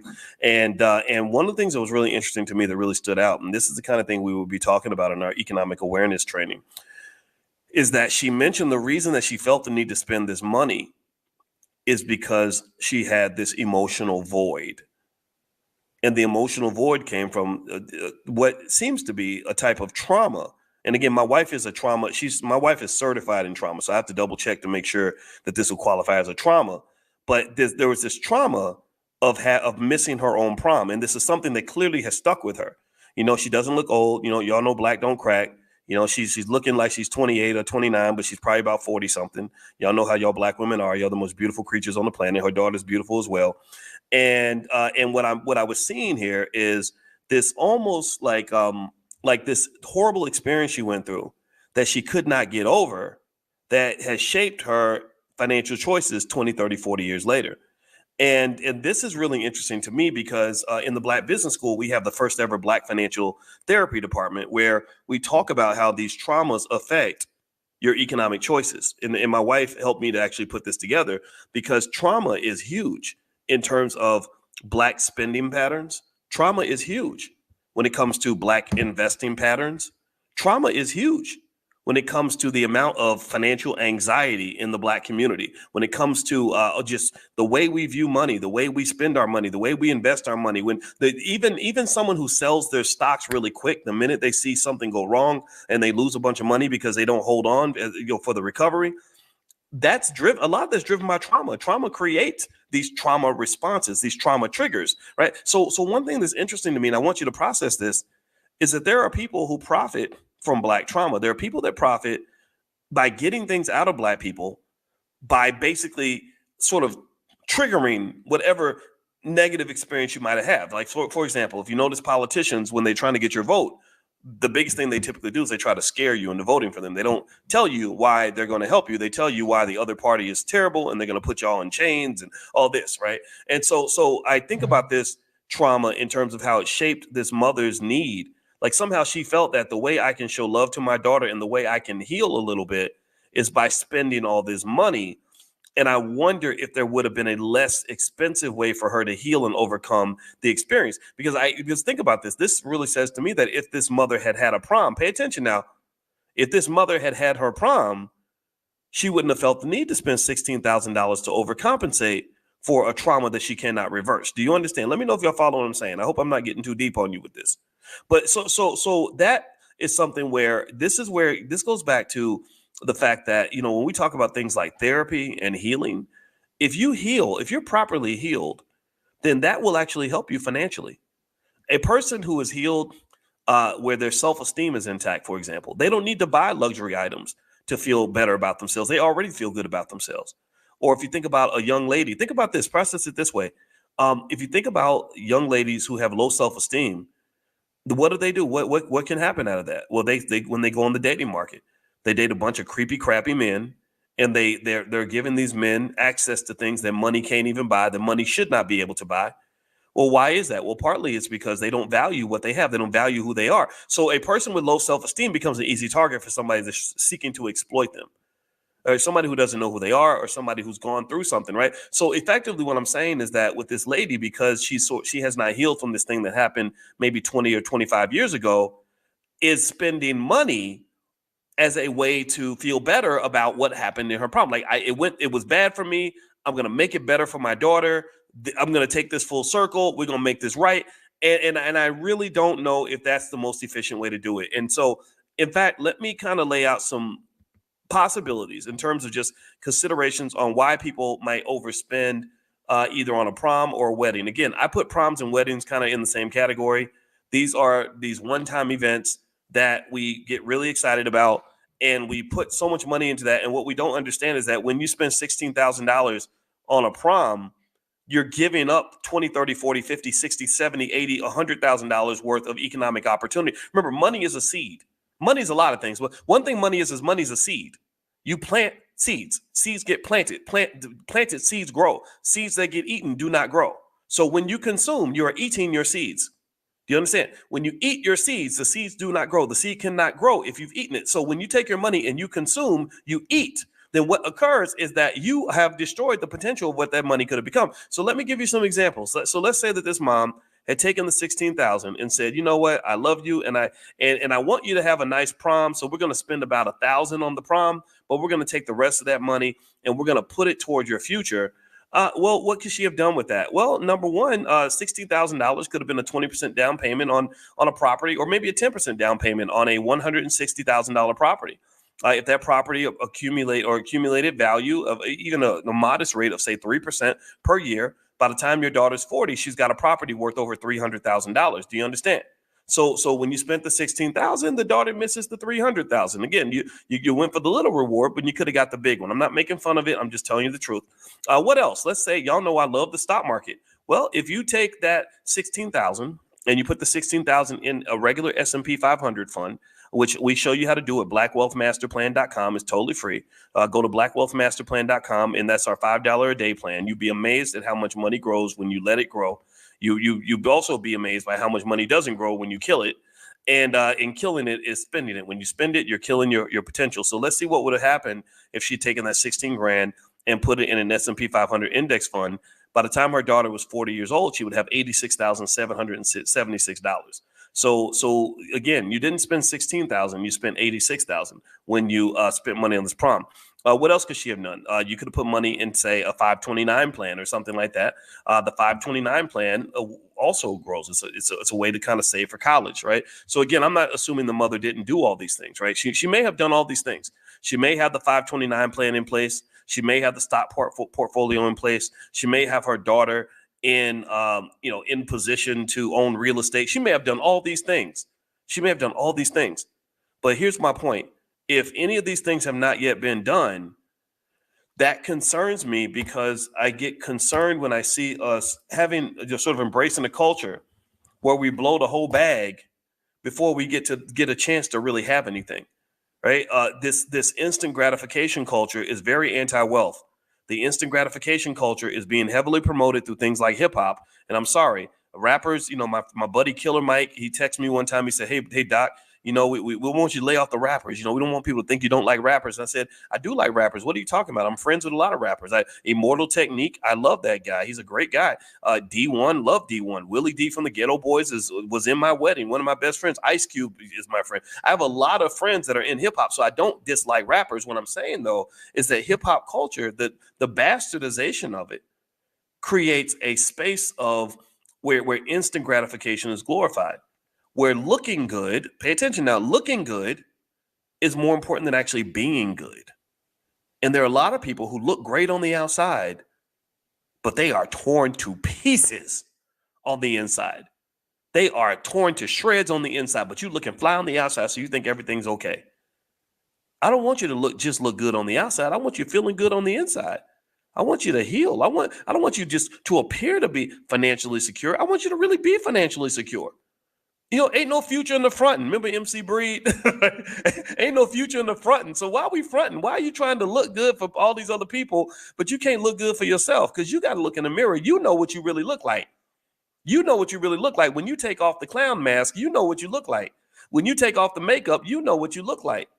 But the whole world is full of people that are forced to wear clown masks and makeup so they can pretend to be something that they're not, because the hard work is not as glamorous as the easy fix and the easy flex. It's much harder to get up and go to the gym every day than it is to just take some Ozempic pills and make all the weight kind of just fall off. So a lot of times the microwave culture, the instant gratification culture, which is very anti-wealth, very anti-community, very anti-Black, is something that is pushed heavily on our children.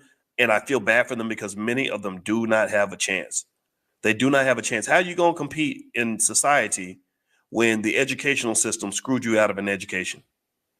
How are you going to compete in society when you don't even have a stable family to begin with? You can't even grow. You're like a flower trying to grow in unstable soil.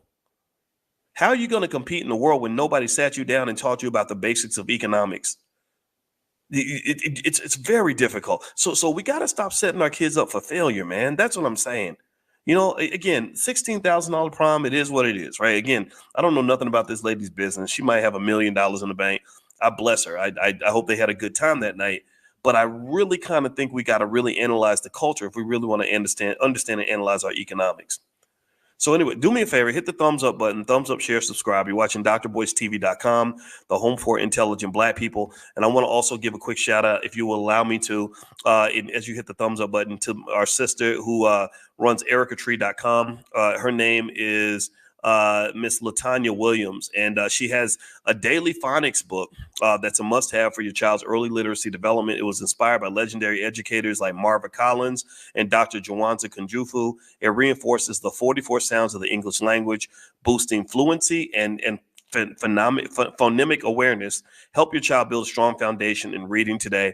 And you can go to ericatree.com to check out some of her products. This particular link, I can, you know what, I'm going to send out Dr. or Miss Latanya's direct links to her products via text to you. If you get on a text list for Money in the Morning, just text the word morning to 87948, and I'll send you a link to her phonics product. It's a kind of a long bit.ly link, and I can't really recite it. Her main website is ericatree.com, ARECA-tree.com.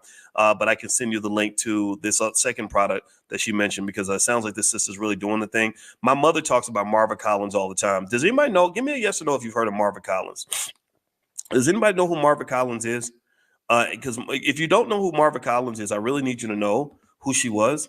Marva Collins was one of the greatest educators ever. Marva Collins, from what my mother said, she started a school in the projects.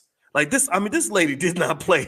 This lady, she started a school in the projects. See, and y'all, some of y'all in here, 7-figure Negroes driving luxury cars with fancy jobs. Some white man that gave you a fancy job.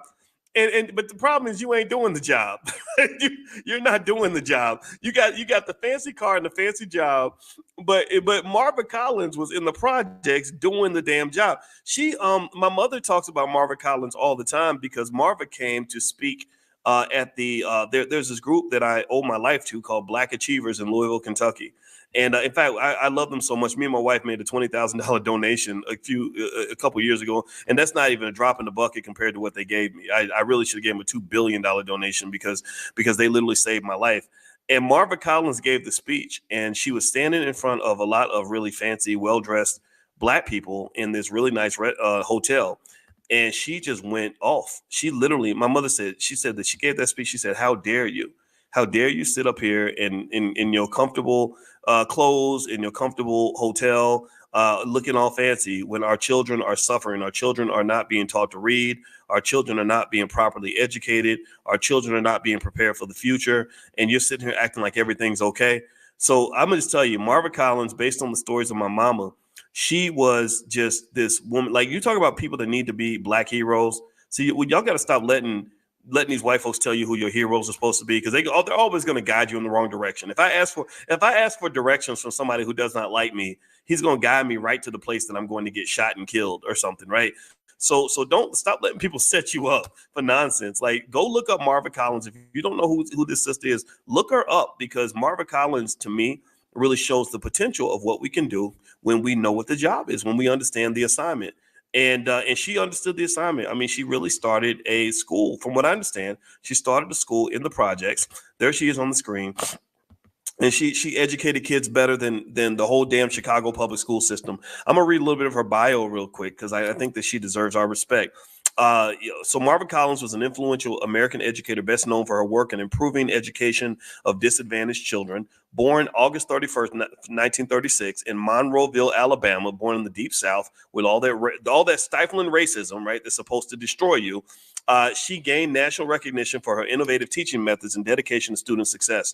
In 1975, Collins founded the West Side Preparatory School in Chicago, Illinois, with a focus on providing high-quality education to African-American children from impoverished backgrounds. Her approach emphasized high expectations, a rigorous curriculum, and a nurturing environment. Pay attention, Black people. Are you listening to me? Are you listening? Did y'all hear what I just said? They said that her educational process emphasized high expectations, a rigorous curriculum, and a nurturing environment. So I'm going to ask y'all this question. Let's talk about Chicago public schools, or we could talk about Philadelphia public schools, or we could talk about New York public schools. When it comes to Black children in these public school systems, do they have high expectations for Black children? Yes or no? Do you think that they set high expectations for our kids, or do you think they set low expectations for our children? That's the first question. Second question. She mentioned a rigorous curriculum. Would you agree, yes or no, that Black children who go through most public school systems are the beneficiaries of a rigorous curriculum that prepares them for life, where they're reading and doing math and science at the highest levels and prepared to succeed at anything that they choose to do in life? Yes or no? What do you think? Do you think that they give the Black kids, little Black boys, little crazy Black boys like me, the rigorous curriculum, or you think they give us some old BS, some old bull spit? What do you think? Now let's go to the third element that they mentioned here. A nurturing environment. Yes or no? Do you think that our children in the public school system are the recipients of a nurturing environment? What do y'all think? Or are they pretty much given prison on training wheels? The school to prison pipeline is very real. Prisons and schools are very similar. And it's kind of crazy that we think that that's okay. It's kind of crazy that we look at this and we say, oh yeah, my kid's going to school and I'm doing what I'm supposed to do. No, you're not. So Marva Collins set the standard, and you can either face the challenge or run away from the challenge. You know, you can look up to people like Diddy if you want to, somebody who might who might try to take your daughter's booty and your son's booty at the same time. You can look up to people like that. People who spend their time being clowns for a living and dancing and singing and all that. Or you can look up to people like Marva Collins or Dr. Jawanza Kunjufu. I met Dr. Jawanza Kunjufu one time. I loved him. He's as great in person as he is as he is publicly. These are your heroes, people. These are the people that we want to learn from. So let's finish up this conversation here. So we were talking about this sister who spent $16,000, or her mother spent $16,000 on the prom. And the little girl went to the prom and had a great time, I'm sure. The $16,000 in general, I would say, might be a bit much for a prom. But then again, though, I think that it becomes kind of a weird dilemma, because do we have the right to really tell anybody what they should spend on a prom? All of us have spending habits on things that we just want to enjoy, right? And I think that when it comes to money, I think you can be financially literate, financially secure, and financially intelligent without it always coming down to you beating yourself up because you got coffee at Starbucks, or get mad at yourself because you decided you wanted to get a luxury car. A lot of people will tell you this. A lot of the financial gurus who didn't go to school that long on the internet will beat you up all day about all the little expenditures that you have and all the little ways that you spend money. And I can tell you as a finance professor that a lot of that stuff is BS. A lot of it's silly. Basically, being financially secure and financially intelligent doesn't mean that you can't splurge. It does not mean that you can't enjoy your life. It does not mean you can't have nice stuff. You deserve nice stuff. You deserve a nice life. What it just means is that you have to have that work hard, play hard kind of mindset. The problem is not so much that young kids want to have nice stuff. It's that some of them ain't trained to work for it. They don't understand the sacrifice required to even get to a point where you deserve to lean back and kind of chill a little bit. Some people come into life chilling, and I don't understand that. I'm just gonna tell you, I probably sound old fashioned, but I don't get that. How you gonna start off chilling at 18? How are you 18 and you going into retirement already? And I don't understand that, right? Because I do think that there is something to be said about hard work, planning, perseverance, education, all these other values. Those tend to be the characteristics that are common in cultures that are successful. So if you were to pay attention to things that you see on, say, the Shade Room or places like that, you see the remnants of a really, really toxic, unhealthy culture. What do you see? You see unhealthy relationships, lots of baby mama, baby daddy drama every other day. You see lots of materialism, lots of shallow behavior, right? Like, I'm doing well because I'm a famous rapper that's wearing Gucci and riding in a limo. But the reason I have 8,000 tattoos on my body, with a couple of them being teardrops, and the reason that I passed out at my last concert is because I got a drug addiction, an alcohol addiction, and I slept with 3,000 women. So not only have I received every STD in the book, but I'm giving STDs to your daughters because your daughters have been falsely led into being attracted to toxic, horrific men like myself, which is, to me, just one of the most sinister things that the racists can do to the black man and to the black woman. The most horrible thing that they have done to us is to take people that are unhealthy and elevate them as your success stories. Do you understand what I'm saying? To really take people. I mean, have you ever looked at some of the guys and the women that are just on, go to like the Shade Room. I follow the Shade Room because I like to see what young people are looking at. I like to see what they're looking up to. And I say, gosh, that person looks physically and mentally unhealthy, but somehow people think that person is a hero or a leader. Oh, wow, that person is ignorant as hell. They probably can't even read, but somehow the kids look at that and say, I want to be just like that when I grow up. Wow, that person is really wasting a lot of money. They're probably in a really bad financial situation, or they're going to be, but yet we look at that and we say, wow, look at how successful they are. Those are not your success stories. Those just aren't, and I really think that this whole phenomenon of overspending at prom, spending like a damn buffoon is, and I'm not calling this lady a buffoon. I'm just saying that some of this stuff is kind of crazy. There's a history to this, by the way. If you read Dr. Claude Anderson books, which are at powernomics.com, in his book, Black Labor, White Wealth, he explains that historically, the Negro has been seen as this outrageous, almost like a cartoon character kind of person, right? Just like this person that's going to be outlandish, that's dancing and singing and smiling and doing the minstrel show all the time, that's always like trying to be the life of the party because he wants to impress massa.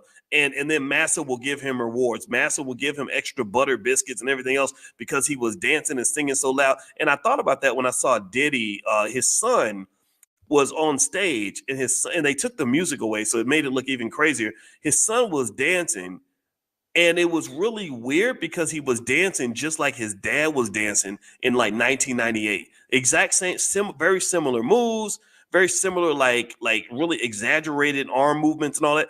And I say, gosh, am I the only person who thinks that looks kind of clownish? Like, am I the only person who's kind of feeling uncomfortable about the fact that this is what the African-American male is known for throughout the world? I don't know. I mean, am I being too serious, or what do y'all think? I mean, because I just really kind of think it's something that we have to kind of process, because trying to sort of be outlandish in order to sing for your supper is I kind of think that's beneath us. I don't think that is dignified behavior. I don't think that is behavior that's going to get respect from other people, right? I don't think that that's going to make people say, golly, look at those African Americans. Those are some model citizens. They raise their kids properly. The black male, he's always intelligent. He's always prepared. He's always thinking about the future. He's always doing right by his family. He's just sturdy. He's just solid. You can rely on him to come through. I don't think they look at black men and think that way. I really don't. I don't, and I hate it. But that's what I think. I think that they look at black men and they say, oh, well, they don't get pregnant by a black man. He won't take care of the kids because he's irresponsible. He's like an animal. He's a buffoon. He's an idiot. He's a clown. That's what people say about you. That's what they say. That's just true. That's what they say. And I will personally say overall that we have to sort of look at the culture, not because this is a culture that was created by us. This culture was not created by us. Even if you look at a guy like Diddy, who was really heavily influential in quote unquote the culture, he referenced the culture all the time. Remember, he was backed by people like Clive Davis. Without Clive Davis and these other people at the record labels, there would be no Diddy. There would be no Diddy out here if it wasn't for whoever was giving him money to fund the mass marketing of whatever he was doing on stage. So really, when I say let's challenge the culture, I'm not talking about challenging black culture. I'm really talking about challenging racist culture in blackface. And it's racist culture in blackface that I believe had a huge impact in the culture of our kids that feel like they got to spend $10,000, $20,000 at the prom just to not get made fun of. There's no reason, again, if kids want to go, if their parents want to go blow the whole bag on a prom, that's their right. But what I feel bad for are the kids whose parents are thinking, no, I don't want to spend $20,000 on your prom. We're going to spend $1,000 on your prom and the other $19,000 is going to go into your investment portfolio. I don't want that kid to get made fun of by the loud clowns who spent $20,000. I don't want that to happen. And that's what occurs. That's what happens. The smart kid gets made fun of. The kid who's thinking about the future gets made fun of. The kid who's serious about his life gets made fun of. And I think that that's wrong. I think we have to defend those children. So anyway, that's my 2 cents on the topic. I actually don't have much else to say about it. I want to say thank you guys for listening to me on this. I appreciate it. And I also want to give a quick thank you to Miss Latanya, who actually has some great products at ericatree.com or Erica Tree, I'm sorry, ARECA-tree.com. She has some great educational products. I hope you'll go take a look at that. If you want to educate your own kids, she also has products on financial literacy. She has products on that will teach your child cursive. She has products on the daily phonics, things like that. So feel free to go to that website and take a look at what the sisters got going on. Now, if you want to join us tomorrow morning, every single morning in the Black Business School, we do financial consciousness training, or what we call economic awareness training, where I show you just how to see the money, how to see the economics around you, how to see the possibility around you. It's totally free. I just ask that you pay attention and you bring your family. If you want to join us, text the word morning to 87948 on your phone. So just type in the word morning and text that to the number 87948. And if you live in another country, you can go to drboyceelevate.com and join us there. All right, guys, I'm out of here. God bless you. Thank you so much for listening. I hope you had a great day. Have a great day. And I appreciate you. Take it easy. Peace.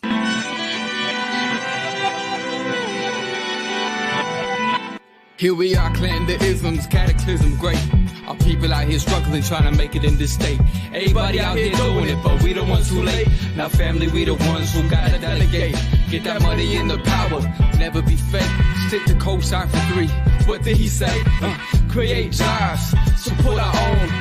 Educate the same and buy back your home. Got 3 degrees, triple 10. 3 PhDs, now we on the CNN. DBTV, let's talk about negligence. Ignorance is bliss, but we can turn it to intelligence. Believe none of what you hear, half of what you see. Let's break it down here on Dr. Boyce TV. Here we are. With the athletes when they sign these big, $100 million, $1 billion, $10 billion deals with these TV networks. And I think that's really awesome. I think that's probably the most significant advancement in the compensation of college athletes in a while. This is really big. This is bigger than this is big from a racial standpoint. It's not just big, in terms of from a labor rights standpoint. It's not just big because, workers should be paid for their work. It's really big because the NCAA, when you do the math, they take at least $1 billion of Black wealth out of the Black community because whenever someone takes your commodity, whenever they take a resource from you that has value, that's a type of theft. That's something that can leave you in poverty. That's something that where you could have been the beneficiary, but somebody else was. And for the Black community, when you look at what are the things that are Black people known for that actually make us money, some of it are, some of it's stuff that, I don't think we should be all that proud of, just, the buffoonery and the violence and hip hop and all that. But our athletes are also at the top of the list. We produce some of the greatest athletes of all time. We have some of the best athletes of all time in the Black community. If you follow sports, you know that there's never been a white version. Somebody tell me, anybody who knows anything about sports, has there ever been a white version of a Deion Sanders? Anybody, has there ever been a white Deion Sanders? Who's the white Deion? There is no white Deion. Has there ever been a white Bo Jackson? Who's the white Bo Jackson? Somebody tell me. I'll wait all day because I know you ain't got no answer for that. Who's the white Shaquille O'Neal? Shaquille O'Neal, 300 pounds, 7'1", could move like a ballerina with the strength of an ox. There is no white Michael Jordan, right? So there's something special about the Black athlete, and it does link to. I hate saying it, but the everything points to all that slave breeding that they did, in addition to the fact that they work hard and they have skill. None of that's denied. But we created this species of almost superhuman people when they would go to these farms and bring together the strongest men and the strongest women and make babies. I mean, this is the dehumanization we went through that led to the outcomes that we see today. And I don't know why people won't talk about that. I think that people are just scared, like, oh my gosh, we can't talk about slavery. That'll make people, then people will know that it happened. Well, the cat's out of the bag. I think our ancestors have gone through a lot. And one of the outcomes is that we have the best athletes on the planet. One of the purest forms of athletic ability is the men's 100-meter dash final at the Olympics, and the women too. And most of the time, when you see the finals of the 100-meter dash at the Olympics, you usually don't see anybody who's not a Black male. If they're not African American, it's Jamaican, stuff like that, and they tend to dominate. Who's the white Usain Bolt? Has there ever been a white version of Usain Bolt? Will there ever be a white Usain Bolt? Probably not without a whole lot of steroids. Maybe you pump somebody up with enough steroids one day, they might make the drugs good enough to make a guy run that fast.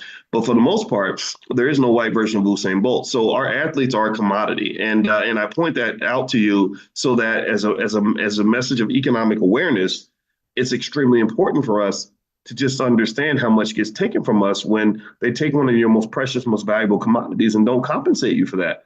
That's terrible. Why? Well, how in the hell are you going to take something that's that valuable for me and then not pay me for that? And then somehow we don't think that it has an impact on Black wealth. No, that is your Black wealth. That's wealth. Every time a college athlete goes to the next level, goes to the NCAA, and they sign a multi-million-dollar contract, because that's what they're going to start doing. They're going to start signing these multi-million-dollar contracts. That's another millionaire Black family, another millionaire Black family. So the same excitement we might have about somebody running off and starting a business, a hair business or something, and making millions of dollars a year. Well, the same thing is happening when an athlete goes and makes millions of dollars a year. And the reason economic awareness is also very important in those situations is because it's very important that the athletes and those who have access to this level of wealth understand what economic consciousness can do for them, why economic awareness matters. Economic awareness matters because of this. Let's say that I'm a guy who goes to the NCAA and I sign a $20 million contract and I'm making all this money, I'm rolling in bread, I'm just doing really great.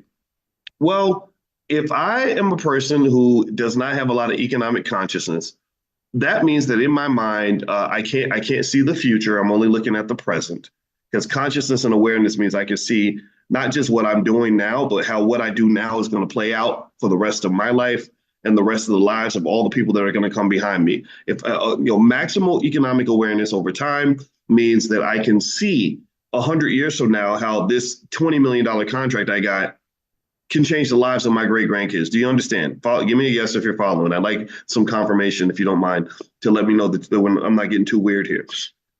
Okay, minimal economic consciousness means that I've collapsed my vision in space and time. I can only see what's right in front of me right now. And then also, economic awareness doesn't just have a time dimension.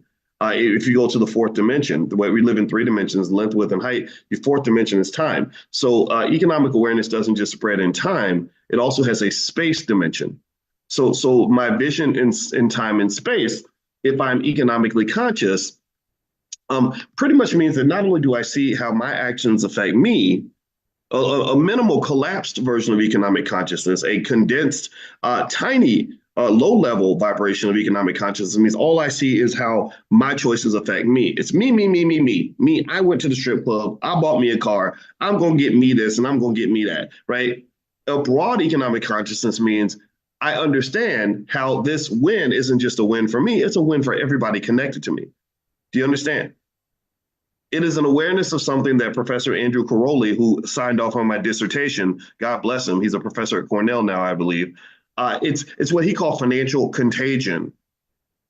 Financial contagion. Now, let me explain how financial contagion works. You understand this already. I'm just going to explain it to you in economic terms. Give me a yes if you understand what it means for a disease to be contagious. Give me a yes in the chat. Let's talk about contagion. Okay, so we know what it means for something to be contagious. We lived all through the pandemic, and we saw what contagion can do, right? If you don't get the shot, then that means you're killing everybody around you. Whatever the whole interesting narrative was, I'm not judging it. It's just it's very strange. So we know what contagion means. Well, financial contagion operates the same way.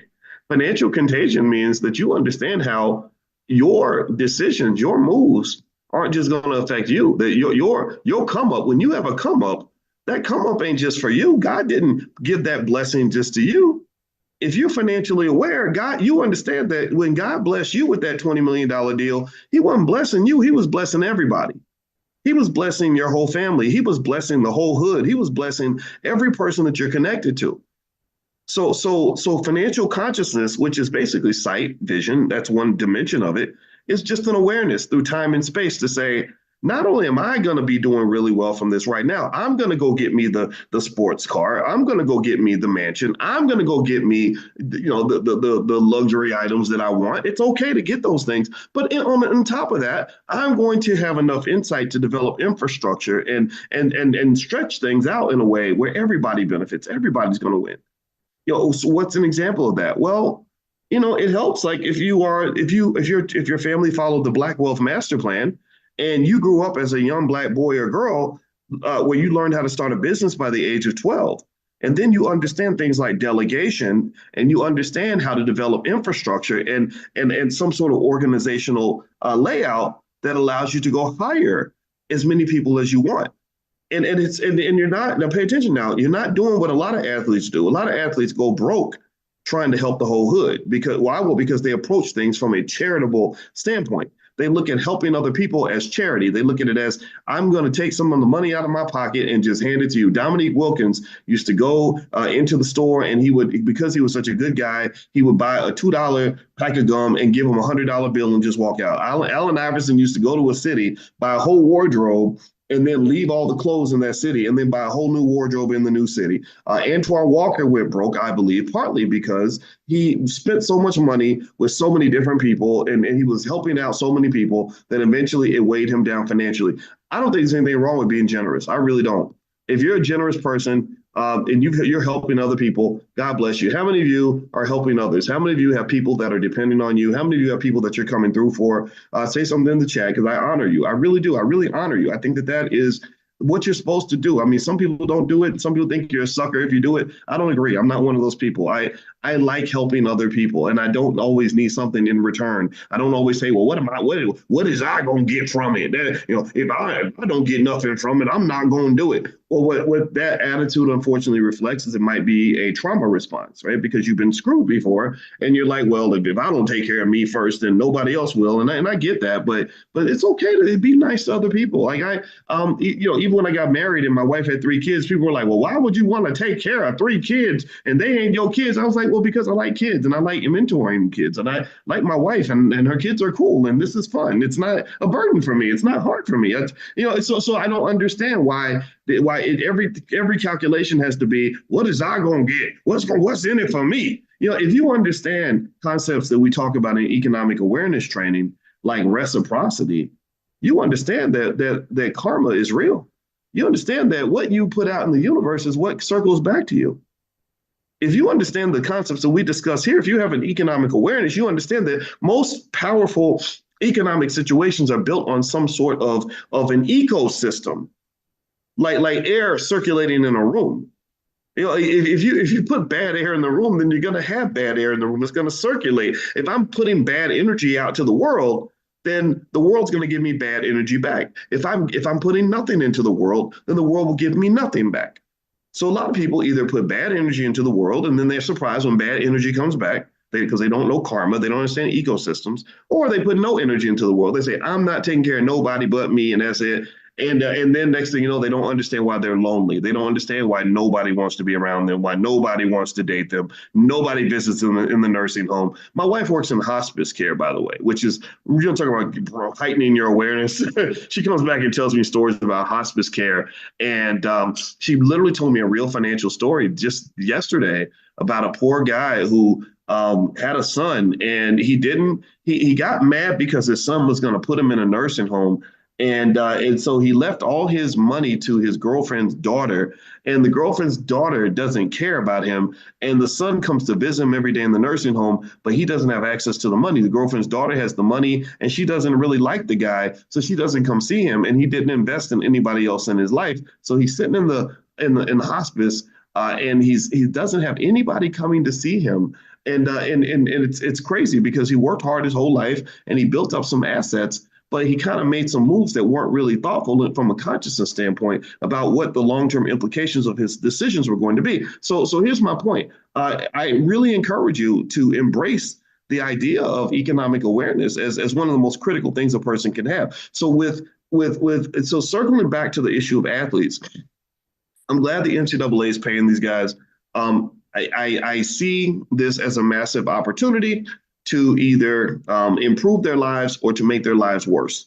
As you know, it's very dangerous handing a 20-year-old, $5-10 million. It's very dangerous, especially if they are brainwashed by unfortunate, unhealthy economic culture. If they are brainwashed by mostly hip hop culture, which trains you to throw your money away and to make very, very bad decisions that ruin your life, I worry about those guys because they're going to cause a lot of destruction and chaos with that money.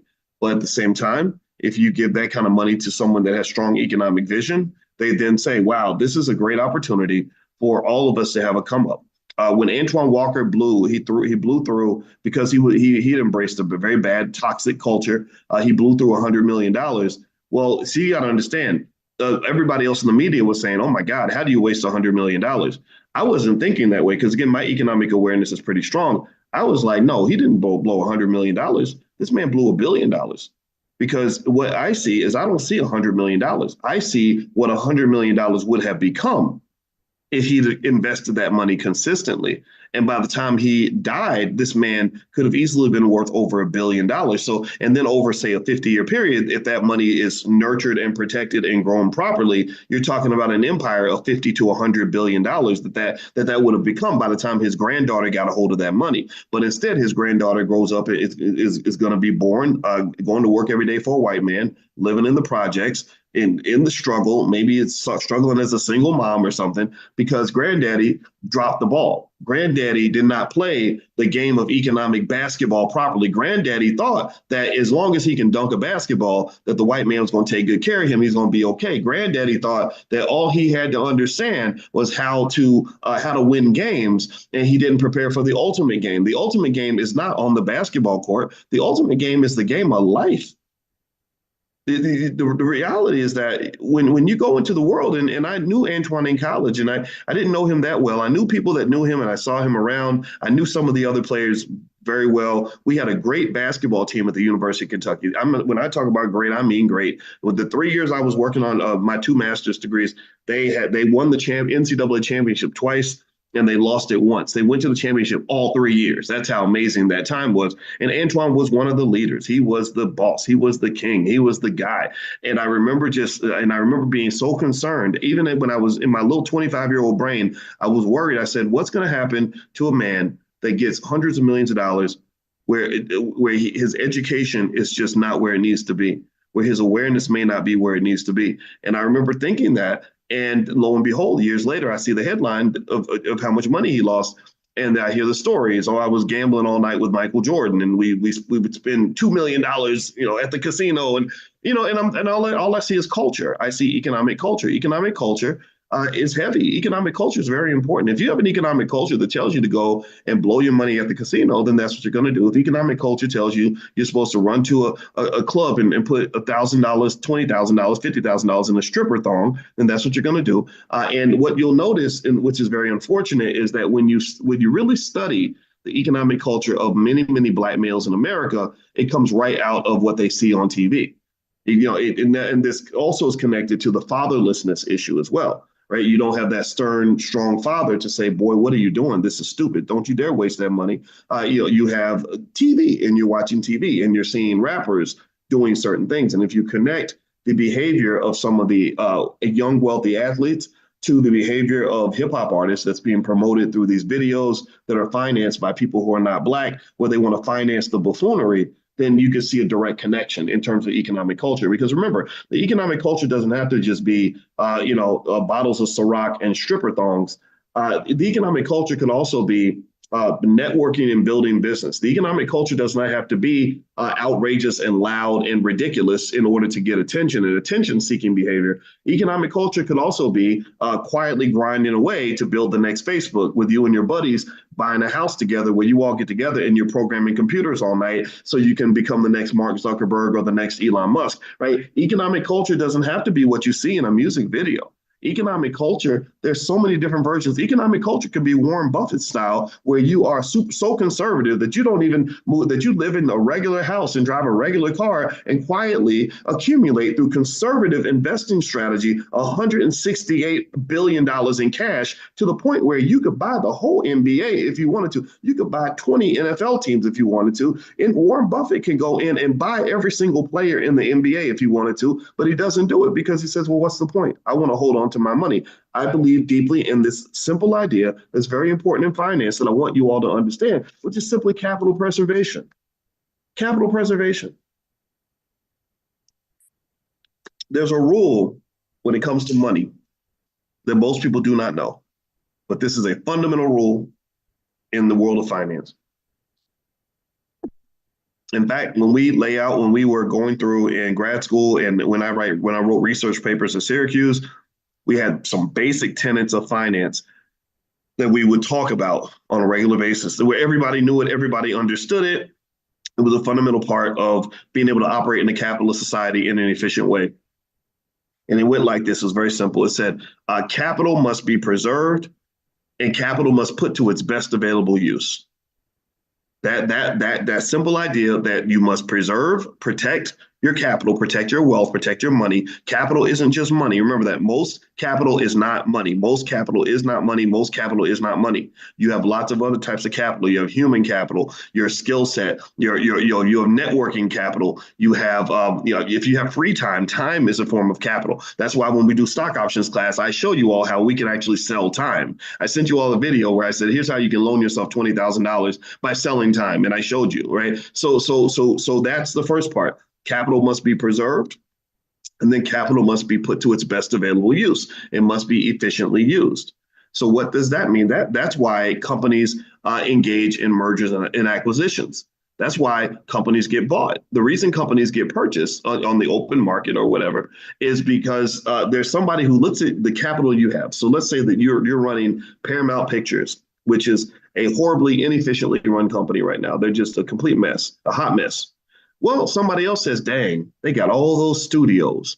They have all those intellectual property rights for all these great films that they've made through the years. They have magazines and newspapers, and they own BET, and they have all these entities that they own and all this capital that they have. I could do great things with that capital. If we take their capital and blend it with our capital, we can get more out of it. We can make more money from what they have than they can. They made $7 billion. We can make $10 billion. So what companies will do is they'll show up and they'll say, here, we'll pay you a premium to have access to your capital because we have a more efficient use of that capital than you do. And that's how value gets created. And theoretically, you're supposed to come in and say, okay, sure, we'll take the money and here's the capital. And then it gets put to a more efficient use. So the question to ask yourself today from an economic consciousness standpoint, and I don't want to overwhelm you. I know I introduced you to a couple of new concepts today, and I don't want this to be a stressful discussion. It's going to take time to absorb these ideas. Is I want you to ask yourself a very simple idea, simple question. Black people have a tremendous amount of capital. I explained that we have cultural capital, we have intellectual capital, we have human capital, we have networking capital, we have all different kinds of capital. And then we have our athletes, we have our entertainers, we have some of the most talented people on the planet. We have labor. Labor is a form of capital. We have free time. Free time is a form of capital. You have trillions of dollars in capital in the Black community, and I'm not even talking about any of the money in your pocket. That 1.6 trillion that they talk about, y'all seen those studies? Anybody seen those where they talk about Black people spend $1.6 trillion a year? That 1.6 trillion in financial capital is absolutely dwarfed by the 60-70 trillion dollars in capital that you have in other areas. And this is why I explained to you all in my book, The 10 Commandments of Black Economic Power, that you were born a millionaire. You just may not have had any money. If you had family, you were a millionaire. You just may not have had the economic vision to be able to put that capital to its best available use to extract the wealth from that family. But anybody who's ever seen a family when they're on their job, anybody ever seen a family that starts that killer family business where they're all on code and they're all working together, they're all grinding, they're all hustling on behalf of the family? What happens with a family like that? Do they end up broke? Do they end up, on welfare, in poverty? Do they all end up in jail where they got the strong father, the strong mother sitting all 7 kids down and getting them on code? Does this family end up in the streets? They end up getting beat up by the world? What happens to a family like that? They get rich. They become very successful. But they don't just get rich financially. They get rich in so many other ways. They have nothing. They don't just get money. They get all the things that money cannot buy. Money is not a be-all, end-all. Money is not a destination. Money is a tool. Money is a gateway. Money it knocks down barriers to give you access to the real wins in life. The real wins in life are things like freedom. Black people talk all day about freedom. I'm telling you the truth. I think most of us don't even know what freedom looks like. Freedom does not involve you serving a white man and tickling his testicles every morning so you can go pay your rent. That is not freedom. I'm sorry. I hate to say it. I don't want to bust nobody's bubbles, but that don't look like freedom to me. So we don't even, not only do we not have freedom, we don't even know what freedom looks like. We don't. I'm just going to tell you the truth. So when you see capital put to its best available use, you see amazing things happen. When all that means is maximizing your potential. Or in financial terms, another way you might say it, and which might be connect to our stock options training, is all economic efficiency kind of means is maybe exercising your options. Look at how much I want you to understand. So let me go back to my question. Okay, I want to make sure I ask this question. Y'all know how I get on the stream of consciousness and I go on a tangent and I forget to go back to what I was saying. In the Black community, with all the capital that we have, all the human capital, all the talent, all the creativity, all of the free time, all of the labor, all of the assets, the intellectual and otherwise human capital, all that, do you think, yes or no, answer me in the chat, do you think that Black people are following one of the most fundamental principles of economics by putting their capital to its best available use? Yes or no? Are we optimizing? Are we maximizing? When hip hop comes along and God says, okay, you are the chosen people. I'm going to bless you with one of the most extraordinary, most impactful, most influential art forms in the history of this earth called hip hop, with DJ Kool Herc and Grandmaster Flash and all them going through the Bronx. I'm going to bless you with that right now. So I've just given you $10 trillion worth of capital over multiple generations. Was that capital put to its best available use? Did we maximize? Or did we fumble the ball? Did we lose the basketball game of economics? Did we take the ball and throw it out of bounds? Because I'm trying to figure out how the hell did hip hop start with us, but then next thing you know, some guy named Abraham Iskowitz is the biggest mogul in all of hip hop. I just made that name up, but y'all know where I'm going with this. I'm not going to talk about it. Right? Well, how about looking at these other guys, these melanin deficient people who don't even like you, literally sitting next to your favorite rappers, telling them what to rap about? How did that happen? What happened? Who fumbled the ball? Who can't dribble up in this mug? Right? And the reason that the ball gets fumbled, partly there's various reasons, but one big reason is due to a lack of economic awareness, a lack of financial consciousness. Now, there are some exceptions. I would really say, even though he's controversial, Russell Simmons, who I would almost say he's my friend, but I told you I'm not really friends with celebrities because I never know. They're so busy, you don't know if you have a real friendship. But I know Russell's called me a bunch of times, and he seems like in the interactions he seems like a decent man. And when we worked together on a project in 2013, he stuck to his guns. He followed through. I have a lot of respect for that. Russell Simmons, if you go back, you remember that during that time in the early stages of hip hop, he wasn't out here trying to be a rapper or a DJ. He was trying to be a businessman. He saw the economic potential of hip hop, and he had a certain level of economic awareness. And it didn't come from being able to go into the studio and bust a rap. It came from understanding business and distribution and monetization and profit models, and that's where Russell fit himself into the game, right? So long story short, economic awareness, I think, would have made a massive difference when it came to the growth of hip hop, because then you would have been thinking about things like, well, who owns this intellectual property? And if this thing gets distributed, who gets the rights to all these things? When we're in stock options class and we talk about selling rights, some of you have made over $100,000 just selling the rights to your stock. Well, that requires a certain level of awareness and training where I say, well, this is what it means to sell the rights to something. You're not selling the asset, you're selling the rights to it. The rights are just kind of the potential, right? It's like if a lady is, if you have a daughter, the reality is that you don't just have one person. You have the daughter, plus you have all the children that this young lady can produce. So there's sort of this unseen aspect of it that you have to have awareness in order to see. So when I see a little kid, one time, this true story, one time there was a young lady I mentored, and I guess we were close, and she trusted me, and she was thinking about terminating her pregnancy, and she put this crazy burden on me. She said, oh, I got one more day to terminate. What do you think I should do? And I said, gosh, I don't think that's my decision to make. She said, well, if you tell me to do it, I'm going to do it. And I was like, well, I'm not going to tell you what to do. Because again, just like I don't give you all investing advice, I don't tell anybody how to live their life.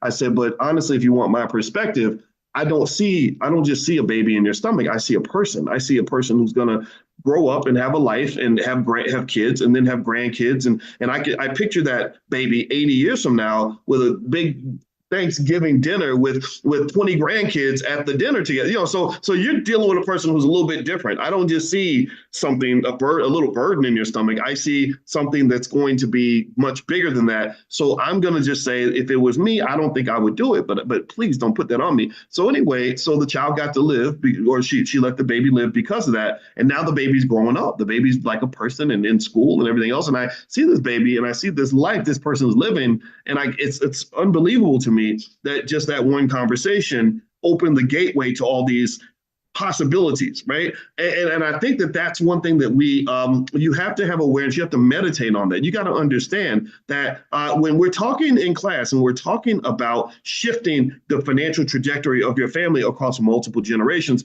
you got to be able to see those little butterfly effects. Does anybody know the term butterfly effect? Give me a yes if you heard butterfly effect. Butterfly effects, in case you don't, let me know if y'all know what that butterfly effect is like, where they show you that little changes can change everything. Little pivots, just little tiny things that you don't even think matter in the moment. That if you're not conscious, you're not even thinking about this little thing like, should I sleep with her or not sleep with her? Do I take the job or not take the job?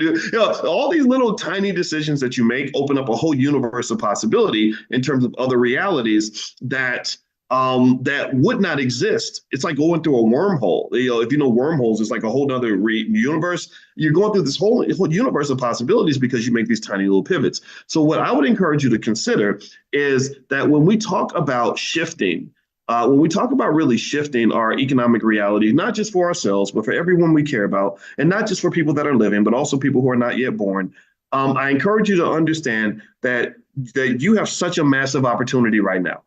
You have such an amazing set of possibilities that exist for you right now because you are alive on May 24th, 2024. And May 24th, 2024 is never going to exist ever again.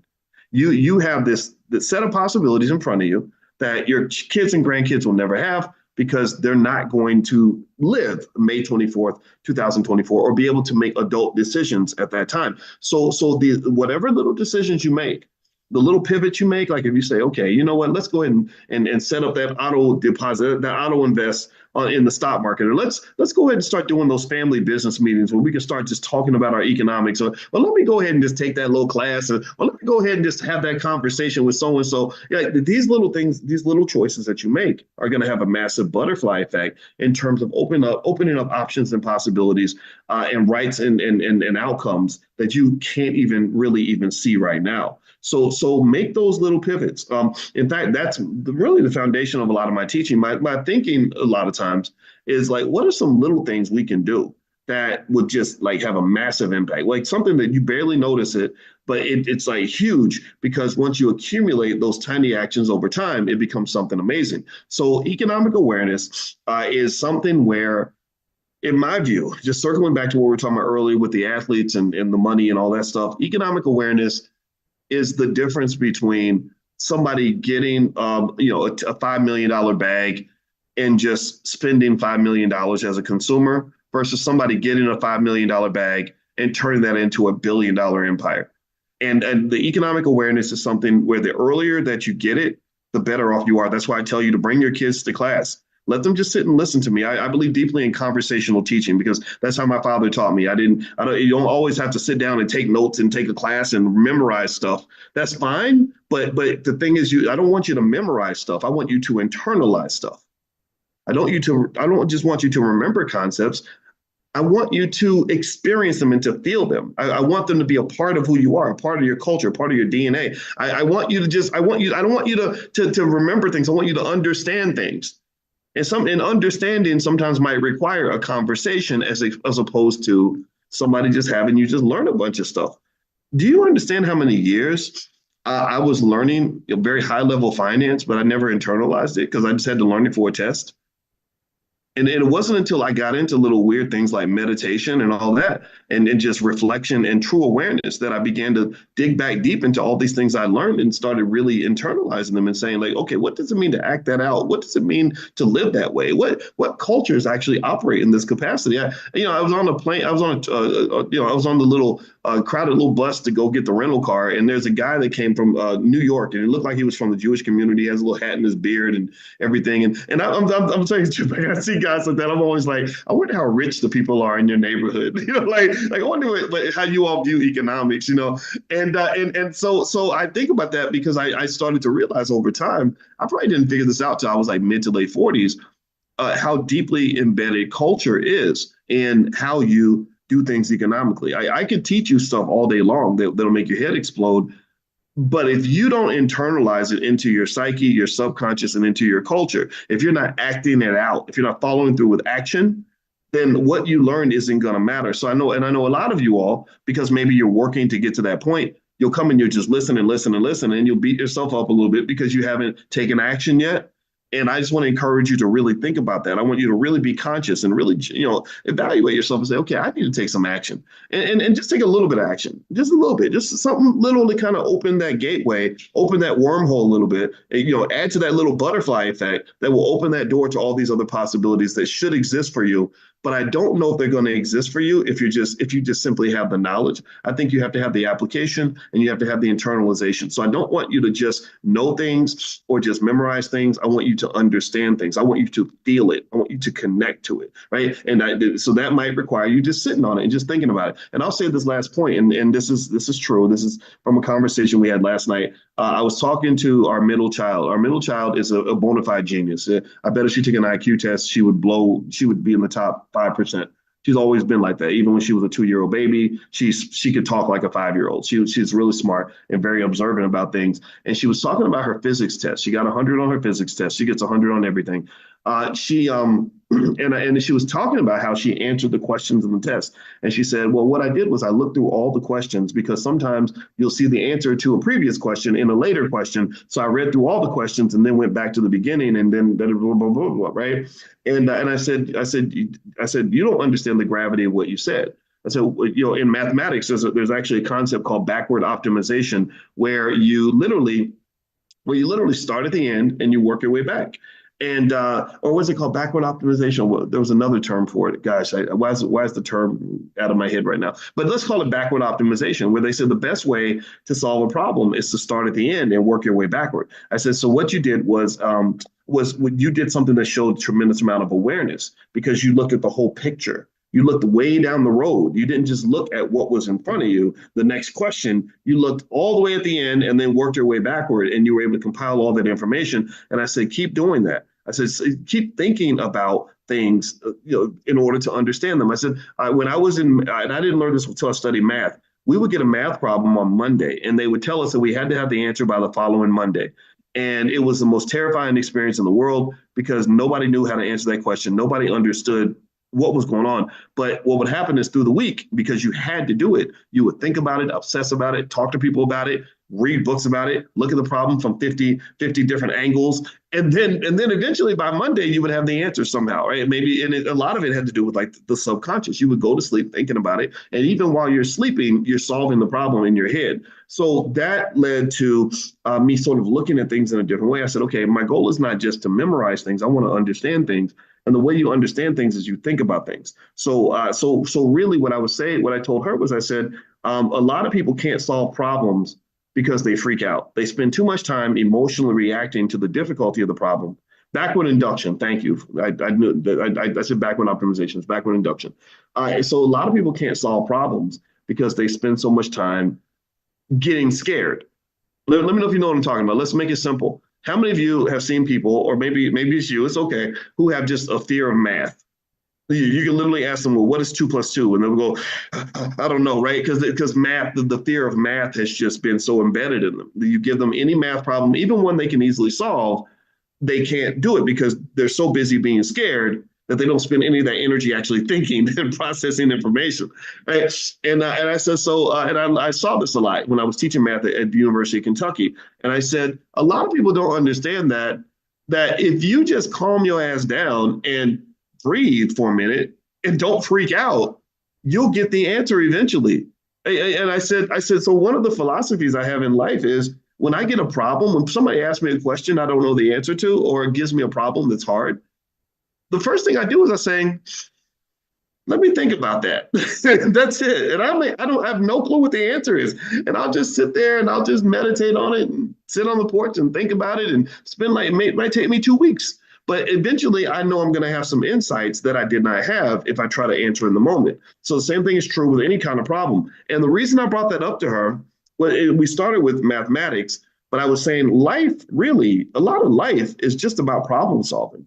That's it. Literally going through life. That's what you do as a parent and all that. You're always problem solving. How do we get the bathroom painted by Tuesday? And how do we get the toilet fixed? Or our kids, how do we make this crazy 14-year-old stop acting ridiculous? Or whatever, without hurting his feelings. So just whatever. You're always problem solving.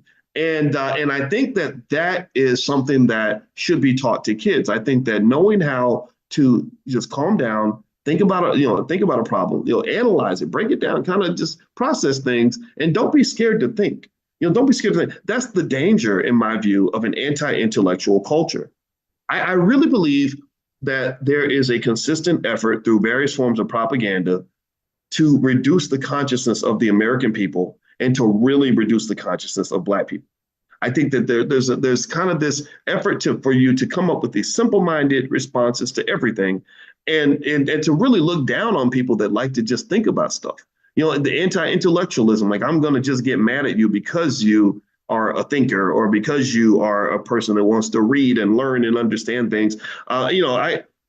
Once I had this former NBA player on YouTube that for some reason he hated my guts, and I didn't understand why. I was like, I don't even know this man. Why is this man? And he had a lot of followers, and he really talked about me a lot. And I was like, why is this guy so mad at me? And somebody said, well, maybe he just had a bad relationship with his teachers in school, and he sees you as a professor as just a nerdy guy that reminds him of the teachers that he hated in high school and in college.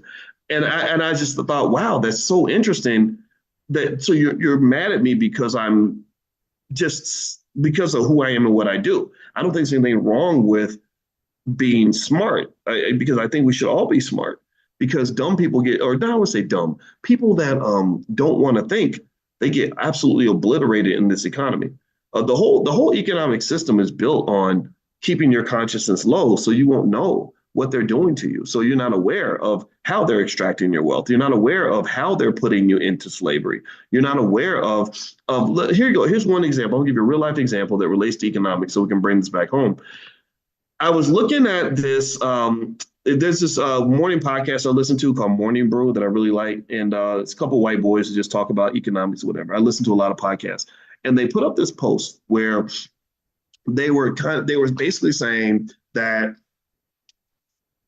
3 in 5 Americans believe we're in a recession, and that's not true. They said it's crazy that 3 in 5 Americans think we're in a recession, and all these TikTok videos are out there about how bad the economy is.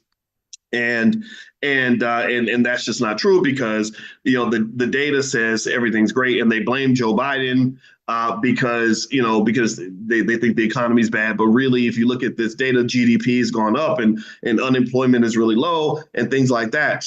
And what I thought was really interesting about that is I put a little response in there, and I kind of said, actually, what I think is happening is that the reason that you have this disconnect is because you have two economies. You have one economy for people that own assets. They own real estate, they own stock, maybe they own businesses. They're doing great. They're doing excellent. And, all these things are just at all-time highs.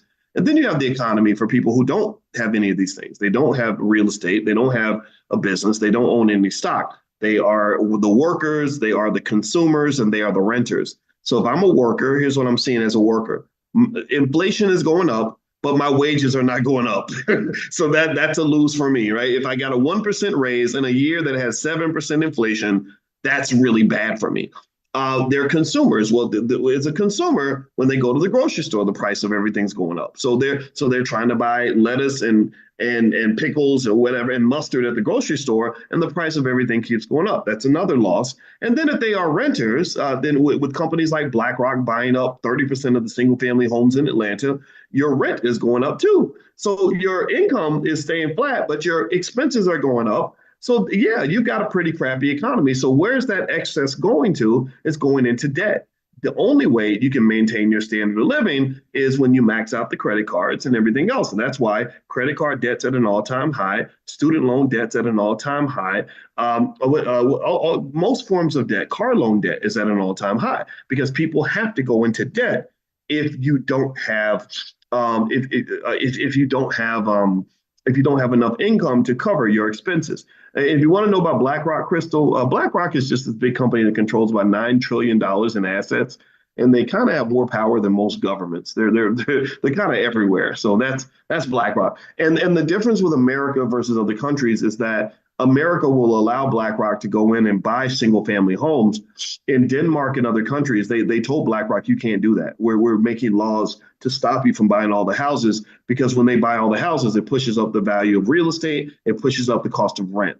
So effectively, that's what BlackRock does. So long story short, you just have two separate economies, and you have one economy that's full of people that have a little bit more power and a little bit more economic consciousness. And I would say that the second economy, maybe a little bit of economic awareness can be helpful, or at the very least, if you have a parent that's economically aware, then what they're going to do is they're going to make sure you have assets so you can be on the good side of the economy. So you really have two sides of the economic system. And we've talked about that before, but I want you to sort of keep that in mind. That's how two different people can look at the same thing and have two different responses, because they're living two different realities. And a lot of us don't know that yet, but now you know. If you don't know, now you know. All right. So anyway, I'm going to go ahead and finish up for today. One thing I want to remind everybody of is, if you don't know, in Money in the Morning, if you want to be a premium member, there is a way to become a premium member. I'm going to send out a link today that will give you 90% off lifetime access. I think lifetime access is like $700 or something, but you can get it for like $79, and it'll give you access to all of the archived trainings that we've done here. We've done well over 150. I want to say about 150 of these Money in the Morning economic awareness trainings.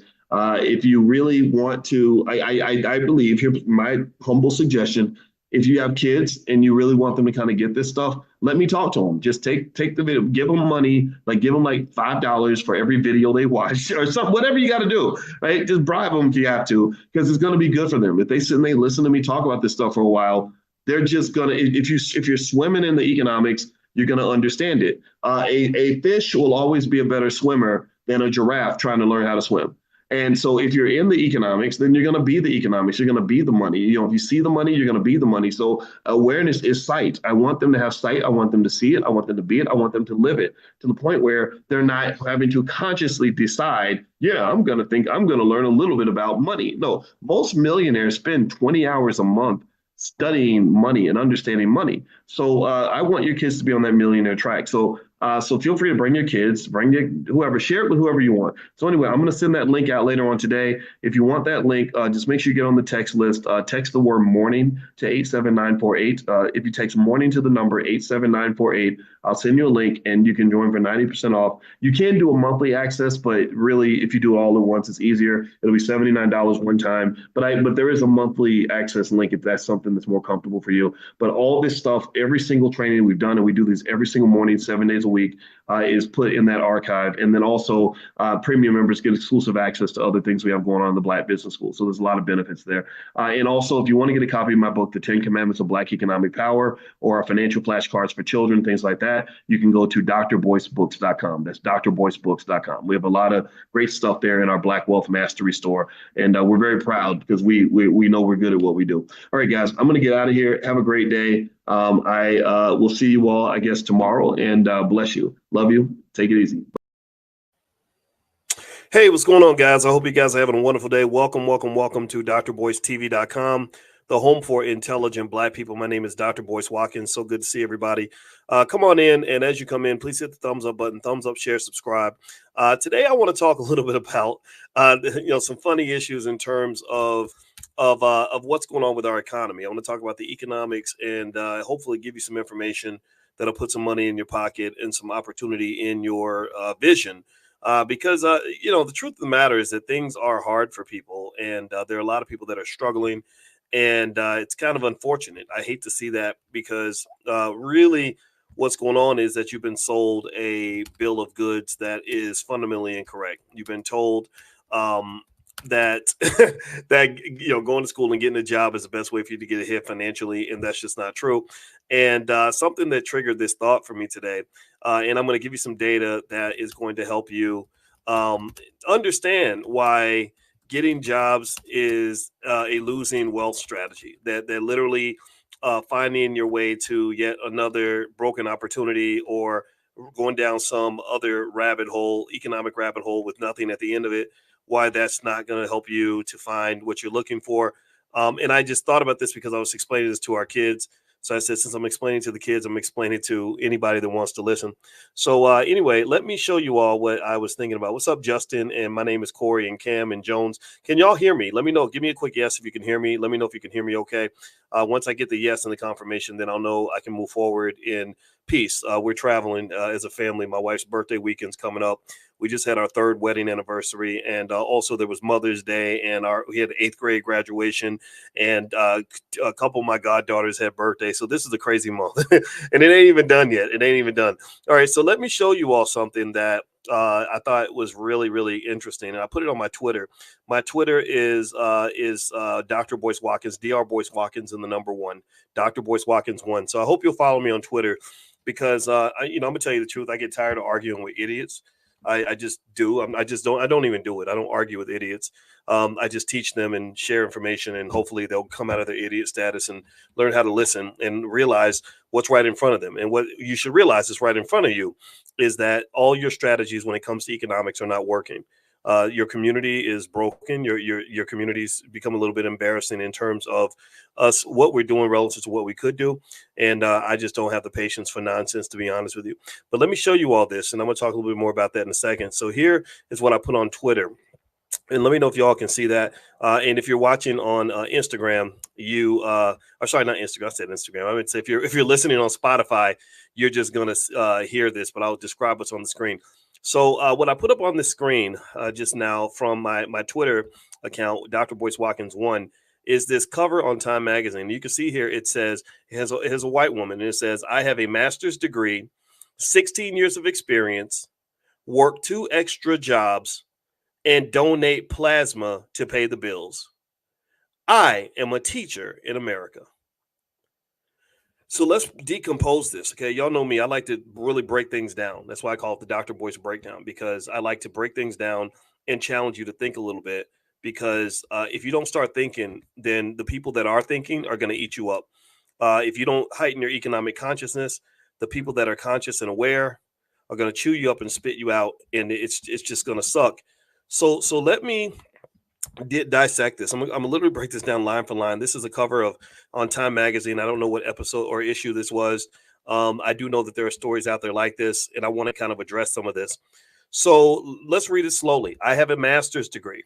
Now let's think about master's degree. Master's degree takes you 4 years of college plus 2 years of grad school. That's 6 years of school. 6 years. Okay, so if you think about that, just in terms of like a 40-hour work week, if you take 40 hours a week and you do that for a year, that's 2,000 hours a year of work. 2,000 hours a year times 6, that's 12,000 hours of labor. So 12,000 hours of hard work to get the master's degree. Okay, so let me write that down, 12,000 hours. So if you value that time at, say, even $10 an hour, that's $120,000. But most people make more than 10. Let's triple that. Let's say $360,000. So, and that doesn't even include the cost of tuition. If you throw in the cost of tuition to get this master's degree, this poor woman may have spent, let's say, I don't know, let's be nice. Let's say it's another $140,000, because college plus a master's degree would cost about that much. You're lucky if you spend that much. So process this. Pay attention now. I want y'all to listen. That's about $500,000 worth of human capital, time, labor, energy, wealth that was applied to achieving this goal. Give me a yes if you follow me. I don't want to talk too fast because I want you to get the point. Let me know if you're following the logic here. Are y'all hearing me? Are y'all getting what I'm saying? Okay. So, all right. So as we talk about this $500,000 investment, let's keep going. She's not done yet. What else did she say? She said, I have 16 years of experience. Lord Jesus, that's beautiful, right? 16 years. Okay. So let's do more math. Let's remember 2,000 hours a year. That's 16 years. That's 32,000 hours. And if you value the 32,000 hours at the rate we talked about earlier, about $30 an hour, let's see, 32,000, 320,000 times 10. That's about, let's round it up to a cool million. It's about $960,000. So pay attention now. So that's $1 million worth of effort plus $500,000 put into getting the education. So there's $500,000 worth of effort put in to get the education, another $1 million worth of effort to become this highly trained person that she is. I mean, she is 16 years. I mean, shit, that's great. That's beautiful, right? All right. And then, what else? She also says that she works 2 extra jobs. So she's not working 40 hours a week. Give me a yes or no. How many of y'all think that if she's working 2 extra jobs on top of being a teacher, how many of you think that she's working, more than 40 hours a week? How many of you think that give me a guess if you would agree with me that my estimate of 40 hours a week is conservative, if that is a conservative estimate of the number of hours that this hardworking woman is putting into being successful. What do y'all think? Yes or no? You agree with me? Or am I blowing smoke up your butt? Am I making stuff up? Thank you, Sherman. Sherman says 60 hours. I tend to agree with you, Sherman. I'm thinking at least 60 hours. I think this poor lady's been busting her butt. I think that she's been just grinding like crazy. And she's not young. She's not old. But she's kind of, she looks like she might be, if you got 16 years of experience, that probably means you're at least 40, maybe 45. So she's dedicated a chunk of her life. She's middle-aged now. She's this half of her life dedicated to something. What is that? What is she dedicated to? Let's say it's the American dream or something.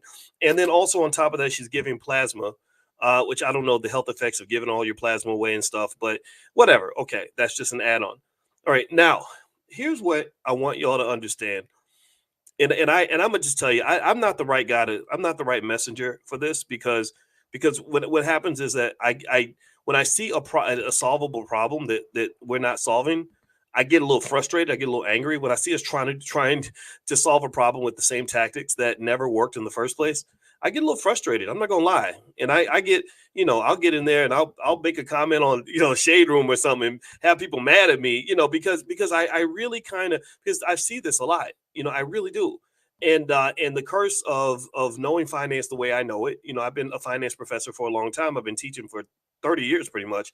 I know what wasted effort looks like, right? And so here's where I'm going to go with this. Here's where I'm going with this. This is really indicative of our society. What this lady said. Now, most people are not in as bad shape as her, but it's pretty bad. I mean, she's donating the plasma to pay the bills. There are lots of people in America that are in economic trouble, that are struggling, and a lot of it's because you get sold a false bill of goods. You get sold a lie. You get sold a method of success that simply does not work. And this lady is, to me, exemplifies that, because I just showed you mathematically how she put in approximately, arguably, $1.5 million worth of investment into a business, the business called Her Life, that is failing. It's a struggling business. If you invest 1.5 million, say in the S&P 500, and you do that over the same number of time that she spent going to school and going to work and donating plasma and working 2 jobs, you're gonna have $10 million, right? You're gonna have a lot more. Now, arguably, obviously, right? She couldn't have done that when she was younger. So I'm not saying that was an easy option. I'm not saying that at all. What I'm saying is that the whole get the education and go to work model does not work. And in fact, I'm gonna read some statistics to you about what college graduates are going through that will help you understand my point a little more clearly. And before I do that, I'd like to ask you all, if you could do me a favor, please hit the thumbs up button, thumbs up, share, subscribe. My name is Dr. Boyce Watkins. And if you're interested in things like Black Wealth, we actually have a Black Wealth Mastery store where I literally have put books like my book, Financial Lovemaking, my book, The 10 Commandments of Black Economic Power. My wife is a therapist. She helped us in the Black Business School to create our first ever Black financial therapy department. It's the first one ever created. There's not one anywhere, because what we're trying to really study and understand in our think tank is why we keep doing the same thing over and over again. What's really going on that's causing us to believe something that is simply unbelievable. And I've gone on a lot of different shows to try to express this idea, shows like The Breakfast Club and stuff like that. And it's really, really hard because there are a lot of you that get it. I go places and we have packed out arenas and everything else. And we have lots of people that are hearing this, but there are other messages that are so much louder that are just the wrong messages. And I want you to understand that, that being Black means, in my view, that there are people that have a vested interest in making sure that you hear the wrong message. There are people out there that have a vested interest in making sure that you're always behind. In fact, I'll tell you this. I'm going to tell you something that just happened to me not too long ago. I had some people really mad at me. I made a little comment on this Shade Room post. They had Kai Cenat and Kevin Hart. And they were doing something together. I think Kevin went to Kai's YouTube channel or whatever it is. And I really kind of had an issue with that. I kind of thought about that, and I said, gosh, it's like this intergenerational thing. These two guys, they look alike, they kind of act alike, and it's like this sort of intergenerational thing, right? Where you've got kind of these guys that are really, really funny, but it seems like we have this oversupply of very unserious Black men. Like, like I went to Elon Musk's page, right? Who's one of the most famous white men in America. And Elon is a racist, and I don't like him that much. And he made a comment about some really exclusive, rare element in the universe that takes like 10 billion or 14 billion years to decay. And I thought that was so cool that he gets to be smart in public, and there aren't people, and his people appreciate that. Like, they appreciate smart stuff. They appreciate wanting to learn about how the world works. They appreciate, building an automobile manufacturing facility, solving problems with the environment or whatever. Whereas it seems to me that sometimes, and again, I probably I'm going to make some people mad when I say this, and I cannot apologize for this, but it's like every time I turn around and I see famous Black males, we're not famous for being the smartest people in the room. We're typically famous for being the dumbest. We're typically famous for being funny. We're famous for being athletic. We're famous for being rappers, and that's okay. It's okay to be a rapper. It's okay to be a comedian. It's okay to be an athlete. But I don't really think that the most famous, most successful men in our community should be clowns. And why do I say that? Am I just trying to be a hater? No. Here's why it's a problem. It's because it's designed that way. It's designed that way. America doesn't want to hear from smart black people. They want to hear from the clowns. They want to hear from the rappers. They want to hear from the people that don't necessarily want to think. And when people got mad at me, they said, Unc, you sound old fashioned. Unc, you just hating, Unc, and whatever. I said, well, let me tell you something. I said, let Unc tell you something right quick. Let Unc break it down for you. Why they playing your little dumb ass? Here's why they playing your little silly ass. I said, look at your community. Look at your community right now. And let me know if you're following any of this. I said, look at your community right now. I said, you have the goofiest, most unserious people in your community with the biggest platforms. They're not doing serious things. I said, the most famous white men in the world are known for building billion-dollar tech companies. They're worth $100 billion each because they are developing artificial intelligence and technologies that are changing the world. They're building rocket ships to Mars. They're solving important problems. Your most famous people, your most famous men are men like Diddy, who's known for dancing like a teenager till the age of 50. Or Kevin Hart and Kai Cenat, guys that are just funny, and it's okay. You need your comedians, but your comedians should not be the leaders of your community. The rappers should not be the leaders of the black community, because you got too many problems. I said, look at your community. Thank you, Calvin. That's a great term, shucking and jiving. I said, look at your community. Your community is falling apart because your men, the men that they're choosing to lead the community, are not leaders at all. They're not thinking about how to use their power and their platform for the benefit of the community. They're not thinking like, how do we solve important problems? How do we build more schools? How do we create more jobs? How do we develop more manufacturing facilities? How do we build a company that can compete with Tesla? They're not thinking that. And I said, and you see the evidence everywhere. Tell me if you agree with this. Tell me if you agree with this. The black family is in absolute shambles. Black families are just broken into little tiny microscopic pieces, and the pieces are filled with crap, and the poor children are growing up traumatized as hell because the people that are supposed to be guiding them and leading them are so messed up that they can't lead themselves. Tell me if you agree with this. Educationally speaking, black children get the worst education known to man. You literally mass produce, the public school system mass produces millions of black kids who are 18 years old who can't read at the level of a fourth grader. How does that happen? Well, it's because your men are not leaders. Your men are off telling jokes. You funny dog. And then they go to the club and get bottles of Ciroc, and they dancing and they clowning and cooning and shucking and jiving. And this is what y'all paying attention to. Did y'all see that Club Shay Shay interview with the comedians, y'all? Wait, y'all, that was good, y'all. No, that's reflected in your community. You look around your community, the families are shit. Your women are not protected. Your children are not being educated, nor are they being loved or guided. Your wealth is falling in the toilet. Your wealth is going backward. And this is not anti-entertainer or anti-athlete. I mean, there was a time where you had entertainers and athletes who got serious. Anybody remember this? How many of y'all remember the picture that's right here on this page? Anybody seen this picture before? What picture is that? Tell me what's on that screen right there. Y'all see that? Y'all see those serious black men? Now, these are all athletes. Muhammad Ali, Bill Russell, Jim Brown, Kareem Abdul-Jabbar. And these men showed up ready for business. They were ready to handle business. They said, we are the biggest, strongest, baddest dudes out here, and we are the leaders. We are getting the most attention, and we're going to stand up, and we're going to do something meaningful with our power. Now, remember this. Remember, back in the day, you had O.J. Simpson that same year. And O.J., when they asked O.J. to participate, O.J. said, I'm not black, I'm O.J. He was the clown of the time. He was the guy that made white folks happy and comfortable. And you saw what happened. They strung his butt up. As soon as they did him like Diddy. As soon as he messed up and did something, he was in the wrong place, wrong time, I don't know, whatever you believe, they reminded him of exactly who he was, just like they're doing with Diddy. So at the end of the day, what I will say to you all is that you're really kind of in this awkward situation where not only are you living in an economy that is not built to sustain and support the average American worker, you're also living in a world where the black community gets taken for a massive rope-a-dope.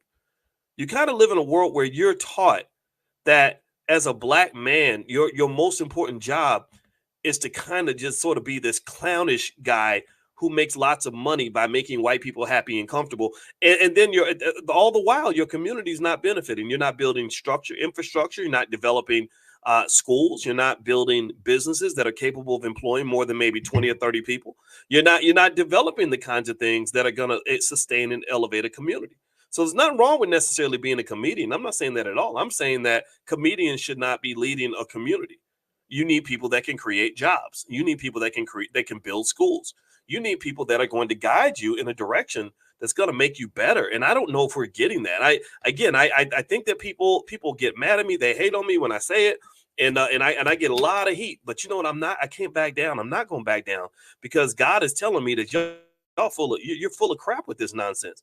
That if you believe that what we're doing and where we're going as a community is the right direction, I ain't got nothing for you. I can't help you. I cannot help you. Now do me a favor, hit the thumbs up button. Thumbs up, share, subscribe. You're watching drboycetv.com, the home for intelligent Black people. My name is Dr. Boyce Watkins, and I don't just talk about the problem. I want to solve the problem. In the Black Business School, every single morning, as a finance professor, my goal is to help you become economically aware. So we have what we call economic awareness training that we do every morning at 10 a.m. Eastern. It's 100% free.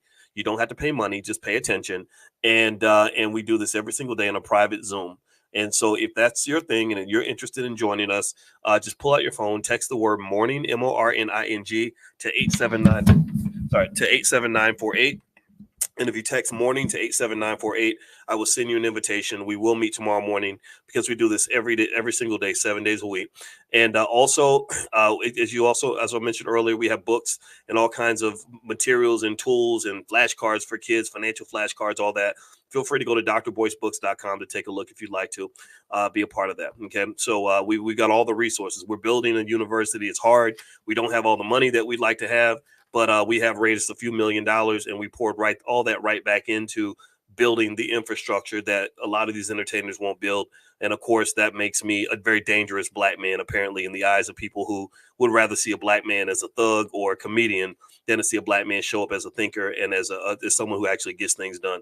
And so anyway, let me get back to this. Okay, so we were talking earlier about this lady who, who had, the whole master's degree, 16 years of experience. She was working 2 jobs, and she still was basically on pretty much almost on welfare. Like, she was really in a position financially where she can't pay the bills. And really, that's an unfortunate reality about America. I mean, at the end of the day, we treat our teachers like crap. We treat our soldiers like crap. The people in the community that are really getting the work done, again, the teachers and the soldiers and the thinkers and the parents and the activists and the people that are really guiding our people to a better place. The husbands and wives and fathers and mothers. These are the individuals that don't get the support that they deserve. And one of the things I just truly believe is that all this is by design. I think that we have a society that's designed to keep the most backward thinking people at the front of the bus, because they'll drive the bus backward. Why? Well, because you're a backward Negro.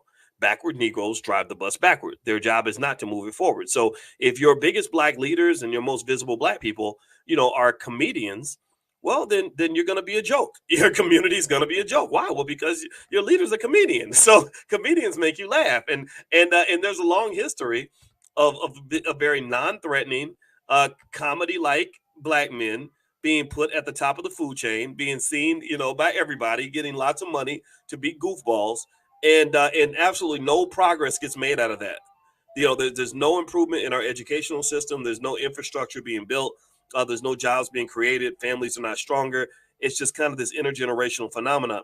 Now, one of the things I want to mention also, though, that you really want to understand is that there is a way to kind of analyze what's happening to all Americans as it pertains to what a college degree does for you and what it does not do for you.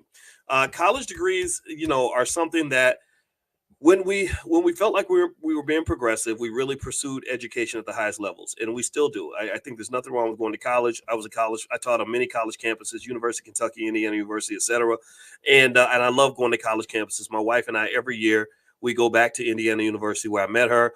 And I tell guys, I kind of mess with them. I say, You know, if you're looking for a good wife, you ain't gonna typically find your best wife in the club. I said, I found my wife in the library, and I got a great wife. And because somebody wrote something on there where they said, I can't find a woman who looks good, who can cook and who can clean, who can throw down in the bedroom and all these other things, right?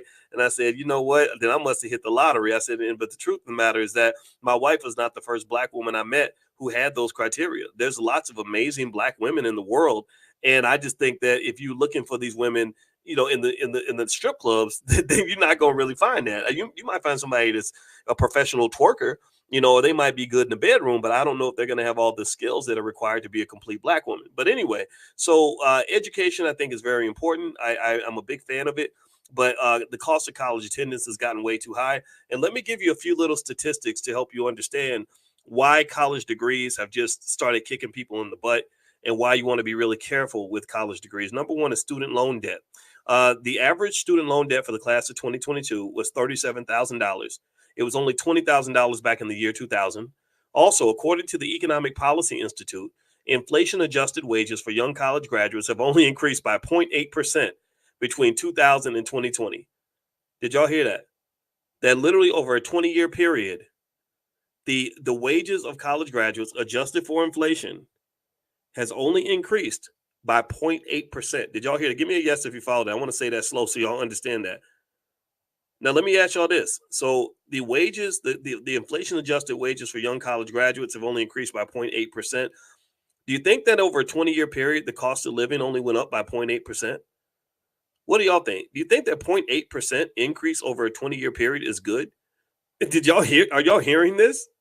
So it basically says that as a college graduate in 2024, you're not making that much more than your mother did when she graduated in 2020 or 1998.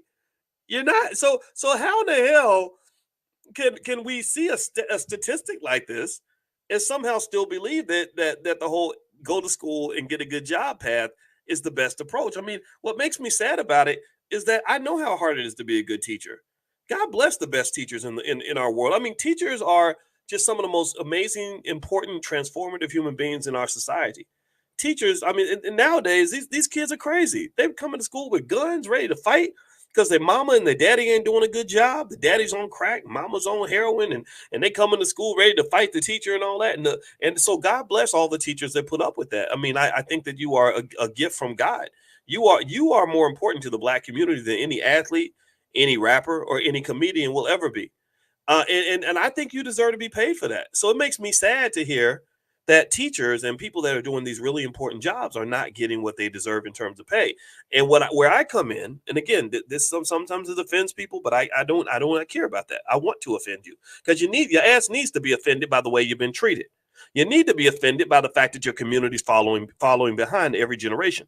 You need to be offended by the fact that your families are falling apart. You need to be offended by the fact that you're getting laughed at by the rest of the world. You need to be offended by the fact that nobody on the planet, there's no community anywhere on earth that says, oh my gosh, I woke up this morning, I prayed that my daughter would get pregnant by a Black man. How many Indian families or Asian families or African families do you think that sit around and say, man, if my daughter has a baby with an African-American male, that child's really going to be well off? What do y'all think? Do you think that they say that? Or do you think that they say, oh no, do not get pregnant by an African-American man. They will abandon the baby. Anybody ever heard that stereotype? Remember when Ice Cube said, this is what they think about you. This is what they think about you. That's what they think about you. And the reason those stereotypes bother me is because I know guys who fulfill those stereotypes. That's one reason it bothers me. Another reason it bothers me is because I know a lot of guys who don't fulfill the stereotypes and they don't get the attention they deserve. They don't get honored by society. They don't put those Black men on TV. They want to put the buffoons on TV. And I personally think that shows a significant lack of balance. But if you understand Dr. Claude Anderson the way I do in his books, like Black Labor, White Wealth, you'll know that there's a history to this. There's a history of making Black people look ridiculous. There's a history of promoting backward thinking in their community. So really what I would say to you is that the solution is going to have to come from you. And ultimately, when you're talking about solutions, there's no way around basic things like entrepreneurship. There's no way around things like investing. Every kid's going to have to invest, especially with, with some of our people and the way they, they see the shiny Negroes on TV, the rappers and everything else, and they want to dress like the rappers, and they want to have the Gucci this and the Prada that and the fancy this and the fancy that. Well, all that stuff costs money. There's nothing wrong with wanting nice stuff, but if you want nice stuff, you have to have a financial plan. If you want nice stuff and you don't position yourself to be able to afford it, then you're eventually going to have to do something illegal or unethical in order to obtain it. So what happens in the Black community in many cases is that a lot of our young people have significant financial addictions. They're addicted to the Louis, they're addicted to the Gucci, they're addicted to the Prada, they're addicted to the jewelry, they're addicted to the Benz, they're addicted to whatever, right? You saw kids, you see that? I talked about this yesterday. You see kids going to the prom that literally look like they are born in, Indian or African royalty or something. Like they're showing to the prom, spending $10,000-$20,000 on the prom, pulling up in Benzes and Bentleys and everything else. And it's all a costume party. It's all fake. It's all fake because 9 times out of 10, you can't afford it. 9 times out of 10, you're going in debt to have it. 9 times out of 10, you're just trying to keep up with your friends. 9 times out of 10, you are using financial extravagance as a way to cover up extreme insecurities. 9 times out of 10, you act this way because you think that that's the culture. And my question that I ask you, the question that's going to get on your nerves, is I say, well, who created that culture? Where'd that culture come from? Well, that's what the rappers do. Well, who put the rappers on TV? Probably the record labels. Or who runs the record labels? It ain't us. Who runs the TV networks? It ain't us. And the people that are putting these images into the media, the people that are putting these guys on TV that you look up to, they don't put their own children out there like that. They don't have their own kids looking like you. It's just you. It's your thing, right? So ultimately, if you have this much materialism, I'm not saying there's anything wrong with having nice stuff. I have a luxury car. My wife has a luxury car. But at the same time, we also have a work ethic that is consistent with being able to obtain a luxury car. In addition to having the luxury car, my wife has a PhD. She spent many, many years in school studying 8 hours a day so she could be successful. That's what I had to do. I had to study 7-8 hours a day for almost a decade to get my PhD in finance. They didn't give me that. I didn't get it through some weekend program. I'm not a veneer tech. Right? You saw the veneer techs, right? And I think that sometimes what can occur is that you have this weird disconnect. What entertainment kind of does is it creates this weird disconnect between work ethic and success. It makes a 25-year-old think that you're supposed to live like a rich 45-year-old by the time you're 26. And I just really think that that's a dangerous trap to fall into, especially when all the skills that you're given to obtain that are the wrong skills anyway.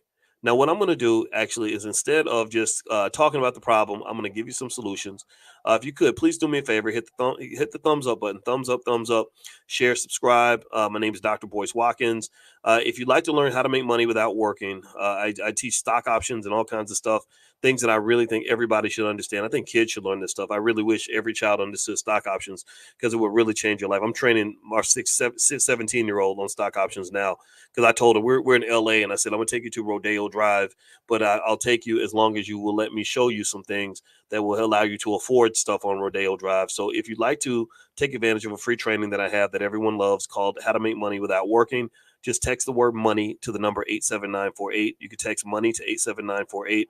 And another way you could take a look at what we do with stock options is you can go to drboyceprime.com. Prime stands for Passive Recurring Income Machine. So feel free to go to drboyceprime.com. You can take a look. All right, so let's finish this up. Let's finish this conversation because I don't want to sit on here ranting all day.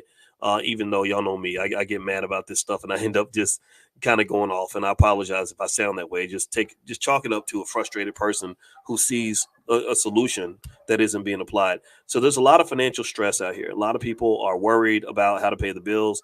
A lot of people are mad because their college degree did not pay off the way they wanted it to. Other statistics that you should pay attention to are the following. In 2020, the unemployment rate for recent college graduates was 6.8%. compared to the overall unemployment rate of 3.5%. So literally all the college graduates ages 22 to 27. I didn't say that part. So young college graduates had an unemployment rate that was nearly twice as high as the overall unemployment rate.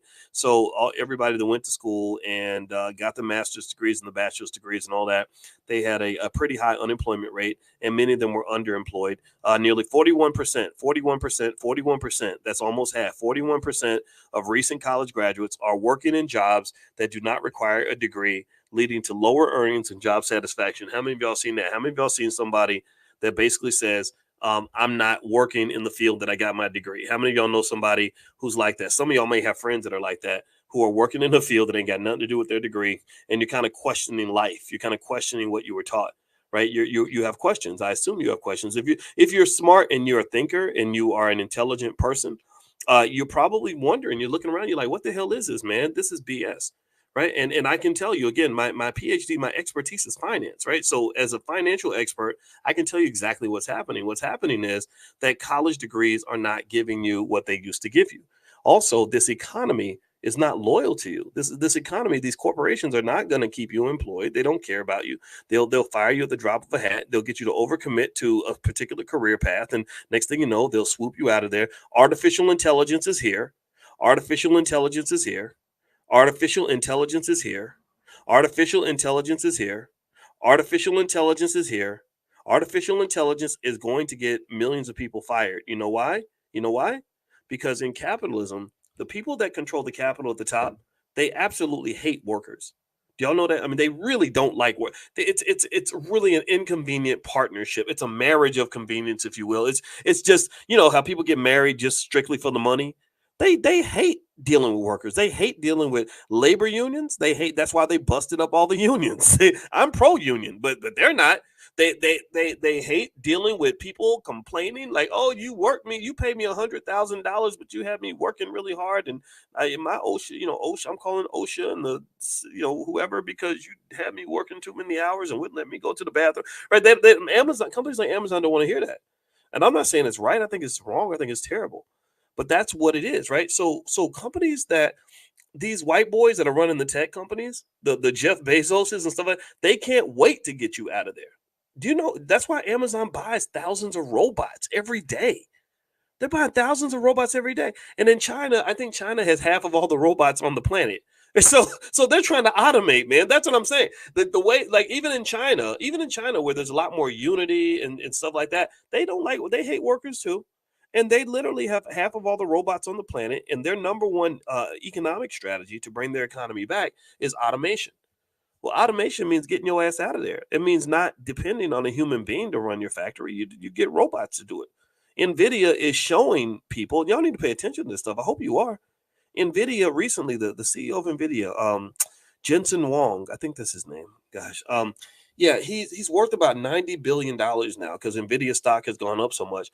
And Jensen Huang literally was explaining how you could like build a factory and then build the robots in the factory with AI, and then have the robots in the factory build the rest of the factory or something. It was something weird where literally he was talking about how you could build whole entire factories and everything without even having a human being involved on hardly any level because AI is so good. So what I'm just telling you is that this is what's coming. This is not going away. This is going to happen. So people who live with their heads in the sand are going to get killed. They're going to get just buried. It's going to be painful. It's going to be sad to watch. Those of us in our community who are trained to be a day late and a dollar short are going to be completely, totally left behind. That's the only way I can say it and be honest with you. If you have a community that prides itself on ignorance or prides itself on how the men hate the women and the women hate the men, or pride with broken families and your kids are being abandoned the entire process, or prides itself on economic habits that are anti-wealth, like overspending your money, not investing, not saving, not thinking about the future. I don't really see how a community like that is able to really survive. And what I really think is going to happen is that there's going to be a class of people that are going to get stuck in the underbelly of our society, and they're going to end up filling up the penitentiaries again. You know, Joe Biden did that back in the 1990s. That's why I don't vote for this man. And I don't like Donald Trump either. I never put him on a pedestal. I've known about Trump for 30 something years. Never liked him either.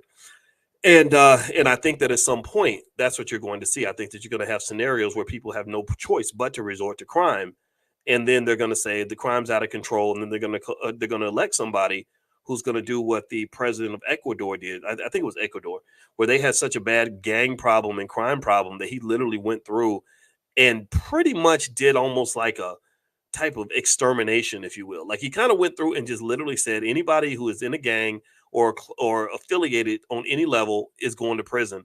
And a lot of people are happy about it because it cleaned up the streets. But a lot of people, it was El Salvador. I said El Salvador. I meant to say, I said Ecuador. I meant to say El Salvador. I believe it was El Salvador. Go look that up. So I kind of just really think that it's important to kind of know what's coming down the pike. And artificial intelligence for sure is coming down the pike. Another stat that tells you how college graduates are kind of getting their butts kicked is it says here that the cost of living has increased significantly. Housing prices have risen 54% just from 2012 to 2024, and they've gone up even since then. And entry level salaries have not kept pace. So a lot of young people that graduate from college are already behind in the economy because they don't have any assets to begin with, and the cost of everything's going up. So in a way, if you think about the highway of wealth being like a highway ramp, imagine if you're in a car driving next to that highway and you want to get on that highway, but there's no ramp to get on the highway. That's the problem. And so one of the reasons that we created things in the Black Business School, like the Black Wealth Master Plan, which I'll put the URL up here if you guys want to go take a look, is because basically what you have to do, in my opinion, is if you want your children to avoid the pain of what's coming, you have to get them ready now. Like when you got that little baby next to you, you got to start thinking about their economic plan today, so that in 20 years, you'll have enough time to grow the wealth that is required to liberate them. Also, the Black Wealth Master Plan is very, very simple. It says every Black child should be taught to how to start a business by the age of 12. If that teacher, with all that experience and all that education and all that skill, knew how to start a little side hustle that made her an extra $2,000 a month, she wouldn't be on the cover of a magazine talking about how broke she is. Do you understand what I'm saying? It doesn't take a lot to change your economic fate. It just takes that little ability to make a little bit of money. And one of the ways that they trap you is they get you to believe this ridiculous myth that as long as you know how to do your job, you're going to be okay. As long as you're the most important shift nurse, that in the hospital, you the best, you're the only person in the factory that knows how to work the blah blah blah machine, right? And you start to get this false sense of security because you really think you can't be replaced. And that's just not true. Like I kind of want you to just understand that you always have to have a plan B and a plan C and a plan D, right? So what does that look like? Let's go back here. Let me show you all this picture again. And this was the premise of why I even did this podcast episode. And by the way, I'm on Spotify. So if you look up the Dr. Boyce Breakdown on Spotify and Apple, you can find it there as well, in case you want to listen in your car. So listen to this. We'll read this again. I want you to read this. And then I want you to think about what you see, but then I want to tell you what I see, okay? What I see as a finance professor. And this is on my Twitter. My Twitter is Dr. Boyce Watkins and the number 1. Please follow me on Twitter. Please follow me on Twitter. I need y'all to follow me on Twitter and Instagram because I'm blocking the idiots. When people come in, they're stupid and corny and goofy. I had more patience when I was like 40 than I did when I was 50. I just don't have the patience anymore. So follow so we can have intelligent, important conversations. I don't want to be around stupid people. I just don't enjoy that very much. So and my Instagram is Dr. Boyce Finance, Dr. Boyce Finance, and I have a backup Instagram at Dr. Boyce Money. As you guys know, when you talk like I talk, it makes you kind of dangerous. So I had 600,000 followers on Instagram. They completely deleted that page. I don't know where it went. Now I have about 100,000. I had to start over again. And then I had another 600,000 pages of people on a Facebook page, and they deleted that one for no reason. And so literally this happens, and I probably shadow banned on YouTube. So if you follow me on multiple platforms, that'll give us a chance to make sure we're connected. One thing I got to warn you guys about, though, is that there are a lot of scammer pages that use my name. So if you see Boyce Watkins creeping in your DM, trying to sell you some Bitcoin or offer you some sex on the weekend or something like that, just know that ain't me. I don't creep in people's DMs. The only DM I creep in is my wife. And so just be mindful, because one lady told me she lost $200,000 from one of these scammer type people. And it just really breaks my heart. And I don't want that to happen to you. So please be careful. All right. So anyway, let me read this to you. And then we're going to dissect this. It says, I have a master's degree, 16 years of experience. I work 2 extra jobs and donate blood plasma to pay the bills. I'm a teacher in America. So what she's basically saying is that with the master's degree, the 16 years of experience, the hard work with 2 extra jobs, she still doesn't have enough money. Now, here's what I want you to answer for me. I like to do these consciousness exercises. This is what we do in financial consciousness training every morning, by the way, is we're going to do a quick consciousness exercise. I'm going to ask you some simple questions. You're going to give me simple answers, and then it's going to lead us to the conclusion. So I want you to answer this for me. Does this lady have skill? Is she a skilled person? Is she a person who has acquired what should be a necessary amount of skill for her to be considered a successful person? Like, would you agree? She's got a master's degree. She achieved the educational dream. Most people don't have a master's degree. 16 years of experience, right? How many of y'all would agree that this lady is accomplished educationally and in terms of skill? Put a yes in the chat. Okay. Now, as you put your yeses in, I'm going to ask you another question. Simple question. Is this a hardworking woman? Would you agree that this teacher who works 2 extra jobs with her master's degree and 16 years of experience is a hardworking person? Would you agree? Give me a yes. Okay, so here's what I want you to process with me for a minute. I'm gonna go kind of deep on you, but I hope you can get the point here. So here you have a person who has all the skill and she's working very hard. So why is she not successful? Why does she not have enough money? Like, what is going on here? I mean, she's very successful. She just ain't got no money. She's got a lot of wealth. She just ain't got no money. Well, where's her wealth, Boyce? Well, her wealth is in her human capital, which is her education. They call that human capital. Her wealth is 16 years of experience. Lord, that's impressive, right? Her wealth is in her work ethic. That's amazing. So here's what I see, right? I see a person who has all the momentum required to be a very successful person in this society or any other. There's no reason why a lady like this should be broke, right? So the question you have to ask yourself is, if you got all this skill and you've been working this hard and you've been disciplined and you ain't breaking the law, you ain't doing nothing stupid, why are you struggling like this? What happened? What happened? Well, look at it like this. Imagine if I am a football player and I weigh 350 pounds and I run the 40-yard dash as fast as Deion Sanders. And in case you don't know, Deion Sanders was one of the fastest sprinters in the history of the NFL. For a while, I think he had the fastest 40-yard dash in the league or something like that. So I run the 40-yard dash in 4.2 seconds and I weigh 350 pounds. So I am a bull. I'm an amazing prospect. I'm a great player. So what would have to happen for me to go on the field and to be that big and that fast, but for me to still lose the game? Like, what if every game I played in, I still lost the game? Well, it wouldn't be because I'm not big enough and fast enough. It might be because I was aiming for the wrong target or I was using my skill in the wrong way, right? Like if every time they tell me to go tackle the running back, I run and I tackle the defensive back, or they tell me to go tackle the other team and I tackle my own player, or whatever it is, or they tell me to run to the end zone in the north and I run to the end zone in the south. Guess what? I'm going to be running real fast, real hard in the wrong direction. Or if I have a big machine gun with 90 caliber bullets, I don't know calibers, so don't make fun of me. But if I got a big fat machine gun with the strongest bullets in the world and I'm shooting like crazy, but I'm hitting the wrong target, then it doesn't matter how many bullets I had in my gun. It doesn't matter how many times I shoot it. It doesn't matter how powerful my gun is because I'm aiming the gun in the wrong direction. Do you understand? Do you follow what I'm saying? Do you get what I'm saying? So let me explain this further. Let me make sure I take this all the way home. It doesn't matter if you have all the right skill and you're putting in all the hard work if all of your work is being put in the wrong direction, if it's being put toward the wrong things. Like if I have a super fast, high-powered sports car and I drive 3,000 miles in the wrong direction, then I would have been better off without a car at all. I should have just walked. Somebody on a 10-speed bike could make more progress than I made because I've been going 120 miles an hour in the wrong direction. So this is my point. When I look at this lady, I say, man, you put 1.5 million. Remember at the beginning, we calculated financially the financial value of 16 years of experience and a master's degree. That was about $1.5 million worth of capital that was applied in a way where she still finds herself broke and without income and without assets.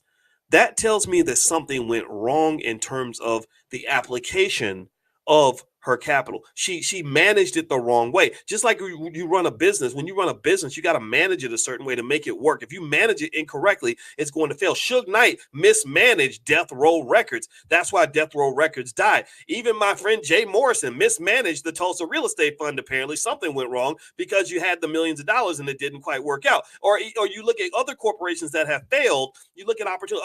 DMX mismanaged his extraordinary talent where he should have been a billionaire like Jay-Z, but instead he ended up dying as a crackhead in his mid-40s, right? So when you have something great, when God blesses you with something powerful and you have a great opportunity and you put work into building that opportunity up, if you mismanage that, if you misdirect the energy, then it'll be just like you never had it before. It'll be just like you never had it. So here's what I argue. I argue that for Black people, let's talk about us. I believe that we mismanage our collective energy. If this woman, she's not even Black, so I'm using this lady as an example, but I don't know if she's Black. Maybe she's Hispanic or something, or but Black people can be light skinned too. So whatever. My wife is light skinned. I would probably say to her, if she was a young woman who was getting her master's degree and said, I want to be a teacher and all this other stuff, you know what I would say to her? I would say, okay, one little thing I want to add to you or add to your career that isn't going to be hard. It's going to take a little bit of time, but it's going to make a big difference. Is I'd like for you to take a class on how to start a business, just in case your job does not pay you enough and you need to either quit the job or you need to get a side hustle or they decide they don't want to hire you. You have to know how to go into this economy and take that same damn skill and make money. Your skill should not die in the toilet just because somebody don't want to hire you for a job. Do you understand? If you are really skilled, if you are really capable, you want to be in a position where you can take that capability and get money from it on your own. You don't need the white man's corporation to translate your skill into an economically viable opportunity for you. You should not need that. You don't need the middleman. In this economy, you want to be trained to be the middleman. You want your kids to know how to be the middleman. You got to be your own middleman.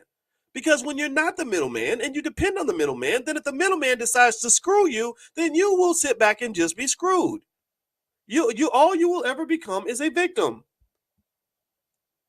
And I don't know about y'all. Maybe I sound mean when I talk like this, but I don't want to have a whole community full of victims. Cover your ears because I'm about to cuss. You could take that victimhood stuff and shove it up your ass. I'm not a victim. I'm a problem solver. You don't see my worth. You don't see my value. You don't see what I'm capable. You don't see what my PhD is worth. Oh, well, then let me just take this asset and I'm going to take it away from you and I'm going to go apply it in my own way in some other direction that's going to get me what I deserve. It's hard. It's tough. It's different. Because when you get raised in our community, you get raised to do, all you get raised to do is go to school so you can get a job. And you're supposed to be nice to white folks so they'll hire you and pay you money. And I just don't trust people like that, man. You can't leave your happiness in the hands of other people. You can't leave your ability to feed your own damn children in the hands of other people. That is the white supremacy that you're fighting. That is the white supremacy that harms you. That's the white supremacy that stresses you out. They got you focused on whether or not a white lady said hello to you in the grocery store. I don't give a damn if you say hi to me. I don't care I don't care if you like me. I don't need you to like me. I don't need you to tell me Black Lives Matter. You either help me get to this bread that I'm going to use to feed my kids, or you get the hell up out of my way. You get the fuck out of my way. That's how I feel. Like, seriously, at the end of the day, we got to grow. The men, I'm talking, especially the men, man, we got to grow some balls. We can't. Don't ever sit around your woman acting like no victim. She ain't going to respect you. She going to dry up like the Sahara Desert. The only way she'll want to sleep with you is out of complete pity. You can get mad about it if you want to, but I'm sorry. My wife gets mad because she thinks I'm a cynic. I think I'm a realist, but she thinks I'm a cynic. I said, I really don't know if I believe in unconditional love. I don't believe that you're just going to want to be with me no matter what kind of man I show up as. I believe you want me more when I show up as a man who can solve a problem for you. You want me more when I show up as a man that can be strong for you. You want me more when I show up as a man who's going to fight for you. I don't think that it would be natural for you to be attracted to me if I never fought for you, if I had no abilities that could support you, if I had no desire to be supportive of you. What in the hell would make you want to love a person like that? That doesn't even make any damn sense. So I personally think at the end of the day, we have to become realistic about the economics of this society and understand what it means to be black in America, and just know that at the end of the day, you ain't white. And that's just, that's as plain as it gets. So anyway, do me a favor, please hit the thumbs up button, thumbs up, share, subscribe. If you want, just so you know, we were talking about artificial intelligence and stuff like that. I do have a list of AI stocks that I sent out to my students. So if you'd like to receive that list of AI stocks that you can invest in to take advantage of the AI boom, just text the word stock to the number 87948. If you text stock to 87948, the list should come to you in the next day or so. So there's information there that can help you. I believe a great way to benefit from AI is to invest in it. Secondly, I want to remind everybody that we have the All Black National Convention every year. That's a convention that we paid for, one that we created. It's not sponsored by a government corporation, nobody else.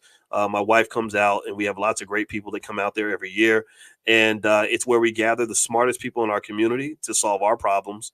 My wife is a wonderful, beautiful woman, and I love her so much. And her birthday is coming up, and she's a licensed therapist. She's a full professor of social work. She's a hardworking woman. She literally I mean, I think we should brag on our women when they're doing great things. And let me just tell you, my wife actually, believe it or not, she wears the same size that she wore in college, because she gets up at 5 o'clock in the morning every day to go to this boot camp where these people bark at and yell at them and make them do sit-ups and push-ups and run and all that stuff. And I just think that's awesome, because it does push you when you're around somebody that believes in excellence and perseverance and has determination. That pushes you to the next level, right? So I would encourage you to not just look for somebody who's going to just make life easy for you. Hang out with somebody that's going to kind of challenge you a little bit. I mean, I think there is a balance there, obviously, though. I think, I think women that are able to give men peace, I think that means a lot.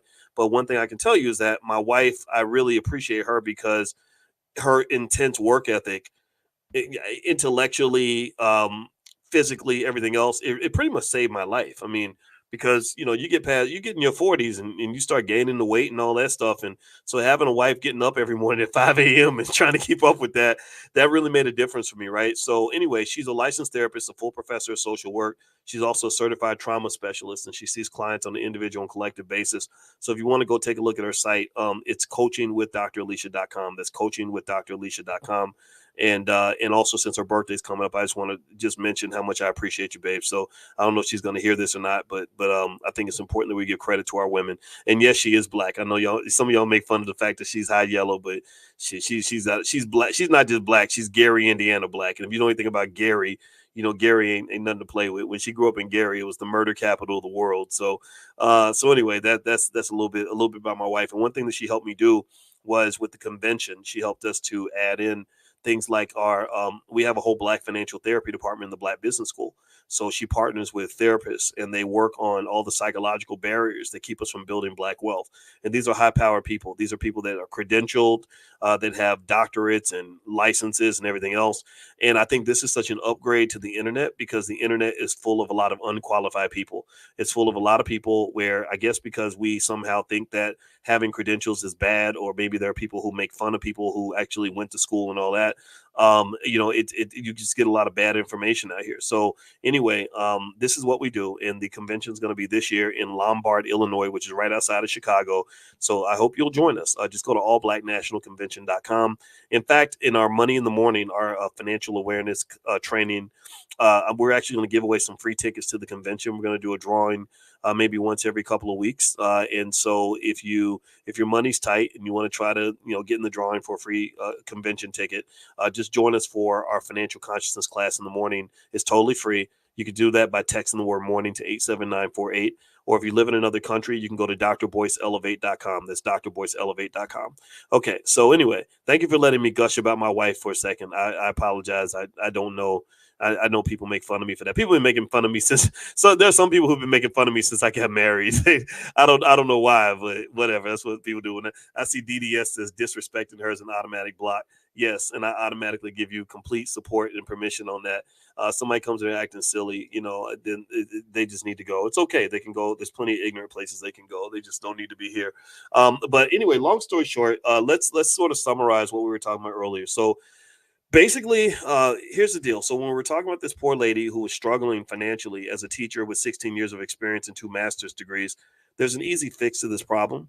The easy fix is, and this is all in the Black Wealth Master Plan, and there's the URL up there. Again, this is another free resource from the Black Business School. If every Black child is taught to start a business by the age of 12, then they always have a plan B. They can always create a side hustle to make an extra $2,000 a month.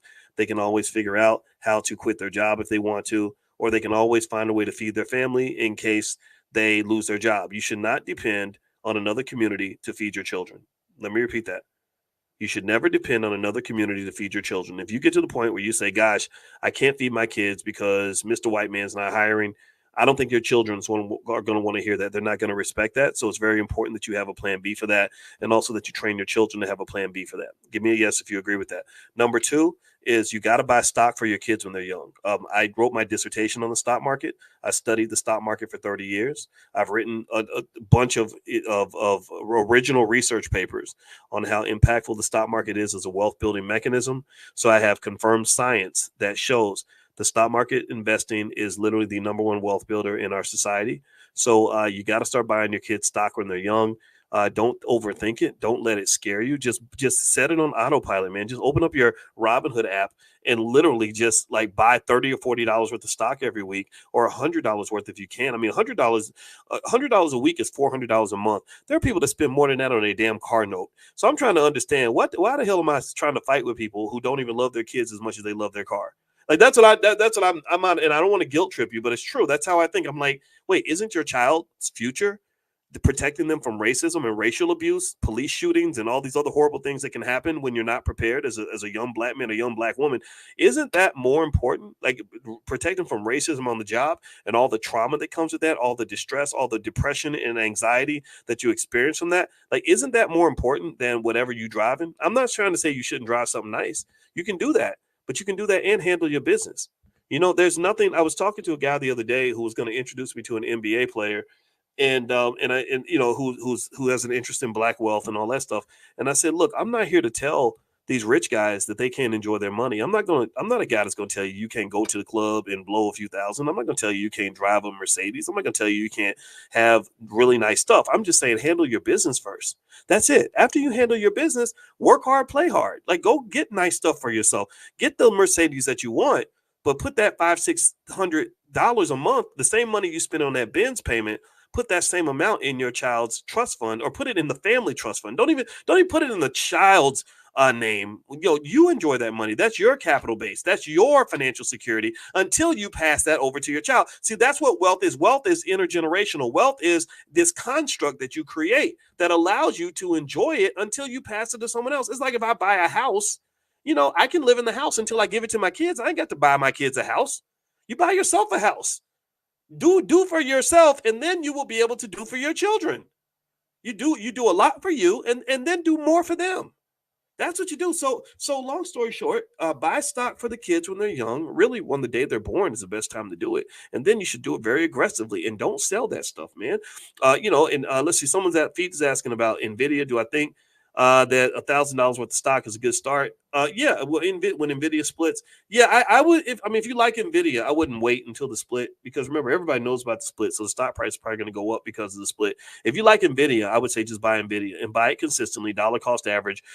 Buy $20 a week, $50 a week, $100 a week, or whatever you can afford, and just consistently do it. Don't overthink it. Don't try to time it. All the research shows that market timing does not work. So you don't want to try to time the stock market. That's just not a good strategy. Just do it. Just jump in and have some fun and do your thing and love it. Like, love it. Stock market investing is supposed to be fun. You're not supposed to overthink it. In fact, I could literally buy stock in 10 seconds, just while I'm talking to you, and totally forget that I even bought the stock. So don't make it into this big deal. But you got to get started. Okay. Now, if you're looking for some resources that can help you, here's one that's really good. We have in the Black Business School, blackmoney101.com. There is a ton of material, a ton of great lectures I put together with slides and PowerPoints and everything else that's yours for life. It's a great way to get started on your wealth building journey. It's what I call an introduction to the power of money. So feel free to go to blackmoney101.com and take a look at that. And that'll give you something to kind of get started if my assistance can help you in that journey, because I really just want to see as many of us invest in the stock market as possible. The third piece to the Black Wealth Master Plan. So the first thing I said was that every Black child should be trained on how to start a business by the age of 12. Number two, every Black child should have somebody buying stock for them from the time that they're little, really from the time that they're born. Really the earlier the earlier the better. So if you're a true visionary and you know you're going to have kids in 10 years, why not start buying stock right now? Right? Just buy it, start buying right now. Like I told our 17-year-old, I said, well, one day you're going to have kids, right? She said, yeah. I said, well, yeah, start buying stock now. And then by the time your kids are grown-ups, like you'll be able to pass them $1 million. Like how cool would that be? They're going to love you, right? But it's really important this is why things like meditation are so important, right? People think it's weird when I do our economic awareness training every morning and I talk about things like meditation and consciousness. And the reason that I speak this way is because you have no idea how much exposure I've had to things like linear algebra, higher dimensional mathematics, and all these other constructs that really take your brain to another place. Like, so really what I see when I see, say, for example, instant gratification versus delayed gratification, I'm seeing higher dimensional thinking. All I'm really seeing is checkers versus chess. If you're a chess player, you're a higher dimensional thinker than a checker player. Let me know if you get what I'm saying. Give me a yes if you're following this.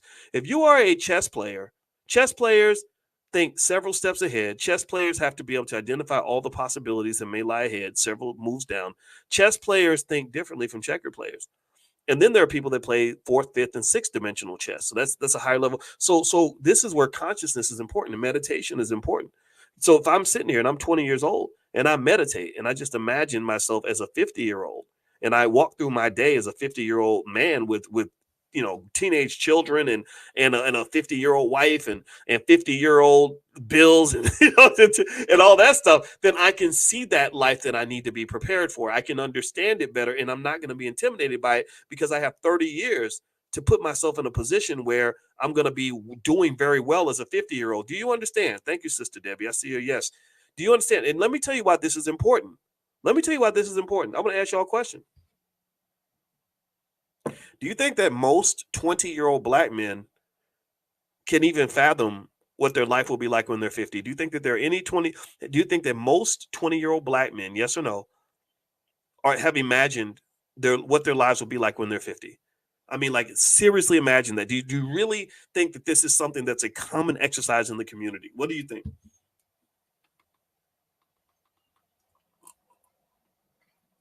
Of course it's not.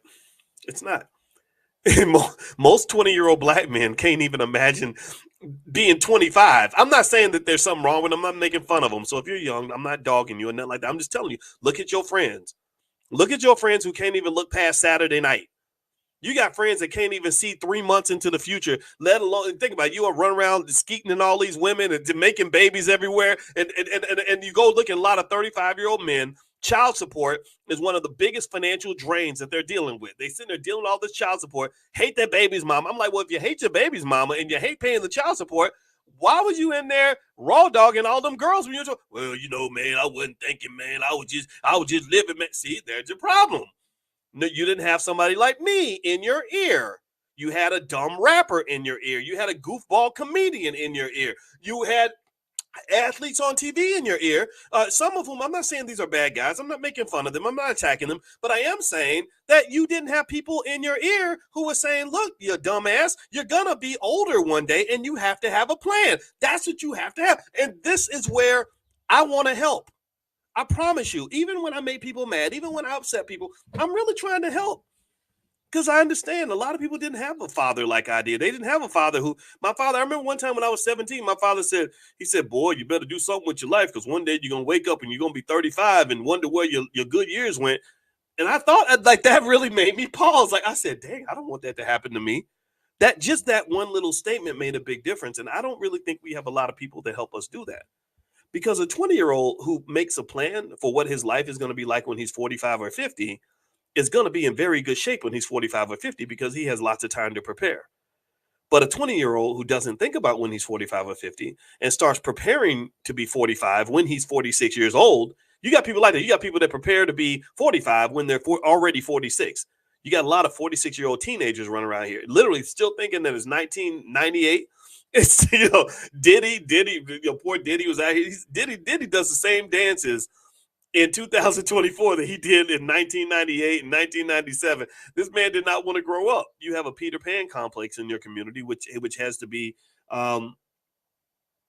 annihilated with maximum efficiency. It has to be eliminated as quick as possible because it keeps your men and their growth stunted. It keeps them from being in a position to prepare for the future. And if you're not a person that can prepare for the future, then you're not going to be a very good investor or a good wealth builder. Now, let me show you all this video. I'm going to show you all this video real quick. If you can please hit the thumbs up button, thumbs up, share, subscribe. This is the last thing I'm going to show you, I promise. And then I'm going to get on out of here because when I start talking for a long time, I start saying stuff that makes people madder than it already does. I put this on my Instagram, and I'm going to try to share. My Instagram, by the way, is Dr. Boyce Finance. And my backup Instagram is Dr. Boyce Money. So I hope that you'll follow me on the gram. Let me see if I can find this dang thing. Where is that Instagram post? Okay, here we go. Wait, I think this is it. Let me see. Here we go. Okay. So can y'all see that image up there? There's a lady, and on the top of it, there's like some Chinese kids, kindergartners playing basketball. So I want you to look at this, and I want you to just watch this video. It's pretty awesome. Y'all see the kids on the screen? Can y'all see that? Because it doesn't look like it's moving on my end. Do y'all see the kids playing basketball on the screen, or is it just not working? If it's not working, I'll grab the video and show it to you later. But anyway, it's on my Instagram, which is Dr. Boyce Finance. I don't see it moving on here, so I'm going to take it down. But anyway, what they did was they showed all these little Asian kids that were playing basketball, and it was really, really fascinating to watch, because the kids are able to do these really interesting things with basketballs where they have 40 of them, 40 kids all sharing the same basketballs. Like one will dribble next to the other one, and then they'll move, and then they all move at the same time, and they keep dribbling, and then they'll move at the same time, and they keep dribbling. Has anybody ever seen that? It's really interesting. And the reason I wanted to show this to you, and I'm going to try to show it again. Let me know if you see it, because I think it's a really important lesson on group economics. So let me show y'all this. And this is actually linked to culture. I talk about this a lot in my book, The 10 Commandments of Black Economic Power. Okay, can y'all see the little Chinese kids dribbling the basketballs? Y'all see that? It's not as big as I want, but I hope you can see it. Can y'all see? Give me a guess if you see that. Okay, so here, look at this, right? You've got the children, like about 50 of them, all working together. All of them are coordinated and on a very deep level. Like this, when you're doing this, when you're 4, 5, 6 years old, what's happening is that you're brainwashing the children to be connected on a deep subconscious level. They're vibrating on the same frequency. Now, what I want you to really understand is what's happening here. What the Chinese government is doing is they are pretty much practicing a form of powernomics. Now, sure, in its most sinister level, this is clearly a type of brainwashing. But on a less sinister level, this is a coordinated group of society. This is group activity. This is group economics. This is group everything. This is family structure. This is us understanding that we are better off when we connect to the group, when we are consistent in terms of what we do, and what I do affects what you do affects what I do. We all care about the community. Now, I want you to contrast that with some of what we see sometimes in the Black community, where you don't have a collective mindset, where you have, for example, you might have some really famous entertainer who does some really ridiculous stuff, and people say, why would you set that bad example for the children? And then a lot of them will jump out and say, well, because I'm not a role model and I don't owe nothing to nobody except myself.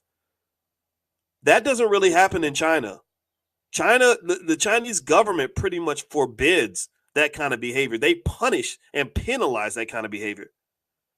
In fact, if you are a loud, flashy hip hop artist showing off all your money and to poor people and also making people feel bad, they will take you down. They will take down your social media. They won't let you do that. They won't let people do what a lot of our artists do, right? So what I'm saying to you is that when you see these kids operating in sync, what that's doing is that's creating a type of rhythm, a type of subconscious connection and vibration that they're going to operate on even when they're 20, 30, and 40 and 50 years old. You won't be able to compete. Your kids who are divided and conquered and crabs in a barrel and fighting each other, pulling each other down, hating on each other, mad at each other, competing with each other, they can't compete with Chinese kids, because I taught a class in China. I taught finance in China a long time ago, 18 years ago. I taught a finance class in China. And when I tell you that they operate in sync, it is not a game. They got powernomics mastered at a very high level. They are going to kick your kids in the ass if your kids grow up with all this Negro shit. If they grow up with all this nonsense, this selfish, narcissistic behavior that they see from some of their favorite celebrities, I don't care about nobody. All I care about is mine, and I hate my baby daddy. You can't win. Not against this, because they've been training since they were children on how to be connected. They also understand what an ecosystem looks like. In my book, The 10 Commandments of Black Economic Power, I have to spend a lot of time explaining what an ecosystem is. While the Black family is supposed to be an economic ecosystem where I pour into you, you pour into me. Trade is better than charity. I help you out, you help me out. I hook you up, you hook me up. I come through for you, you come through for me. And I want you to contrast that. Think about how many times you've had your own relative borrow money from you and not even feel compelled to pay you back. Has that happened to anybody? Has anybody ever loaned money to a relative who was in trouble because you're trying to be loyal, you're trying to follow through, you're trying to be a stand-up guy, you're trying to be a good loved one, and you come through for them, and then they disappear with your money? Has anybody ever seen that? Or what about just all the scenarios where people will make babies and nobody can humble themselves enough to sacrifice to make sure that the baby's okay? The daddy hates the mama hates the daddy, and both of y'all hate the damn children. Both of y'all come in there with your nonsense, with your narcissism, with your selfishness. You talking crazy about his daddy in front of the child. So the child hates himself. He hates his daddy. So he's got no father. And then the daddy's talking crazy about the mother. That's not healthy, man. Like that's very anti-family. It's very anti-wealth. It's very anti-community. You don't build anything out of that. So what the Chinese government is doing basically when they have these little kids dribbling basketballs together, this is not just PE class. This is treating them how to be a solid citizen. This is powernomics training, Black people. This is what powernomics training looks like. If you look at that circle right there, right, where each kid, think about this, you got 50 kids operating in unison to achieve the same goal. If one child falls off code, if one kid, just 1 out of 50, doesn't understand the assignment, the whole thing falls apart. And these are 4-year-olds who are better able to be unified at achieving a goal. They have better unity at the age of 4 than some of us have at 54. How about that shit? If that doesn't make you mad, I don't know what should. I'm inspired by what I see, but part of me is like frightened by this. I'm scared for those of us who just never learn these things, right? And I really encourage you, like, discipline and unity are critical when you're really trying to compete in this world. So a lot of us, let's just face it, a lot of our people won't ever be able to compete. When you can't compete, you pretty much have to submit yourself to become the slave of the people who can compete. That's where a big segment of our community is going to go. That's just the reality. That's just the fact. But there are some of you who are tired of that shit. Some of y'all who just ain't going to live like that. You don't want to live like a slave. You don't want to be told what to do. You don't want anybody controlling you. You want to elevate. You want to break the generational curse. You want to go to the next level. And I applaud you, and I encourage you, and I challenge you. And what I'm also telling you is that you're going to have to be strong as hell. You're literally going to be strong as hell. Why? Well, because you got two enemies. You got racist white folks and you got ignorant Black folks. And both of them can be equally destructive, unfortunately, when it comes to you trying to really do something good. You're going to have to fight against that, and you're going to have to be strong, and you have to be consistent. And believe me, I know, because I'm kind of in the epicenter of that. I deal with lost people every single day, and I don't hate them. I don't try to change them. I just walk around them. And y'all know, every single day I've been very consistent about this, about what I do every day. Because when you're trying to do something hard or something great or whatever it is we're trying to do, you got to put forth that effort. You got to be committed at that level. You got to be extreme. So I'm okay with being an extremist. I'm an extremist when it comes to rebuilding families and loving the Black woman. I'm an extremist when it comes to education. I believe that our kids should be educated at the highest level. They should be able to compete with the Indian kids, Asian kids, Arab kids, and Nigerian kids. I'm not just happy when a kid finishes high school and he can't read. I'm not happy just because Pookie went to college. I'm happy when Pookie goes to college and he does his absolute best. I'm an extremist when it comes to wealth. I believe deeply that if we train our children at an early age on stock market investing, real estate investing, entrepreneurship, stock options, everything else, and we also plant seeds for them by investing for them consistently and teaching them the value of ownership and things like that and what it means to be on code economically, etc., I believe that we can be the richest people on the planet. I believe that there will be Black people that are going to come out of our movement, that are going to come out of the B1 movement, who are one day going to run the world. They're going to run trillion-dollar companies one day. In less than 100 years, there will be somebody out of this movement, one of y'all's grandkids or something, is going to run a trillion-dollar company. And I'm very, very proud to have been a part of that with you. I'm very, very proud of that. So I honor you and I thank you. And I appreciate you for standing with me in this weirdness that we live in. And I appreciate you for even trying to understand where I'm coming from. And because not everybody does. It ain't easy. So that's it, guys. I'm done. Thank you so much for listening. I appreciate you. And also, if you want to get a free copy of the ebook on how to do the $5 a day investing plan, you can go to b1investing.com. Our marketing director, Micah, just put that together as a place where you can go to get a free resource. So go to b1investing.com. Feel free to take a look. And also tomorrow morning, we're going to do economic awareness training, EAT. That's where I show you how to eat. If you want to eat, you got to be able to see the food. Awareness is being able to see. So if you'd like to join us for economic awareness training, just text the word morning, MORNING, to 87948. We meet at 10 a.m. Eastern every single morning, 7 days a week. And if you live overseas and you can't text the word morning to 87948, you can also go to drboyceelevate.com and sign up there. That's drboyceelevate.com. So have a good day, everybody. God bless you. Thank you guys for hanging out with me. It's real. And I will see you all very, very soon. Love you. Take care. Peace.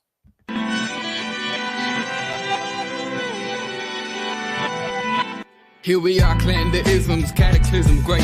Our people out here struggling, trying to make it in this state. Everybody out here doing it, but we the ones who late. Now family, we the ones who gotta delegate. Get that money in the power, never be fake. Stick to co-sign for 3. What did he say? Create jobs, support our own. Educate the same and buy back your home. Got 3 degrees, triple 10. 3 PhDs, now we on the CNN. DBTV, let's talk about negligence. Ignorance is bliss, but we can turn it to intelligence. Believe none of what you hear, half of what you see. Let's break it down here on Dr. Boyce TV. Here we are.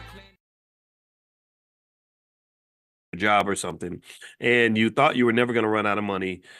But even despite the fact that you thought you were never going to run out, you did, right? You were just spending a little bit here, a little bit there. $5 here, $10 there. Next thing you know, you got nothing left. Anybody ever go through that? Give me a yes if you know that feeling. Well, the reason that happens, in my view, is because what you're doing is you're sort of not conscious of every dollar that goes out the door. Right, you go to the grocery store, you spend $10 here. You go to the, you stop and buy some candy, or whatever. Then you go, you pay for this and pay for that, and you're just thinking, oh, it's only $10. I have $300 in my wallet. Oh, it's only $20. It's only $5 because you're feeling rich. You're feeling very financially secure at that moment, and then what happens is inevitably you run out of money. And that's because it kind of snuck up on you. It's almost, what it reminds me of also is it reminds me of, that saying where they say watched clocks don't move. Anybody, you know what I'm talking about? Where you're in school and you're going to get out of school at 2 and it's like 1:45 and you're staring at the clock and the clock is not moving at all.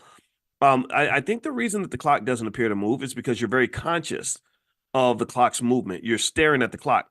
Now, now, how do you make the clock move? Well, the way the clock ends up moving is if you get distracted. If you get distracted and you're no longer conscious of the movement of the clock, then you'll look down, do something else, talk to your friends, and then turn around and say, oh, wow, it's time to go. Right. But why? Well, why is that? Well, because your consciousness was not connected to the clock anymore. So you weren't able to kind of monitor every movement of the clock. It just sort of all happened very quickly. Or if you are on a long trip, and you're looking out the window and you're thinking, you're asking, are we there yet? Are we there yet? Are we there yet? And you're just kind of counting the miles one by one and getting bored. What's the best way to make that trip go by quickly? What makes the trip go by fast? Answer me in the chat. If you want to make the trip go by quickly, what do? You go to sleep. you make yourself unconscious. So what happens? What happens then? Well, you fall asleep. I remember coming back from a trip. My track team in high school, we went to Canada, and I remember how long that trip was. We had to drive from Kentucky to Canada because my track team, I didn't necessarily live in the hood, but we were not rich. But my track team was a hood track team, so we didn't have no money. So we drove like from Kentucky to Canada for a track meet, and I remember how long that trip was. And I remember noticing that when I went to sleep and became unconscious, the time just flew by. Do you understand? So here, where am I going with this, right? Because every morning this is economic awareness training, financial consciousness training. The point that I'm making with these three examples is that when you're not aware, when you're not conscious of things slip by, things slide out of your grasp, your money disappears, time flies by. Right. Part of the reason, I don't know if you've ever noticed this. Let me tell you something deep that I noticed about life, because I think about these things. Does anybody notice how, like, when you were little, like, there was a big difference between going from, like, I don't know, the third grade to the fifth grade, or turning from like 12 to 13, or every year of high school, you might remember each year being different from the other year. Anybody notice that? But then when you become an adult, it's like 5 years goes by, 10 years goes by, and it's like it just clicks by. Time goes by faster, it seems, when you get older. And I was like, why does it seem like it took forever to get from 0 to 18, but it took 2 seconds to go from 20 to 30, and then another 2 seconds to go from 30 to 40. What's going on? My mind is playing tricks on me. Shout out to my good buddy Willie D. I didn't understand that. Well, what I believe is that is that is that the reason that time seems to go faster when you get older is because you're in a rut. Your life in 2024 is exactly like your life in 2023, which is pretty similar to your life in 2022, which is similar to 2021. So if I was to ask you, tell me the difference between things you were doing in 2018 versus things that you did in 2017, a lot of you probably couldn't tell me. I can't remember the difference between 2016 and 2015. I kind of could, but not really. It's hard. I can't remember. In 2023, I was married to my wife. In 2022, I was married to my wife. We had the kids. We lived in the same house. I did the same work. So I can't distinguish, but I can distinguish between being in the fourth grade and the fifth grade, because that's a big deal. You grew a couple inches, right? And so why does it seem like the time flew by? Well, because you're in a rut, and when you're in a rut, it's like you're programmed in a way that has you operating on a frequency where you're not conscious of time. You're not taking the time to smell the roses. You're not taking the time to be conscious of where you are at that particular moment in time. Do you understand what I'm saying? Right. So consciousness is critical for anybody that wants to understand life, that wants to preserve things. They say that, for example, if you're eating really good food, if you're conscious and you take the time to chew every bite, 50, 60 times, you're going to really enjoy the food a whole lot more than if you just scarf it down. Or as you get older in life, they say when older people get to, their sunset years, they really take the time to celebrate and to connect to every year, because they know that the years are thin. They don't want to waste that time anymore. It's not like when they were 30 years old and just kind of not even enjoying anything, just doing the same thing. Get up, go to work, come home, go to bed, get up, go to work, come home, go to bed, get up, go to work, come home, go to bed.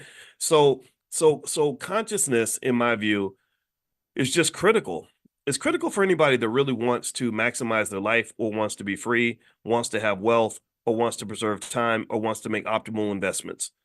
That's critical, right? So when we do economic awareness training and consciousness training, that's what I want you to kind of understand.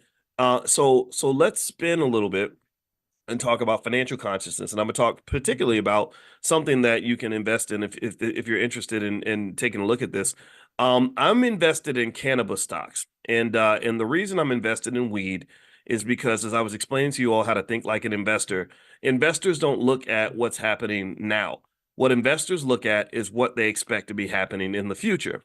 So right now, there are some cannabis companies that I bought stock in, because I believe that at some point, weed is going to be legalized and they're going to make it okay.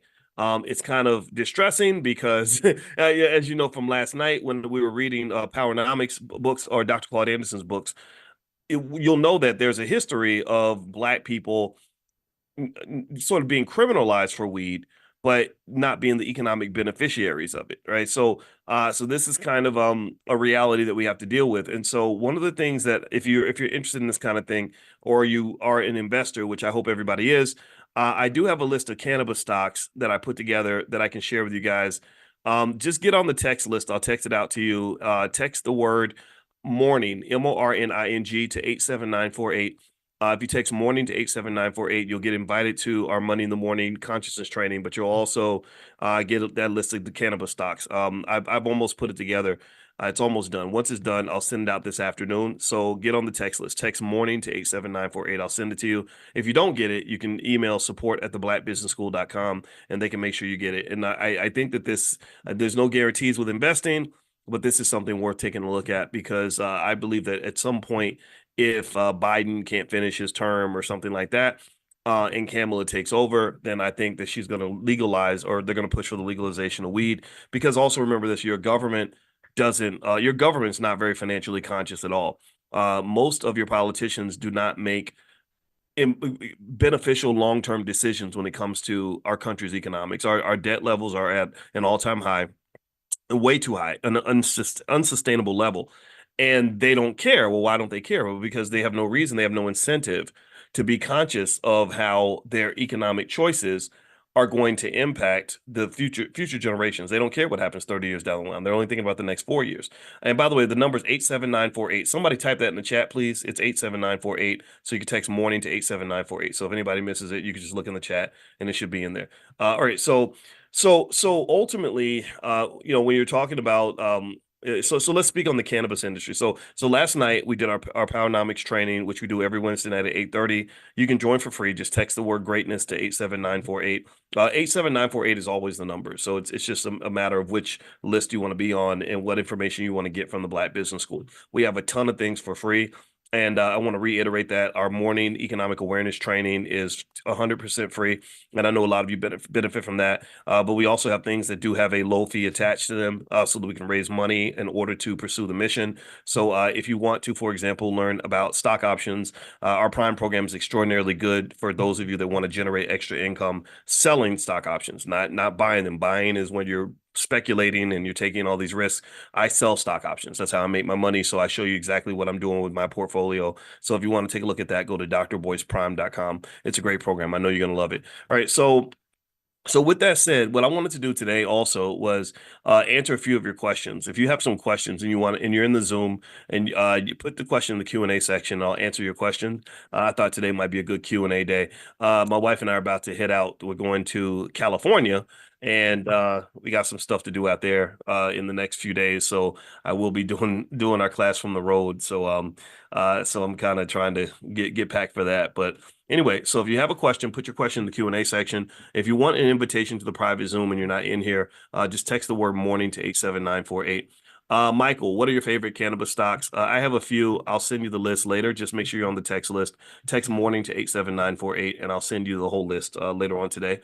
Is there an app that allows cannabis stock trading? Yeah. I mean, any app that trades publicly traded companies, you can buy those stocks on publicly traded apps that trade publicly traded companies. Now, the thing you have to be careful about with buying stock is a lot of people are attracted to these little crappy stocks that cost, 47 cents. And that's not healthy investing, in my opinion, because a lot of these companies are very, very bad. The markets are also very, very bad. So it's like buying a bad product in a bad neighborhood because it's cheap. I remember I went to China in 2006. I taught finance in China back then. And I remember going there and seeing that they had a massive industry of people that were selling like bootleg DVDs, like movies that were still in the theaters, and you could buy them for, $1 or whatever. And when you play them, they'd never played. They were always, the screen was grainy. It was a bunch of crap. Or you could also buy like a Rolex for $5. People will come up to you on the street and offer you something that looks just like a Rolex. If you paid $5 for the Rolex, your watch would last for about a week, and then it would stop working. So generally speaking, that's what I see when I see penny stocks. It's like buying a bad product in a bad neighborhood. So just be really careful about that. I really enjoy teaching finance in China. I learned a lot about culture and economic culture. And if you spend time around Chinese students, you'll notice just instantly why it's so much easier for them to have certain types of economic success, because they're very family oriented, they're very group oriented. They work together. There's no here we have kind of what I call the shiny Negro syndrome, where you have people that want to be shiny and loud and kind of like Diddy. That's one thing about Diddy that kind of always kind of irked me was it's like you wear these big shiny suits and you always want all this attention, and people look up to that. People look up to that. I mean, if you think about Diddy, sure, the video shows he clearly, did some things he shouldn't have done when it came to his girlfriend, but there were lots of women that wanted to be Diddy's girlfriend. And I was always the guy who said, why would you want to be in a relationship with a guy who is an egomaniac who might beat you up? I don't understand that. But then if you look at culture, you understand why. It's because the egomaniac who might beat you up, who makes 10,000 songs about how he can't stand women, right? Because that's where hip hop took a left turn, where it literally got to the point where there was a massive disrespect for women. For some reason, these guys were appealing and attractive to a lot of women. There were a lot of women that said, "Oh, I like that guy. I want to be like him, or I want to be with him." And the men would say, "I want to be like him." And I would say, "Why would you want to be like a man who's a drug addict, who beats women, who does horribly irresponsible things with his life?" That doesn't make sense to me. And what it is, though, but here's the thing. This is where economic awareness does matter. It's because of money. It's money. If white folks that run industries like hip hop, well, if they put money in the pocket of the most degenerate, screwed up human being on the planet, there'll be millions of people who will want to be like that person, who will want to be around that person, who will say that person is a black leader, that person is my hero. Because if you remember, Diddy was a black leader. Diddy was a guy that was, he did the whole vote or die campaign. He was friends with Barack Obama and all these politicians. And so ultimately, and I'm not really here to tell you if he's bad or good. I think you can still make your decision on your own. But I think that you have to be really careful about how money can blind you and make you think that something is what it is not. It can make you think a bad man is a good man. It can make you think, a terrible woman is a good woman. So just keep that in mind. All right. So if you have a question, put it in the Q&A section. If you put it in the chat, I probably won't see it. I'm staring right at the Q&A section. So I see Calvin says, what are the essential infrastructure components needed to build up the continent of Africa? There's a lot. There's a lot.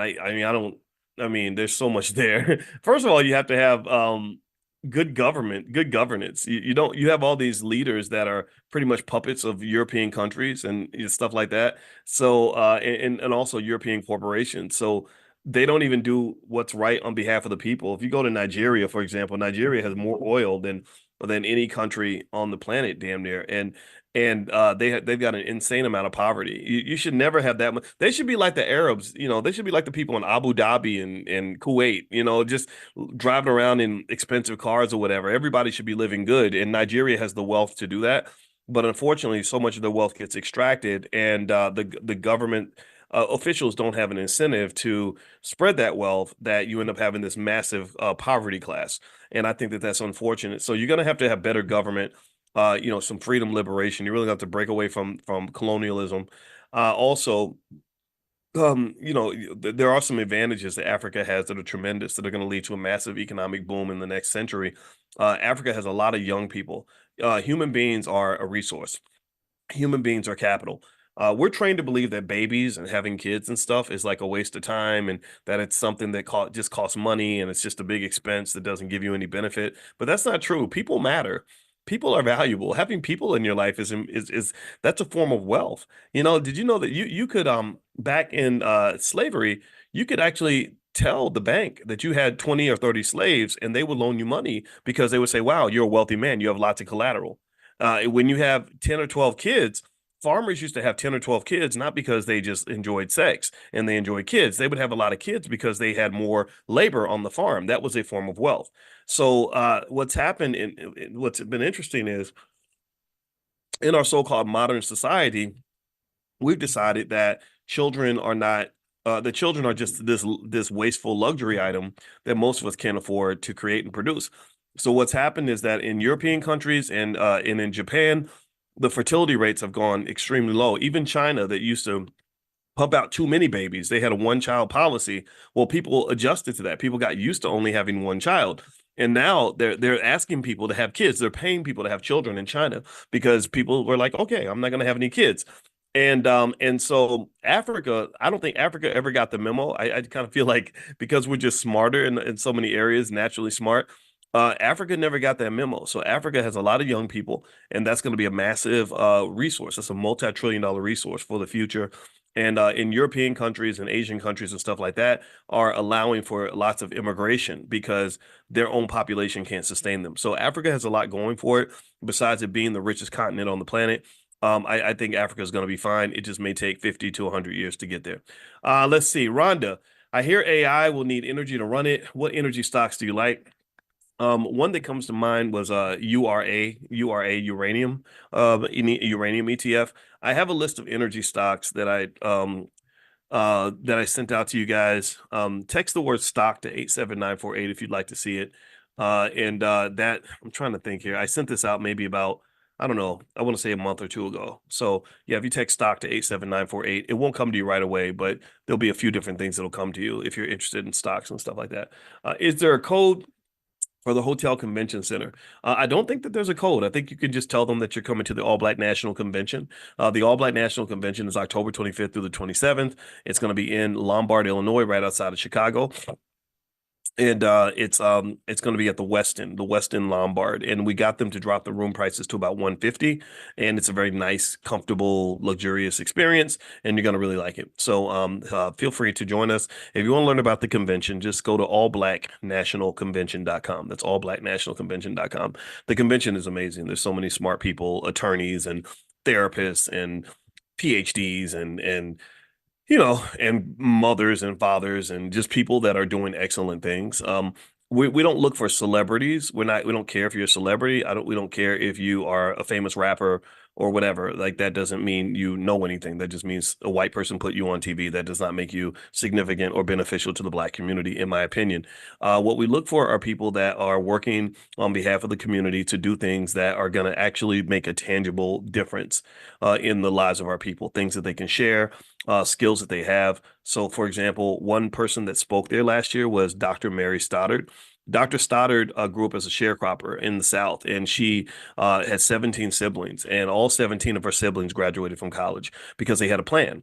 They didn't sit around waiting for white folks. They didn't sit around waiting for affirmative action. Their plan was the first one that gets into college is going to help the second one. The second one's going to help the third one. The third one's going to help the fourth one. And using that plan, being conscious, they were able to get all 17 of their kids through college.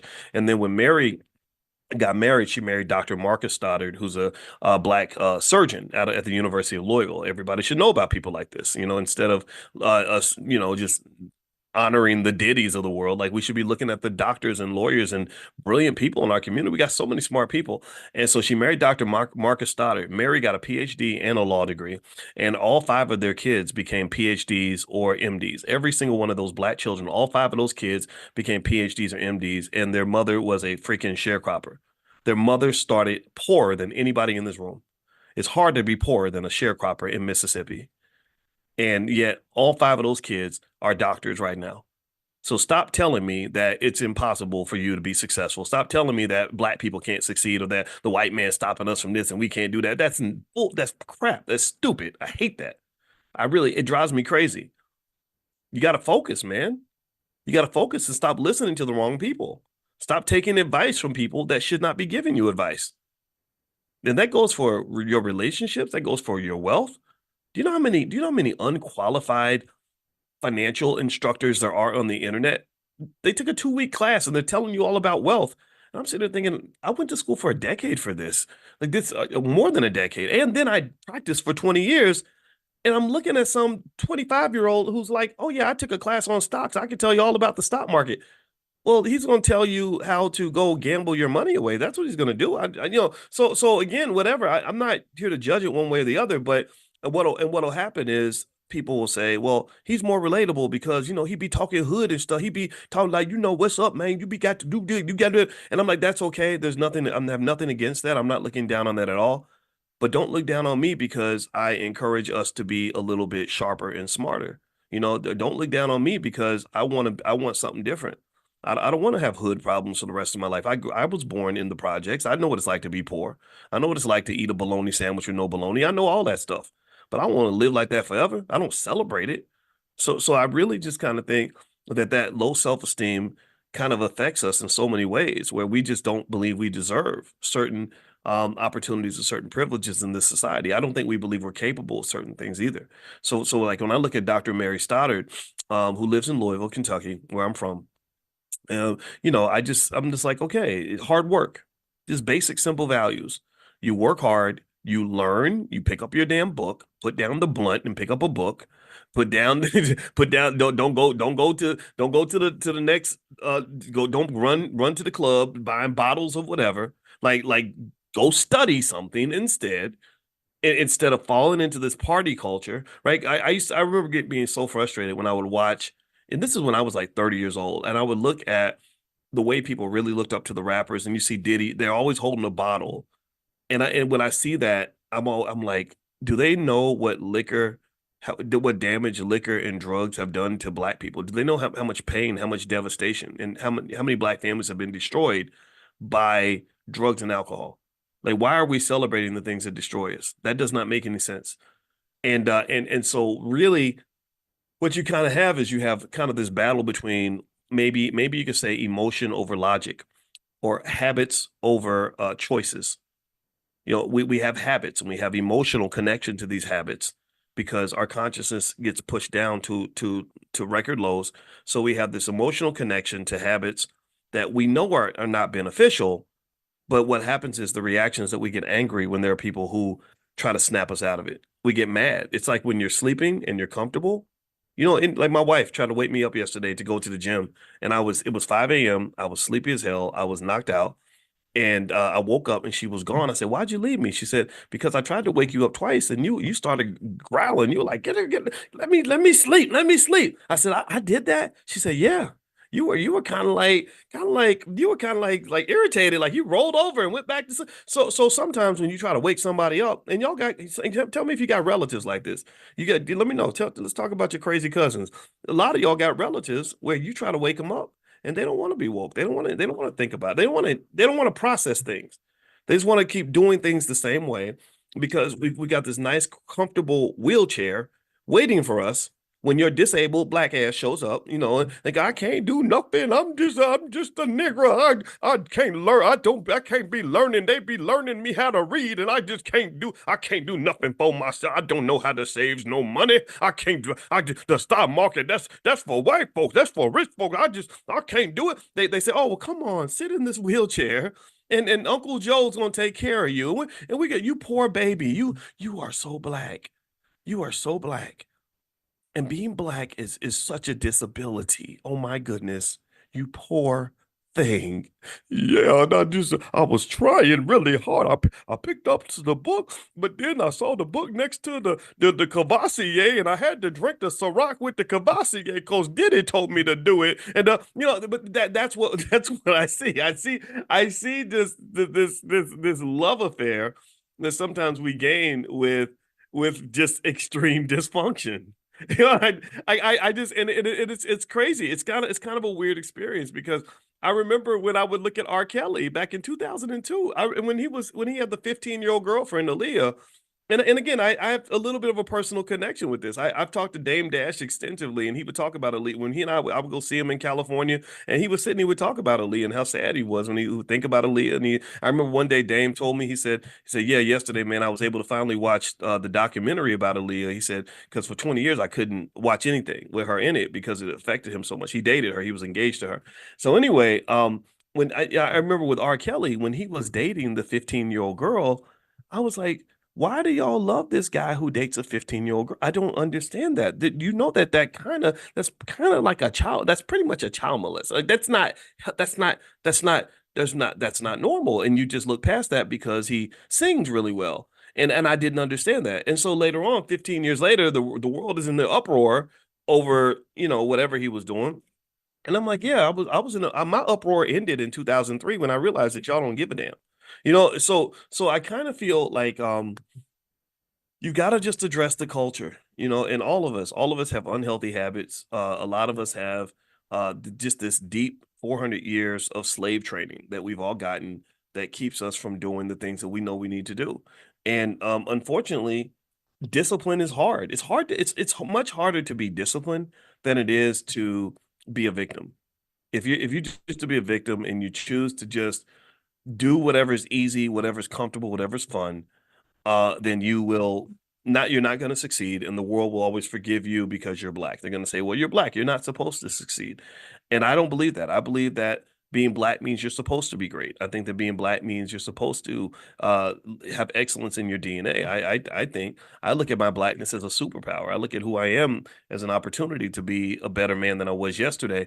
And I don't know why that becomes such a controversial issue. Maybe it's the way I share it. Maybe I express it in a way that's offensive to some people. But I'll be honest with you, I get very frustrated by that because I don't think it's right.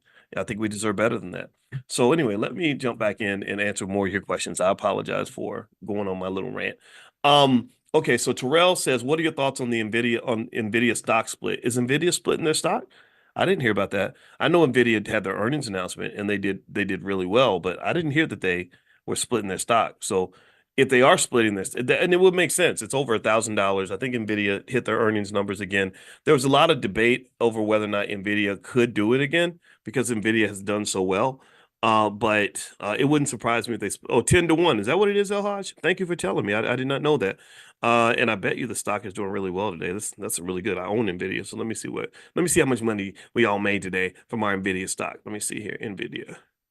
Um, yeah, look at that. It went up 9.7%. What's crazy about Nvidia is that their market cap is $2.6 trillion, right? So when they go up by 10%, that's $250 billion increase in market value. So that's just an unbelievably insane number. And to think that this company was created by Jensen Huang 35 years ago, and he's kind of the one guy behind Nvidia. I think that's pretty awesome, pretty amazing. All right, so let's see here. With a capital base of 50K, what annual ROI can I expect from selling stock options if I'm selling calls on a weekly basis? Okay, great question, Christian. Well, let me just say this. Like, let's say you just did with one stock, and you were selling call options, and let's say you used some leverage and you bought, like, I don't know, let's say you had 400 shares of Coinbase or something. Well, with 400 shares of Coinbase, if I sold my calls right now, I could make about approximately, with a reasonable strike price, I could make about $2,400 a week. So you could probably, it wouldn't be inconceivable to be able to make $7,000 a month in income, which $7,000 a month times 12 is what's that? $84,000 a year. So if a person is able to raise enough money to just buy a decent amount of stock, they can actually make quite a bit of money selling options. So if you'd like to learn more and see what we do and look at my portfolio and how I make my money, just go to drboyceprime.com. The Prime program is good. I think you're going to like it. So, and if you want to do a one-on-one or something like that, and you want me to help you set it all up, literally I can take you step by step through it. It's not investing advice. It's just me telling you what I'm doing and also me telling you what I would do, but it's not me telling you what to do. But if you'd like to do a one-on-one or well, one-on-ones, I don't have a lot of one-on-one space, but we can do group sessions. I did one yesterday. Just email support@theblackbusinessschool.com. That's support@theblackbusinessschool.com. And I'd be more than happy to sit down with you and talk you through it. Let's see here. Okay, I'm looking at the Q&A section. Antonio Fuller says, I'm looking for a cannabis ETF. Is that on the list too? Yep, absolutely. So text the word morning to 87948. I will send you the list of cannabis stocks this afternoon. Let's see. Ricky says, Dr. Boyce, how me and my pops are ready. He has a capital base and really wants to get going. What is step one? We can start today. Log in at drboyceprime.com. We have a Prime 101 section. So if you go through Prime 101, go through those materials, that'll get you started. You can make money tomorrow. If you have a capital base, you can make money tomorrow. It's not hard to do. So yeah. Let's see. Tana, what does a person do if they have no one to leave their assets to? You've always got somebody to leave your assets to. It may not be a relative, but there's always something or someone. It depends on who you are, what kind of person you are. Like if I meet a young kid that I really, like and really think is doing good things with their life and could use a little boost, I have no problem helping them out. Like, I'd have no problem leaving them, some money because I have one daughter and one biological child, and I have several kids that I kind of scooped up along the way. And and I don't know. Like I think it's a matter of what you tether yourself to emotionally. I don't think you have to be biologically related to someone for them to matter to you. I do believe that. Let's see here. There are scholarships are always an answer. That's a good answer, Anita. I I would say with scholarships, the hard part with scholarships is that college costs so much. Universities are significantly overcharging people. And so if you save up, say, $100,000 and put it into a scholarship, that might get a kid through school for 2 years or something. And and I don't know if that's worth it. I don't really know if $100,000 is worth the cost of half a bachelor's degree. I just don't, you know. Because what does a bachelor's degree do? A bachelor's degree gives you a piece of paper that gives you a ticket into an economic system where you can then have the right to work. It's your working papers. Nothing wrong with that, by the way. I'm not saying there's anything wrong with going to college. I'm just saying, though, going back to earlier when somebody asked me, what could I do with $50,000? Just with stock options alone, I would, if I had a choice, if I'm 20 years old and I have a choice between using $100,000 and giving it to a university for half a bachelor's degree, or taking that 100,000 and using that as my first capital base to sell stock options where I never have to work again for the rest of my life as long as I manage my money. Oh, you know which choice I'm taking. I can get education. I can go online and learn stuff. I can, I can go. There's so much stuff out here. Like I don't even think. I think that college is necessary if you want to be like a dentist or a social worker or a licensed professional, a medical doctor or an attorney, things like that. I don't think it's necessary if you want to learn. I'm not saying that college is bad. I think college is a great experience. I love being on college campuses. I do. I loved when I was teaching on campuses. I'm trying to think which one was I can't even name which one was my favorite. The prettiest campus I was ever on that I taught on was Indiana University. I enjoyed my time at Ohio State. Syracuse was okay. At Syracuse, I made the most money. I was making six figures when I was teaching at Syracuse. Ohio State was cool because they have a good football team. I live right next to the football stadium, but I never went to any games because I'd rather watch it on TV. Um, I don't know, but I just like them all. I like them all. I think, and I remember going to USC. That's like a beautiful campus. Like campuses are nice. It's a nice environment, but it's very expensive, you know. And when I was reading about how 60% of all Black wealth goes towards servicing student loan debt, I said, "Whoa, what the hell?" So these universities, they own Black wealth. Like the same way that when they build like a hip hop museum and they go and they buy all the artifacts from Black people, so then for some reason all this stuff that should belong to Black people is suddenly in a big white museum. Like, and they've been doing this for hundreds of years. They would go grab stuff from Africa and then put it be like in the Museum of England. Well, the same thing is true with your money, with your wealth. Like they're literally sitting on this empire built off of our wealth, and I don't like that. I don't. So anyway, let me keep going. Tana says, "What does a person do if they have to?" Oh, you already asked that. I'm sorry. If you only have $10,000 to invest, what will be the quickest return for a senior? Well, I wouldn't look for quick money. Quick money is not always the best money, and I think the question becomes, what are you trying to do? Are you trying to have capital gains, or are you trying to have income? If you're trying to have income, there are dividend stocks. Again, if you text the word stock to 87948, I have a list of dividend paying stocks. I call them dividend monsters just because I was having fun with it. And so you can take a look at that. There's also stock options. You can sell stock options, things like that to generate a little extra income. But if you want growth, you'd have to invest in a different way. So it would kind of depend on what you're trying to do. I think if you're a beginning investor, the best way to get started is things like mutual funds because it makes it simple and easy. A 4-year-old monkey could do it, literally, so there's no reason to be afraid of investing in mutual funds. So if you're not sure, you can go to b1investing.com, be the number one investing.com, and just take a look. And there's something there that can get you started. Let's see here. Travis, what's it like to be free and living your purpose? It's amazing. It's absolutely amazing. It's there's a difference between getting up and going to work because you want to versus working because you have to. And I find that doing work that you really want to do that matters to you, it's really good for your mental health. I think when you're doing stuff that doesn't mean anything to you other than a paycheck, and or if you don't like the people you work with, it can make you really depressed. And I think that's why depression and anxiety is so high in the Black community. And I think that if you're a parent and you don't want your children to have anxiety and depression, then you build them some wealth so they can actually have freedom. That's what when our youngest asked me what I think she should do when she grows up, I said, I want you to be happy. Like, that's it. I don't care I'm not going to define you by what profession you are. That's silly European concept anyway. Or not even European. Even Europeans don't do that. It's Americans. Americans, because we're obsessed with our work.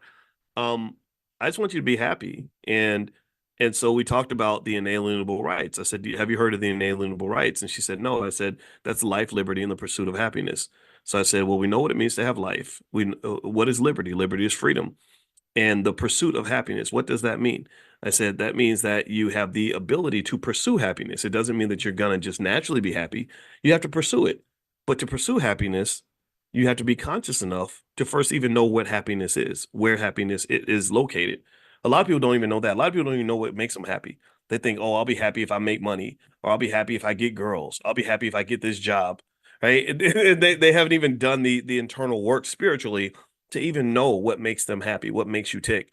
And so once you figure out what makes you happy, and you figure out where the location of that thing is, or whatever, what you need to do to get there, then you then have a position where you're going to go pursue happiness, right? And I said, so freedom, liberty is critical for the pursuit of happiness. Because if I know that happiness is over there, but I have to stay over here, then I can never really truly be happy because I can't pursue it. I can't go pursue it. I said, most people in this world, this is what I told her. I said, a lot of people can't pursue happiness because they got to go to work that day. You know, happiness for you might be sleeping in. Happiness might be spending the time on the phone with your mother before she passes. Happiness might mean taking a trip to Canada or something. And a lot of people can't pursue happiness because they don't have financial freedom. So I said, here's what I want to do for you. And I know you're not going to disagree with me. Like if I tell you to be a dentist or an engineer, then we might have a disagreement about that or a debate about it or an argument. I'm not going to do that to you. So I said, here's what I want. I want you to be happy. And I know you're not going to disagree with me because everybody wants to be happy. And I said also, because I'm a financial expert, I'm going to position you where you have the knowledge and also some assets where you can get rid of your financial constraints that will then allow you to rise spiritually to the point where you can go pursue happiness, right? So how you pursue it, what you pursue is going to be up to you. But I want to remove that constraint because most people can't pursue happiness because there's a financial limitation to it. You know, and this is why, in my view, why wealth building is important. This is why investing is important. This is why financial literacy is important. This is why economic consciousness is important. It's very, very hard to pursue happiness when you're a slave. And capitalism is designed to create slaves. That's what it does. But they don't force you to be a slave. They trick you into becoming a slave. They manipulate you into slavery. That's what they do. There's a meme I saw where they had a guy sitting at a desk with a chain around his neck, and he was chained to his desk. And they said, slavery, it's better when you don't tell them. Even you give them the illusion of freedom, but you really aren't giving them freedom. You're minimizing the options because remember, this is a consciousness thing, right? So even if you think about politics, give me a yes or no. Yes or no. Do you feel that a two-party system gives you freedom in terms of choice? Do you really feel free in a two-party political system? Yes or no? Do you feel like you're getting a chance to pick the best person for the job and you've got, these liberties that they promise you? No, none of us feels free in that system. No intelligent person feels free in a two-party system, Democrat or Republican. So by sort of elevating their consciousness to a certain point, what they're basically doing is they're saying, okay, our goal is to get you to play the game, but we're going to design the game. So by designing the game in a certain way and only giving you certain choices, I can give you the illusion of freedom without actually giving you freedom. And I think capitalism on an aggregate level does the exact same thing. It's like, oh yeah, you don't have to work here. You could quit your job at any time.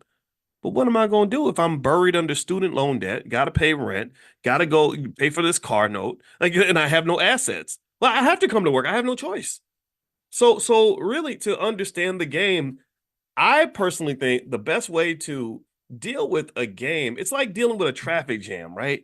Like you ever like are on the highway, right? And the frustration. Imagine the frustration of being stuck in a traffic jam where there's bumper to bumper, cars aren't moving. You're sitting there, you're pissed off because you're just stuck in this stuff, cars for miles. You can't go back or can't go forward, can't go left, can't go right. You're just sitting there. Well, the best way to be able to deal with a traffic jam is if you have a GPS that tells you the traffic jam is coming, right? So you're driving and you look down the road and you look at your GPS and you see red on the GPS and it tells you that the traffic jam is coming. Well, what do? What do you do if you know the traffic is coming 3 miles down the road and you got 2 exits? What do? You get the hell off the freeway, right? You get off the freeway. You say, I'm not navigating this stuff. I'm not. What I'm saying, so why are you able to do that? Well, you have to have a certain level of consciousness to do that. A conscious person is looking at the GPS, they're processing information, they're looking around, they're trying to see what's going on so they can be aware of what's happening before it actually happens. So getting off the freeway is a preventative measure to make sure that you don't have to get in a situation where you're stuck and you have a limited number of choices. So I kind of see life as the same way. So your kid's going down the highway of life. Your child is 4 years old, your grandkid is 7 or whatever. You see the traffic jam that's coming. You see the slavery down the road. You got the GPS on life. You got to understand. See, some of y'all are 40, 50, 60, 70 years old. So you've got all this wisdom. That's wealth, by the way. You got all this wisdom because you know the GPS. You know white folks ain't never going to stop being white. America ain't never going to stop being capitalist. Democrats ain't never going to stop being Democrats. Republicans are going to be Republicans, and the world is going to be what it is. So you see your child driving down this road, and you've got a level of consciousness that they don't have. You're in a helicopter, and you see the traffic jam that's coming. You see the slavery coming. So what do? Well, you got to communicate, and you got to tell the child, like, look, get off the road. Get off the road. And then you give them the map. You say, here's how you get off the road. Right, there's an exit 1 mile ahead of you. You get off here and you go left, and then you go around all this stuff. So to me, that's what I see when I see us preparing the next generation for the economic traffic jams and the slavery that is in store for them. We know what's in store for them. The student loans are going to be even worse than they are right now. The cost of real estate and all that's going to be higher than it is right now. The automobiles, rent, all that's going to be expensive. Also, America is going to be racist and it's going to be a tough place to live. So why not go ahead and use your GPS and prepare them in advance? Get them off the freeway. Help them take a better route. Help them take the route that you wish you had taken when you were 22 years old. And if you do that, what happens is that you find that there are all these roads that are never traveled because everybody feels like they got to stay on the damn highway. And I'm just a guy who says, I think it's okay to challenge yourself and challenge those around you to just get out of the rat race. Walk away from that nonsense. You don't have to be in that stuff. That system, that oppressive system that we're always fighting against. And this is one thing I would challenge people on, because I have a lot of friends that are very radical, and they're fighting the system constantly. They're constantly fighting the system. And I'm the guy who says, I'm not going to fight the system because I'm just not going to be in the system. Because my consciousness tells me that I don't even have to be here. Like, why am I trying to win a game that's rigged for me to lose? I'm not playing your game. I'm leaving. I'm out of here. And then, but you think about this. Think about how many of our folks, right? We get in corporate America and we're like, we're mad because they need to hire more Black people and you need to give me my opportunities. And that's very frustrating. It's very stressful. And I think that sometimes what happens is that the brainwashing, the manipulation of our consciousness at an early age makes us believe that this is the only choice that we have, that you have to be here, you have to do this fight, and you really don't. It's almost like being in a really bad relationship where the person is being unreasonable and rude and mean and terrible and abusive.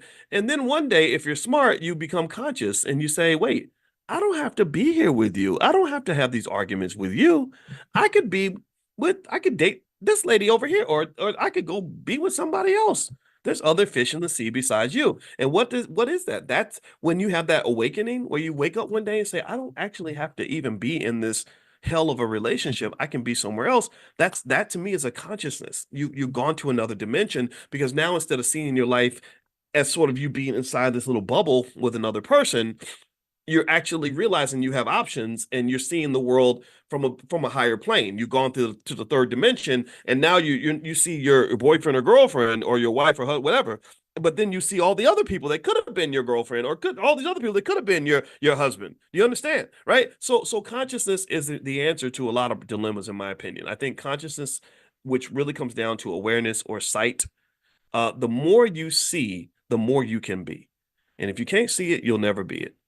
And so I believe that there's a deliberate manipulation of our consciousness level in this society to limit and minimize what you're able to see. It starts with education. It starts with the fact that they send millions of kids to the public school system and don't teach them nothing that's ever going to liberate them. John D. Rockefeller actually said that he said, we do not want to develop an education system that creates millions of people who are free thinkers. We need people that are going to be limited in their thinking so that all they know is getting up and going to work every day. That is a deliberate manipulation of their consciousness. That's what it is. Okay, a few more questions. Let me answer a few more questions. And by the way, make sure you're on the text list. Text the word morning to 87948 if you want to get an invitation to our financial consciousness training. Also, if you want to check out the All Black National Convention, you just go to allblacknationalconvention.com. I hope you all will come out there. I hope that I get a chance to hug you and see you in person and shake your hand. And I certainly appreciate all of you sitting with me as we get up every morning at 10 a.m. and I get to act like a weirdo. I love this. This is a lot of fun for me. And by the way, I want to also apologize in advance if I say something that offends you or challenges you in a way that makes you uncomfortable or something like that. I hope that you'll just receive that as just a perspective that you can consider. And at the very least, I can also make it clear that I don't know everything. I'm still figuring it out too. So maybe there's some things I still need to learn, and in fact, I know that there are. So I just want to kind of lay that out because sometimes I know when I speak in a raw form, it can hit people a little bit tough. So let's not be scared of each other. Let's just keep talking. All right. So a few more questions. Let's see. Marquetta says, "Good morning, Dr. Watkins. I'm in my mid-30s, new to investing, received a $10,000 check. I want to invest. Where do I start?" Go to blackwealthmasterplan.com. There's the $5 a day plan that can get you started there.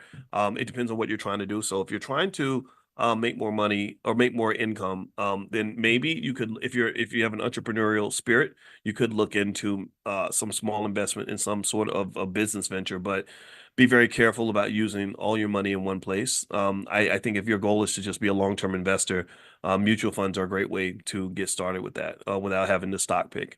Let's see here. What do you think about Buy Alert? Is that a stock? I don't have that stock in front of me, Janice, so I can't speak on that. But we do portfolio power play on Tuesdays, and that's when I dig into and research a bunch of stocks. But today we'll talk about some other stuff. But at some point we can do this. So portfolio power plays on Tuesdays at noon, so you can join us there. All right, so let's see here. What Africa stocks do you invest in? Actually, if you text the word stock, Terrell, I sent out a list of Africa stocks to everyone on that list. So just text the word stock to 87948, and you will get a list of Africa stocks. So if you get on different lists, just be prepared. Like you're going to get a lot of stuff from us, and I hope that you like it. And if you don't want the stuff that we send to you, if you click on the link and look at it, then you'll stay on the list. But if you go too long without looking at anything, then eventually we stop messaging because we don't want to bother you. So, but if you can't get enough and you want us to help you, then we got plenty of stuff for you. Let's see. Lewis says, I have 20,000 on hand. Okay.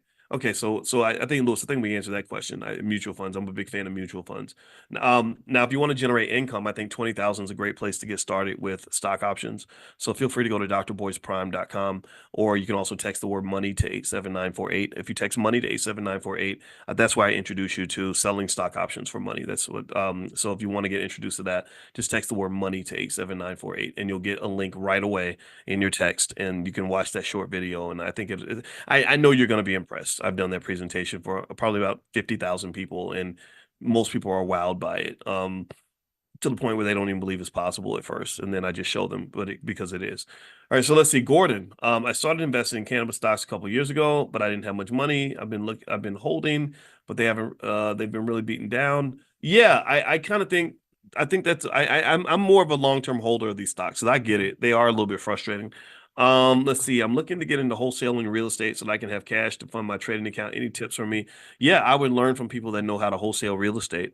I don't get them to mention it much, but actually we do have something called Dr. Boyce Real Estate, where there's a ton of content on real estate, from wholesaling to buying hotels to multifamily, to all kinds of stuff that you want to do. So if you go to drboycerealestate.com, the first 30 days are 100% free.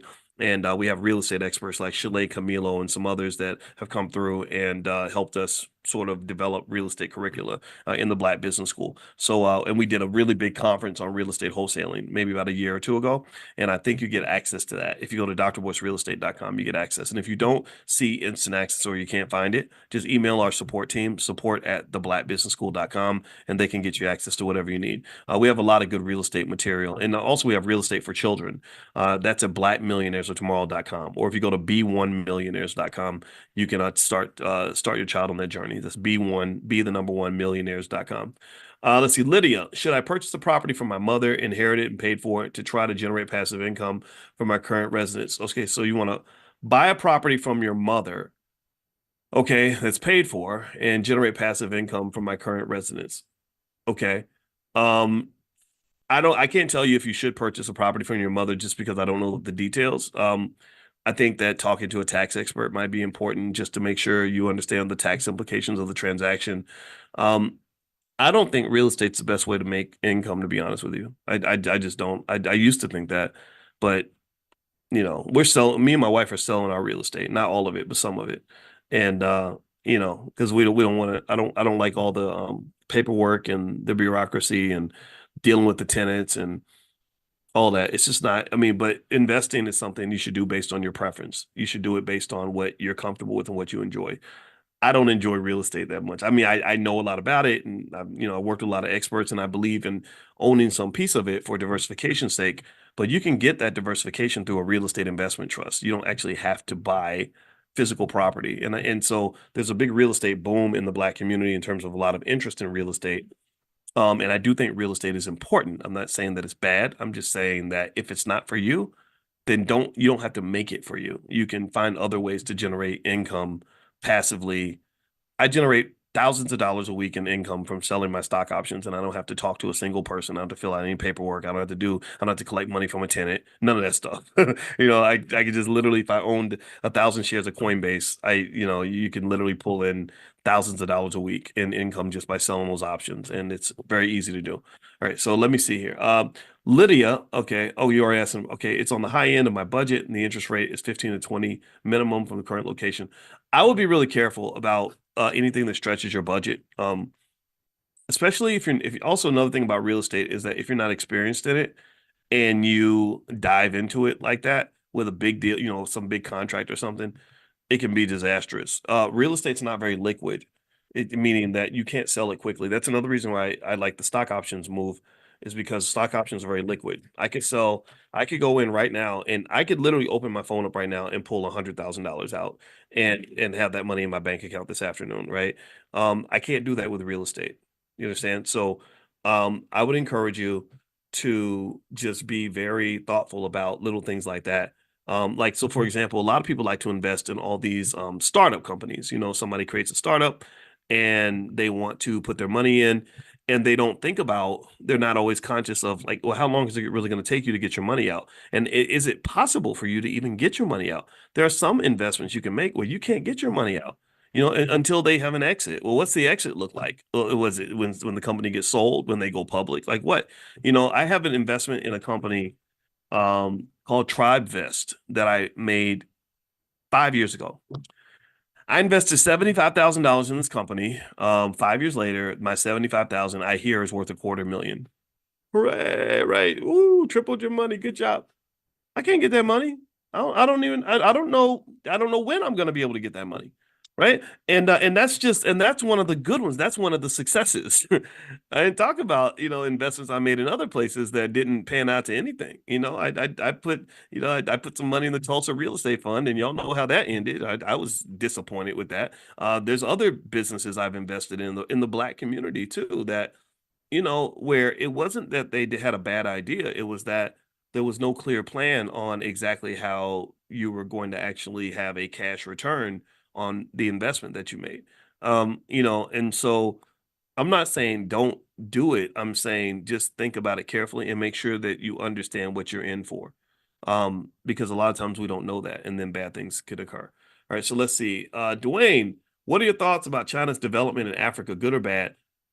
I kind of feel like it's bad overall because I want Africans to have independence, but it's better than the United States because the Chinese are just better business partners than the US, but they too have their own type of economic pimping, so to speak.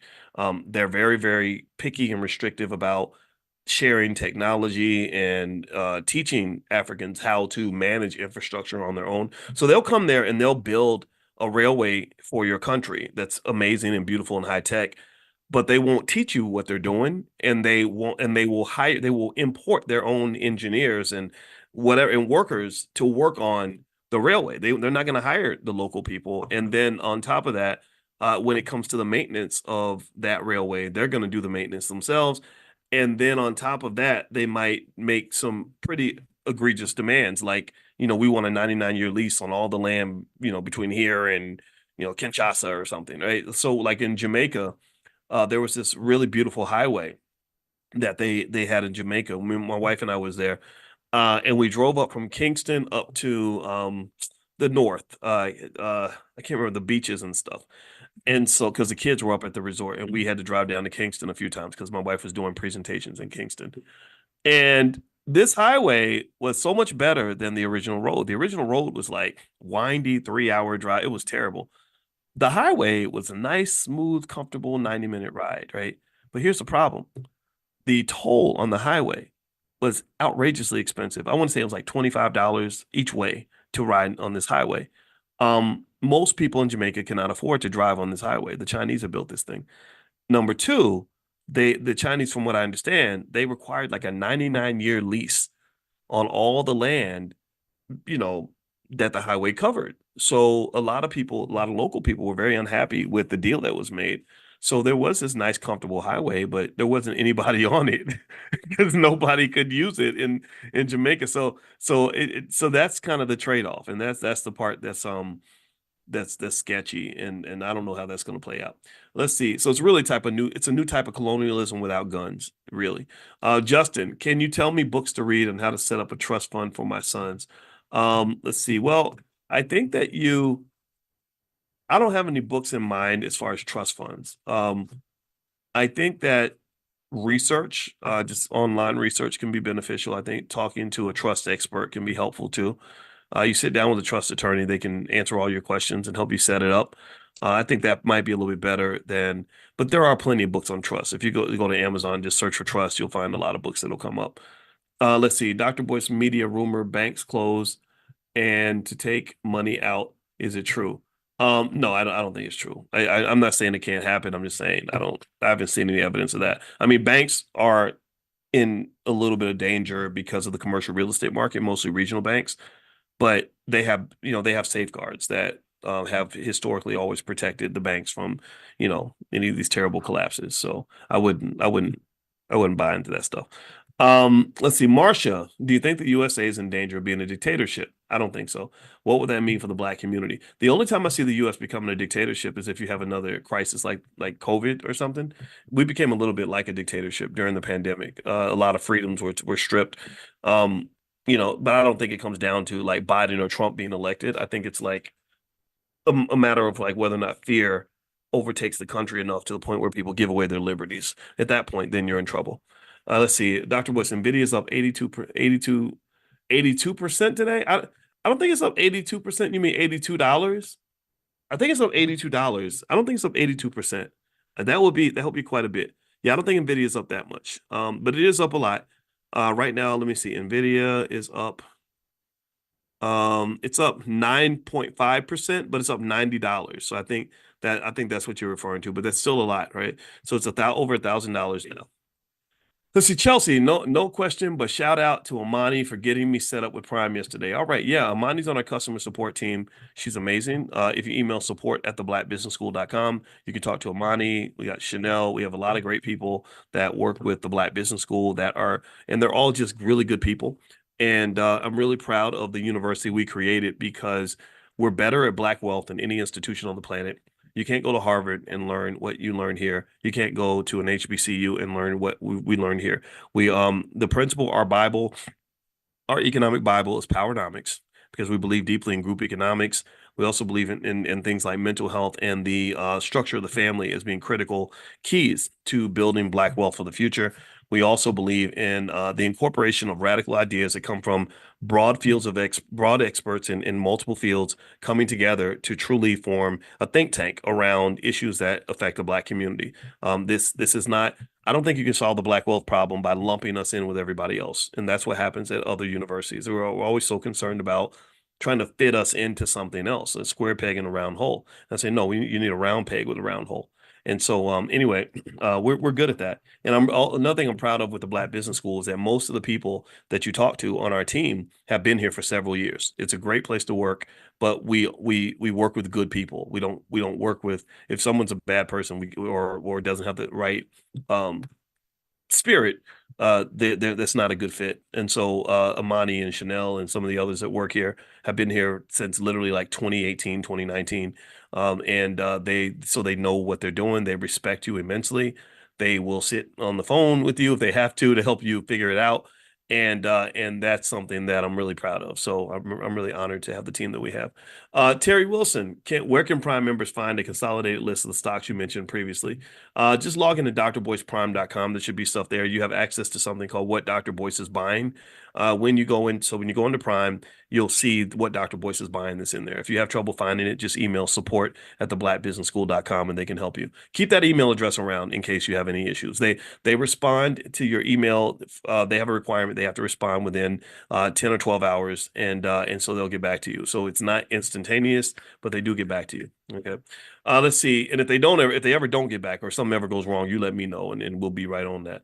Mary Wilson, Dr. Boyce, do you know any reputable antique art appraisers? No, I do not. I'm so sorry, Mari.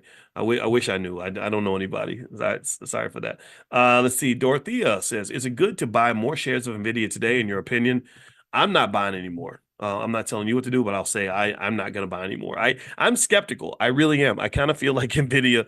I feel like when the market starts to drop, which I believe that it's going to do at some point this year, Nvidia is going to be one of the first casualties. I think that what happens when the market's doing this well is that you have these things, these what they call black swan events or catalysts that are sitting like demons waiting in the corner to come and disrupt the market. So I personally think that a catalyst is going to hit. I think something bad's going to happen that's going to just kind of snap us out of this euphoria that we're in, and you're going to see a little bit of a correction. It's going to broadside and body slam the stock market because right now valuations are really high. They have something called the price earnings ratio that measures the price of the stock divided by the earnings. It tells you how overinflated the price might be, whether the stocks could be underpriced or overpriced. We're in the top 10th percentile of historical price earnings ratios, meaning that stocks are very highly priced relative to what they've been in the past. And usually when the price earnings ratios get that high, at some point you have a correction. I'm not going to call it a crash. It's going to feel like a crash, though. It may be labeled a crash, but it's really a correction. A correction simply means that they're going to realize, wait, Nvidia shouldn't be $1,042.92. Nvidia should only be $822. So instead of being a $2.6 trillion company, it's really supposed to be a $2.2 trillion company. It's still a great company. It's still making money hand over fist. It's just a little bit overvalued. So maybe then that's an opportunity to come in and buy. So don't get scared when that happens. Just know that it happens all the time. So when your granny tells you that the stock market is going to crash, you should just say, yeah, granny, I know. Dr. Boyce said the stock market crashes all the time. And when it does crash, I'm going to show up and I'm going to buy me some more stock. That's what you do. Okay, let's see here. What is the minimum amount you need to do the Prime program? There's no minimum amount, Roxanne. Some people are in there learning to prepare so that once they maybe form their family investment group or get their capital base up, they can make certain moves. And remember, there's more that you can do with options than just sell them. You can do things like call spreads and straddles and strangles and butterflies and condors and lots of other option strategies. So don't think that it's just about the selling options. I mean, the selling of options and generating income was kind of the core of the setup, but we cover everything with options, beginner, advanced, all that stuff. So the URL is drboyceprime.com if you want to take a look.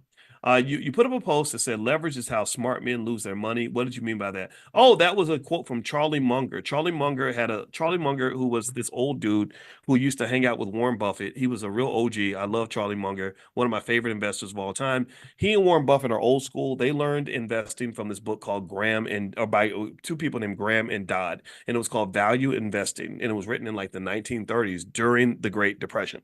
So these guys are very conservative, but they're just sturdy, fearless fabulous men who have a tremendous amount of success under their belt. And I love the way they talk because they go back to the fact that basic decision making and really simple stuff that's really common sense is the difference between success and failure.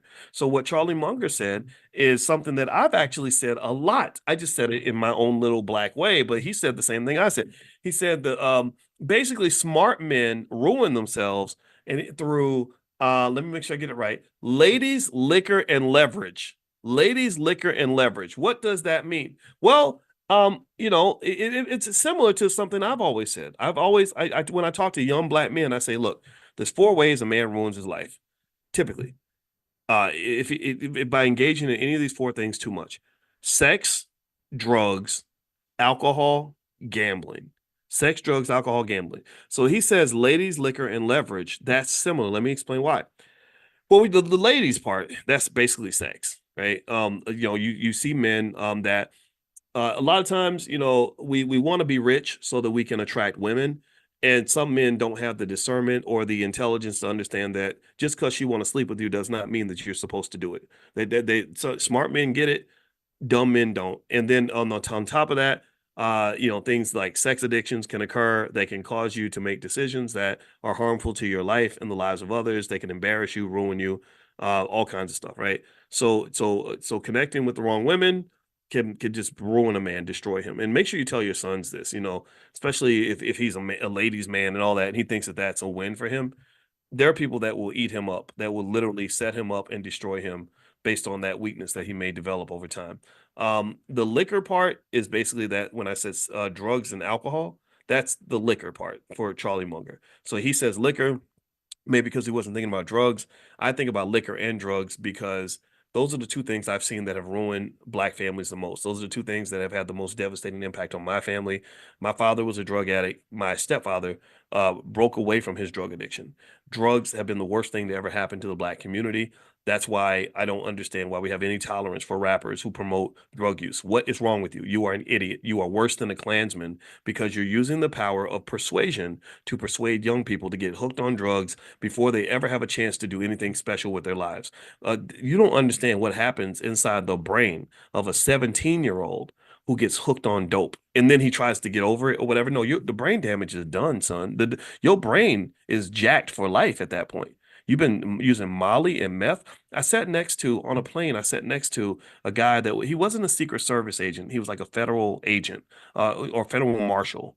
And he said, I worked with drugs in the DEA and all that. He said, people have no idea how much brain damage gets done to these poor kids when they test out these drugs that are being promoted by these rappers. Like stuff like the Molly and the meth or whatever, like that stuff, like it fries your brain. So then they're like, oh, I used to use it. Now I don't use it no more.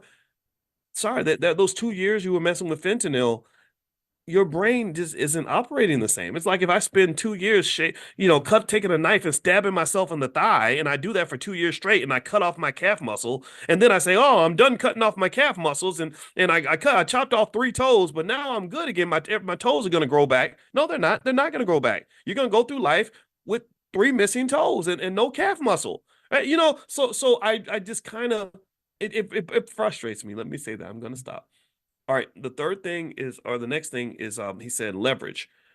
So the leverage part to me is that kind of correlates to what I said about gambling. And so for him, leverage might mean just bad financial choices or gambling in a different way. A lot of people don't know that a lot of people think that they are investors when really they're just basically gamblers.